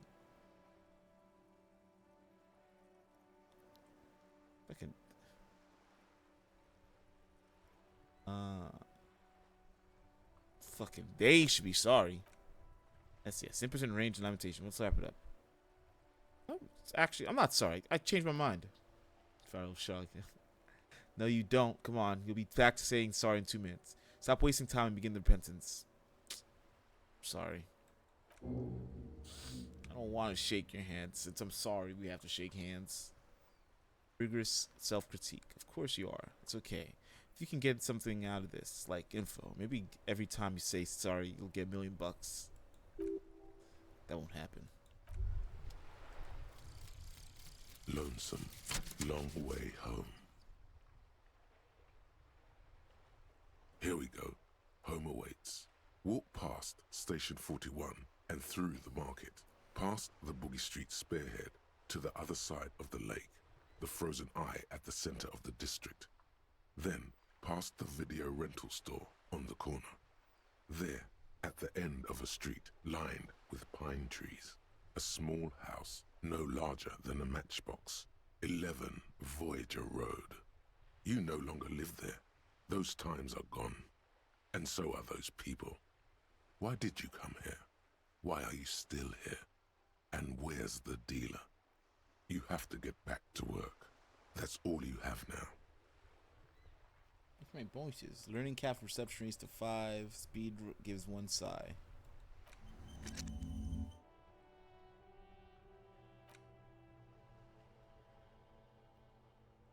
Alright. -1 authority. Embarrassment for the party. You're one sorry piece of shit. A copy penitent, a fellow cop monk. This is not the right line of work for you. You should be groveling at the feet of feudal lord. Providing lurid evidence against yourself at a Mazovian show trial, ripping the flesh from your back with the cat of nine tails. Whatever makes you this way, you can be damn sure it was your own fault. Do it, really. Criticize yourself? You might uncover something of importance from your guilt-ridden past.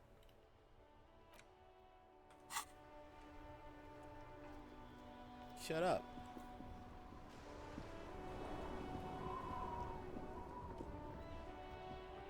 We can go this way.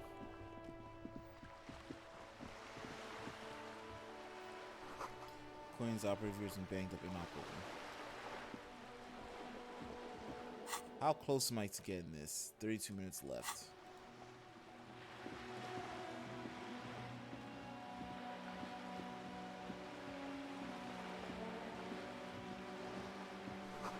Yeah, bag in hand, perhaps to collect these balls, so I gotta get my bottle. Whoa, it's worthy of a real man.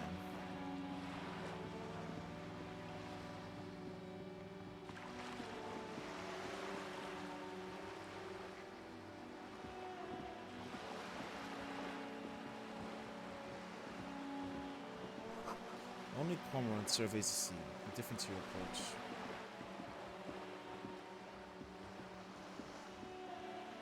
Why is it red?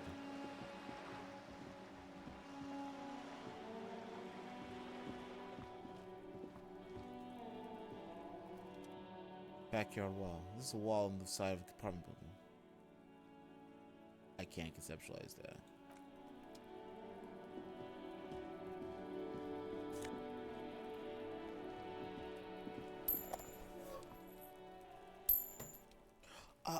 That's how I heal. Are you trying to sneak up on me? Come to slit my throat in my sleep? These children need to be looked after. Logic here. She's not sleeping right now. Pigs come to take me out? Trying to snuff me out? Are you sleeping right now? Don't get fucking clever with me, pig. You think you're so clever. These kids. Teaches them these things. Garhouse, we'll use until the snow melts. There must be another way into the building. Why were you so loud? It's been a week and now they show up? Why were you talking to me in such volumes? Kim.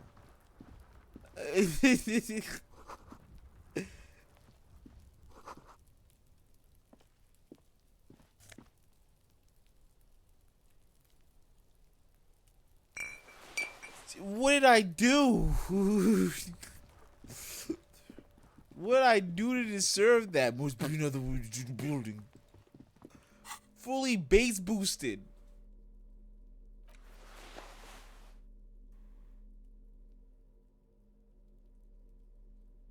What's my retort? Yeah. I'll drop my rhetoric's below 4.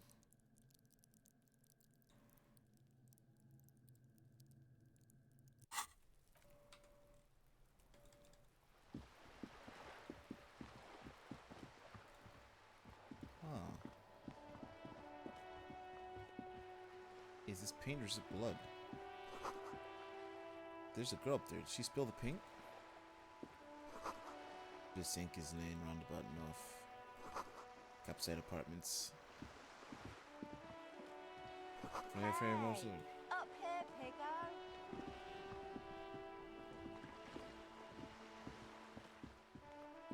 The streets will flow red Cindy once Escal. more. A great torrent rushing down Rue de Esperance. You wait and see. Girl stares at the sailboat by the pier. The streets will not flow red with anything. Who are you? I'm Cindy the fucking Skull. What else do you want to know? Date of birth, blood type, the last time I was tested for Hep C.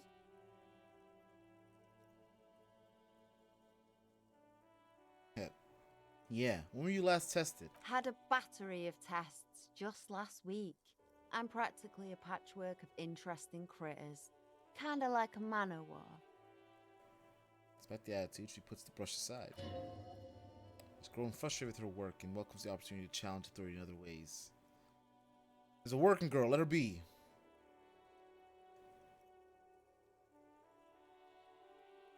Keep looking off to the side. What you looking at? Not disdainfully toward a woman performing movements on a boat docked near the pier.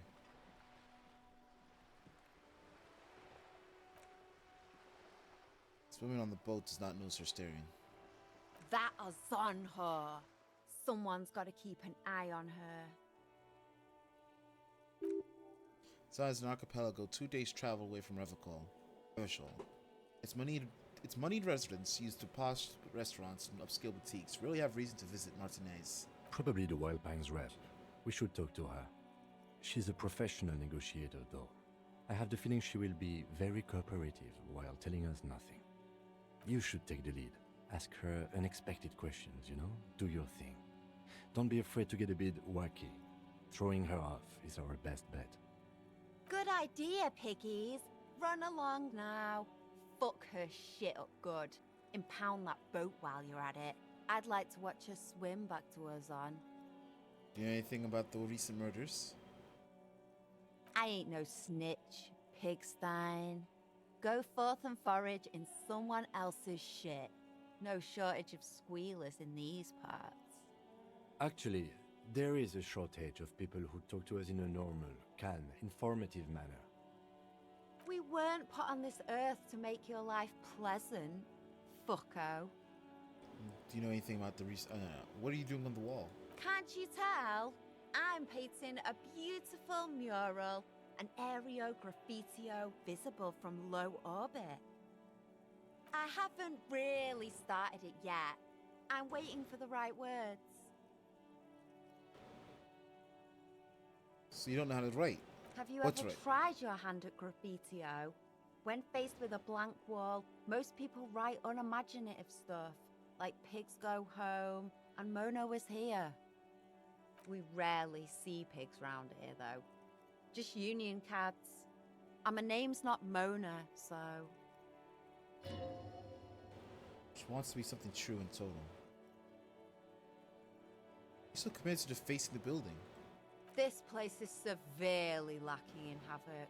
Not even the occasional trash can fire to break up the tedium. I thought I'd mix it up, you know. Summon the forces of crime and social chaos with a wall-sized invitation.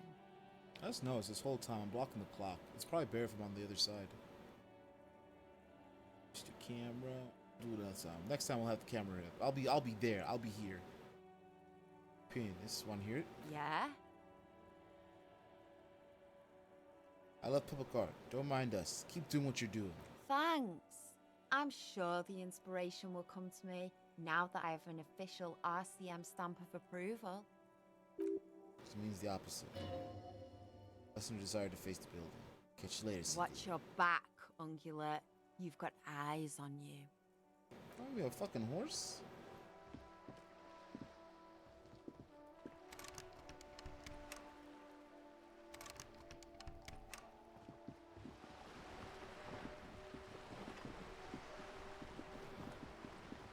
What's this? Taking drugs.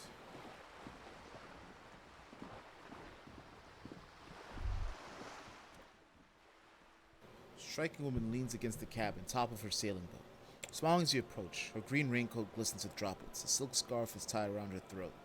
Good afternoon, officers. I'm Joyce. She extends her hand in greeting. Joyce L. Messier.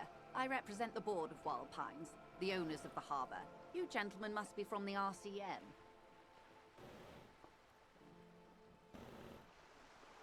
Joyce L. What does the L stand for? Peyton, my maiden name. Her hand dangles from the sleeve of her oversight coat. So what gave us away? Nothing, honestly. I've said it to every drunk in town, and you're the first one who's responded. What does that imply here? That you're a drunk?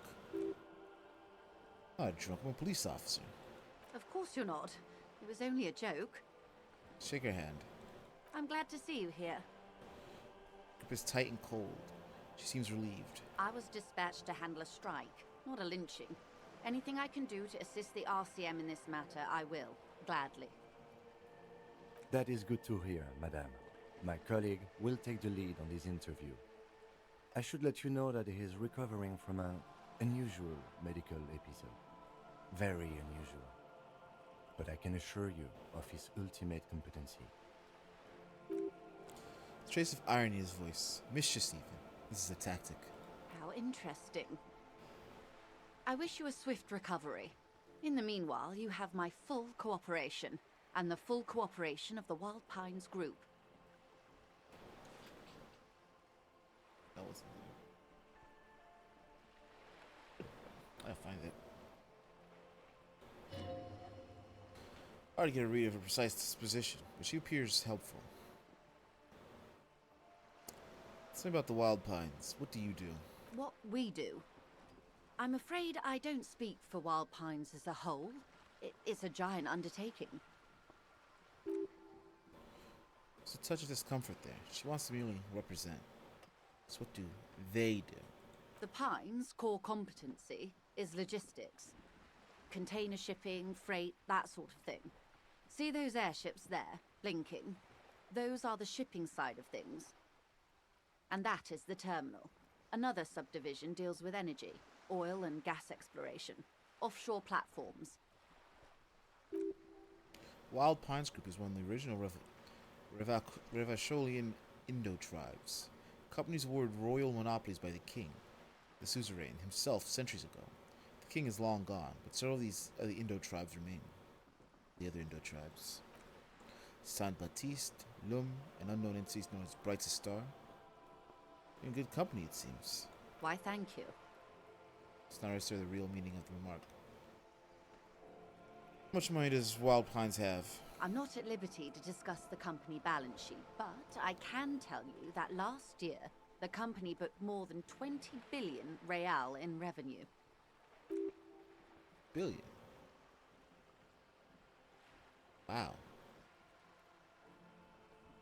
20 billion is a large number, but the conglomerate employs 72,000 people. They all need to be paid. Then there are capital improvements, interest payments. If it's a sloop, she grasps the mainstay for balance. A conglomerate the size of the Wild Pines is like a shark. If it stops moving, it will die. Then what becomes of those 72,000 families? It's a tremendous responsibility. And where does Wild Pines get all these billions? They started as an exploration and cargo fleet conducting trade between the Samaran and Insulindian Isolas 250 years ago, when Pine ships explored the South Seminese and charted Lormantang on behalf of the suzerain. Centuries of care, deliberation, and madness have gone into this endeavor.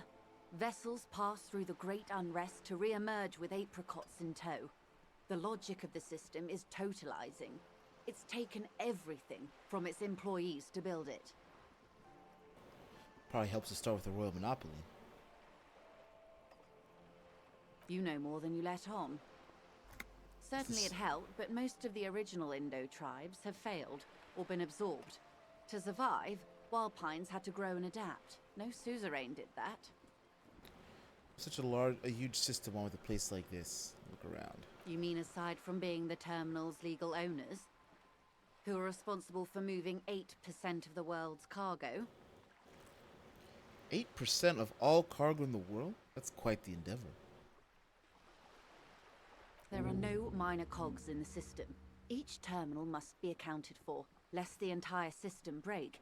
Every hiccup in such a system means thousands lose their jobs, the world over. I'm here to assure that doesn't happen. Wild Pines, Field Coopers, Tricentennial, Villiers, LaSalle. Names of Revicolian Indo tribes spring up in your head. Set loose the bench of Wild Pines. Royal Monopolies, Octopus and Swordfish. Most of them gone now. YBP, Expander, St. Baptiste, Bright Star, Lum, Resplendent, Easton Slintic, Welternal, Cassette. But isn't one missing? Wait, no. There are only 14. Then why do you feel like there was a 15th?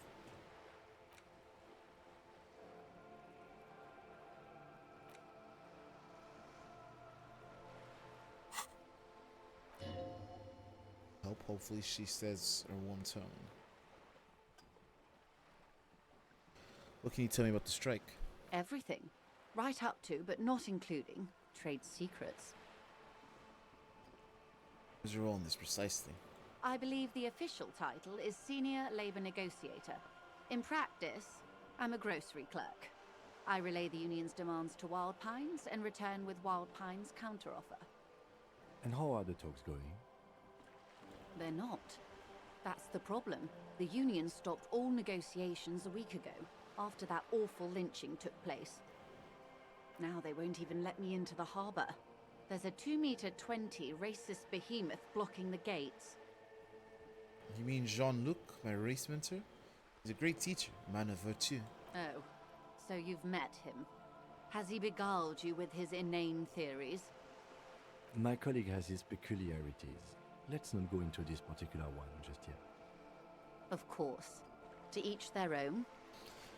How are the talks going before the lynching? Let's say I was not making the kind of progress I'd hoped for when I first arrived. And when did you first arrive? I arrived 3 weeks ago. Yes, in the middle of February. The bay was still partially frozen then. I prefer to do these things on site, like the RCM. But the strike began in December. I wasn't the original negotiator here. I took over after Mr. Gaumont hit a wall with Mr. Clare, the union boss. Mr. Clare refused to speak with Gaumont despite concessions he'd granted the union in prior negotiations. This isn't the first time the union has gone on strike? Heavens no. There have been 2 prior strikes. Both times the union won significant concessions, including overtime pay and a medical plan. This time their demands are more, I guess you could say, aggressive. Ludicrous. Even. Ludicrous even, it's meant.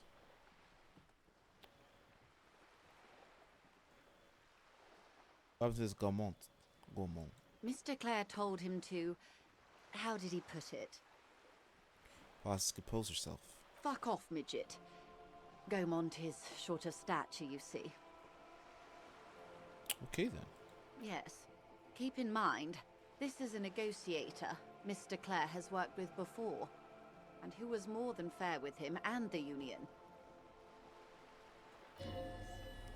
Usual aggressive posturing. Hell yeah, advanced race theory is ready. What are their demands? There are leaflets everywhere, and banners. What did they say again? Oh yes. Every worker, a member of the board. They're not getting that one. Also, I don't know what that means. It looks like they have no idea about business. In its defense, another said, demand democracy.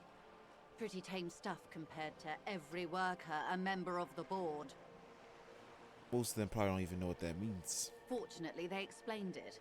Every time the Wild Pines group makes a decision about anything, it needs the signature of each of the 2,200 workers in its Martinez terminal. Just so you understand, this is but one of 22 terminals owned by Wild Pines.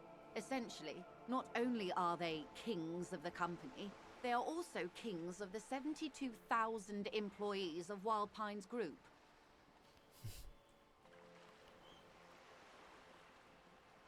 That's pretty funny, I have to admit. They're having a blast. But how can they afford it? After 4 months, my assumption was they would prefer a more practical solution. What are you going to do? I'm not sure. Naturally, I assume that was just their opening position, a hard-nosed tactic with a side of mockery. But there's been no follow-up, just the same nonsensical slogan repeated over and over again. And now, people are getting lynched, I hear. Behind the whirling in rags. A disastrous situation if there ever was one. No, not Maggie. Excuse me. Welcome From back, whom Queen. did you hear about this lynching? I first heard it from the boyer at the gates. The one whose very name advertises his aversion to work. I think he said it was, call me mañana. My favorite guy. The scabs at the gate. Did you put them there? The scabs? You mean the huddled masses of Jamrock, come to plead for work where the Union refuses to? If they were organized by Wild Pines or its affiliates, then it would be a company secret. I could not share it with you. Not right now, at least. Well, that just gives me a little bit more option that they are your employees. About the Union boss, Mr. Clare. Everard Clare is a man of the utmost integrity. If you can say one thing about him, it's that he always puts the interests of the workers first. Really? Of course not. Everard is fantastically corrupt. I imagine he has a thick, viscous goo where you and I have blood. Is he that bad? Can't be that bad. Nah, say nothing. Just say nothing. He is the most corrupt individual I have ever seen, and I deal with men like him for a living. If there is anyone more venal, more irredeemably nepotistic, then it's his twin brother, Edgar. Oh, he's a twin? That's all. That's the reason. There's two of him. Yes, Edgar looks exactly like his brother, except for that lazy eye. He also talks exactly like Everard does, and when one's term as foreman is up, the other takes over. It's how they circumvent the term limits, you see, with a funny little switcheroo. While in office, they've embezzled God knows how much of their workers' dues. About the Union itself outside the Brothers Clare. The Débardeurs Union was once a perfectly normal institution. 20 years ago, anyway. It must not have been easy to establish under the Emergency Act, but they did it. I can respect that. Organized labor at its best, as they say. Then something happened in the local chapter elections. The Brothers Clare came and transformed it into a... how do you say? Hesitates, looking for the right expression. A mob. The Débardeurs are a crime syndicate. Sad as it may be, I suspect we'll be forced to cooperate with them. Refreshingly honest, officer. The company has tried appeasing in the past, but I'm afraid our concessions have only emboldened Everard and his brother. Turns to you. And your opinion, Detective, if I may ask? I'm a curious and talkative person, you see. Would you say the Débardeurs Union is... Basically a socialist mob. Thank you for being candid. Sadly, Wild Pines have cooperated with what amounts to a crime syndicate for 2 decades. However much you feed the wolf always hungers. One more thing. You said something happened in the elections. Got hit by Columbo with this one. I'm glad you asked. There was a woman, the previous forewoman of the Union. She disappeared. Disappeared? Yes. On the last day of the local chapter elections, her daughter phoned in and said she wasn't running anymore, or coming to work. Ever. End of story. Some kind of extortion, probably? Indeed. The company suspects foul play, but there's nothing they could do. It was a union matter. The point of the presentation is, these kinds of things happen around the Clares. Watch out when you're dealing with him. Thank you for your concern, ma'am. We'll be just fine. That's all I need here. Let's change the topic. Of course. How else can I help? What can you tell me about the lynching? Quite a few things, I'm afraid. Fall silent for a moment, contemplating something. The information I'm to share with you includes sensitive trade secrets. For the sake of my employer, I have to ask for your names and badge numbers. So that's weird.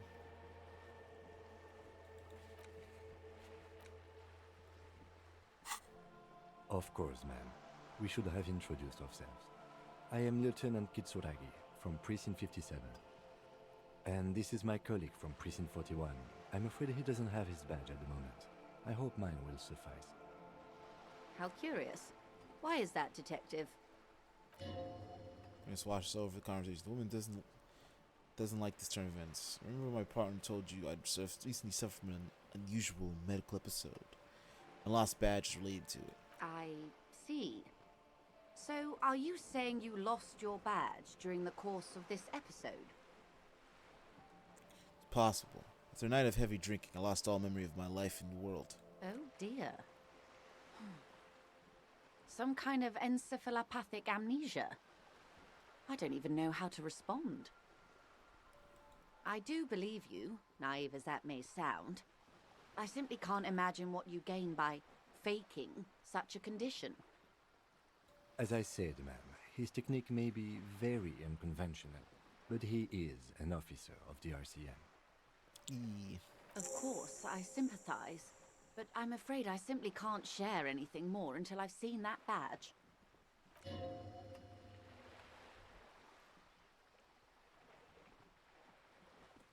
She's a professional negotiator. She should be able to a mutually beneficial arrangement. Alright, we gotta do an 11. We gotta get 6 up, 6 up! There's some other way to demonstrate our law enforcement credentials. I will be frank with you. If I'm going to break protocol, I need to be able to justify it to my superiors. They're going to want to see something very tangible. Like what? Reports from inside Terminal B suggest it's a hub for the local drug trade. This is an open secret in Martinez. The Union controls the terminal, so it goes to reason. The company has tried looking into this matter before, to no avail.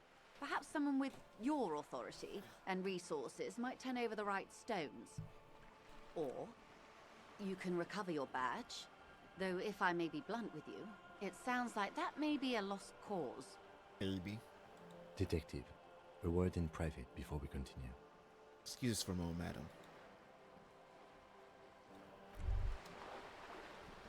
Hold on, I gotta go get my racism up. Advanced race theory. Everything is calm in the eye of the race storm. Your mind is lucid and bright.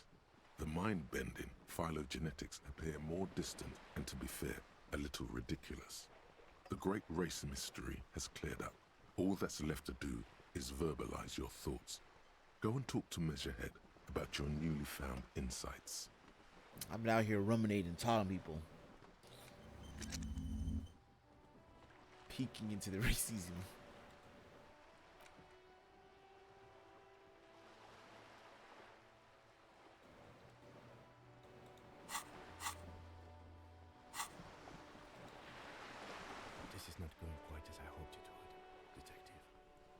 you hope it would go? Honestly, I was expecting you to use your unorthodox technique to keep her off balance, and not volunteer us to be her henchmen. Oh, so we're henchmen now. This woman is running circles around us. She might have known about your misplaced badge all along, or she's simply an adept improviser. Either way, we've played straight into her hands. He doesn't let it show, but there's a limit to how much the consequence of your unprofessional behavior can cost investigation. That's all we'll plan. She might have heard about you.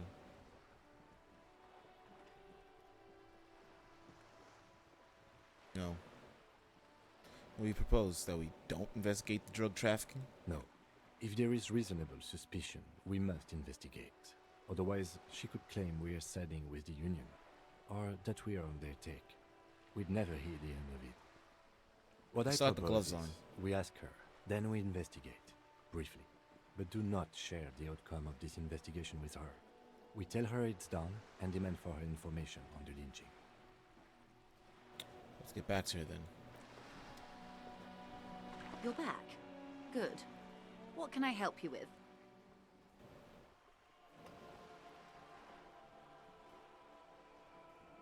Do you know something about these tattoos? That's the man who was killed. I'm afraid this is a discussion for once we've cleared the lynching question. Fine. Let's return the light to later. No, so you know something about the tattoos. Better not tie the fourth day to the bat's day on this. I hope there is something else I can help you with.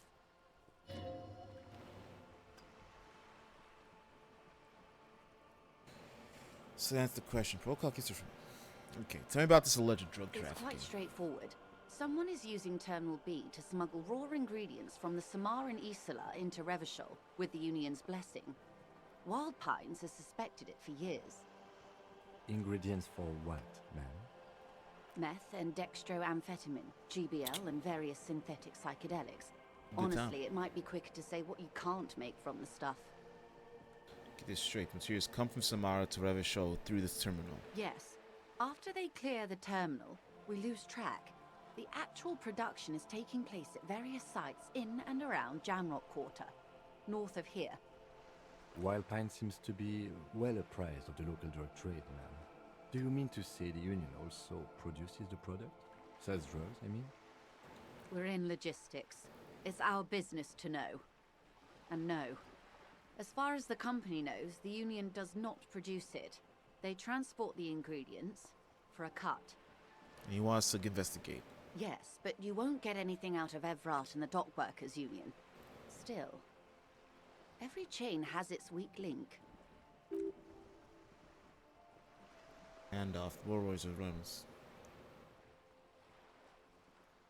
The lorries. Precisely. Someone needs to move the ingredients from the harbour into the city. Once they reach Jamrock, they're distributed to a network of local manufacturers well beyond our grasp. But in transit, they're vulnerable. Perhaps you've noticed that a number of lorries are tangled in a traffic jam at the roundabout just now. Interview the drivers who are still hanging about. One of them might be waiting for a crucial shipment. She gives you a knowing look. I'll be explicit. If you find this driver, I will share company secrets with you. Uncovering Union secrets could also give you an upper hand in dealing with them. You'd be indebted to her in a way, but one step ahead of the Union another.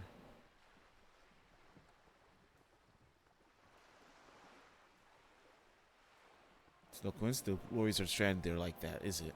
No. We asked East Motor Track to raise the drawbridge. The road company is a partner of one of our subsidiaries. However, She pauses, looking at the sea. this is a limited time opportunity. Once the complaint has been processed by the Trade Committee, they'll have no choice but to lower the drawbridge, and the operation will continue. She looks north. Thousands of litres of raw ingredients will pour onto the streets of Revachol. Not the east across the river, but the west.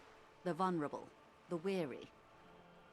Well, at least this solves one mystery. What is that, Lieutenant? Why I had to call East Motor Tract and beg them to open the drawbridge for me. I'd wondered since I first drove in, on my motor carriage. I am sorry for the inconvenience, Lieutenant Kisaragi, but we need them trapped here. This is a unique opportunity. I'm sure you understand. Okay, I've made up my mind about the smoke investigation. Yes? We'll take this case, probe the driver, see what it yields. Excellent. According to my reports, there are at least 3 lorry drivers lingering near the roundabout. Hopefully one of them will know something. So I think I only talked to 2. It may come to nothing, or it may just blow the case wide open. I can keep the drawbridge up for a few more days at least. You should have the time you need. In the meantime, let me know if there's any other way I may be of assistance. Well, you seem pretty rich. I have some money. What she wants to say, but it isn't what's easy, is it? Why not? Take the lady. Take a gander. Screen your eyes, bub. What luscious hair. Well kept yet tastefully short bob with dark hair. Despite the first hints of gray, she elected to keep it all natural, shaped in a permanent wave, late 40s style. While dull orange pearls hang from her ears lobes, red from cold, her light green eyes scan you full of knowledge and worry, both in all its possibilities. They're kinds of eyes the rich man that seem to say everything is possible. Within reason. Yeah, so? Look at you, misery-clad simian, barely able to tie your own laces. Your armpits are lakes. A scythe of booze precedes you. Your hair sticks to your forehead, and your underwear feels uncomfortable. You're poor. Poor as balls. You can't ask this person for money. You're too. Oh, goddamn working, man. I'm sharing shake sleeves for some dough.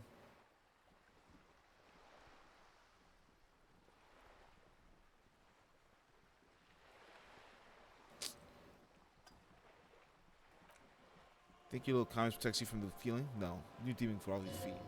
God, Lieutenant's here too. Do not sign with the force. As I was saying, if there's any way I may be of assistance, It's all of for course, now. Detective. Leave. Take care.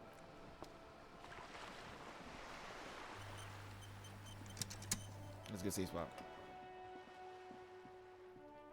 I think that's actually a good spot to end. We had about 5 hours of this stream time. We've learned some things about ourselves. We've learned a loadsome long way home, the volumetric shit compressor, and advanced race theory. Let's look at ourselves. You know, we've been bettering ourselves in a way. Started with signature skill suggestion. Leveled up some drama. And some logic. So those things go up there. We get smart. We got 380. I need $60 to get out of to pay for my room. We're a good person. We're gonna do good things, but we gotta go shake down some lorry drivers next week. All that stuff. So before anything happens, let's save the game.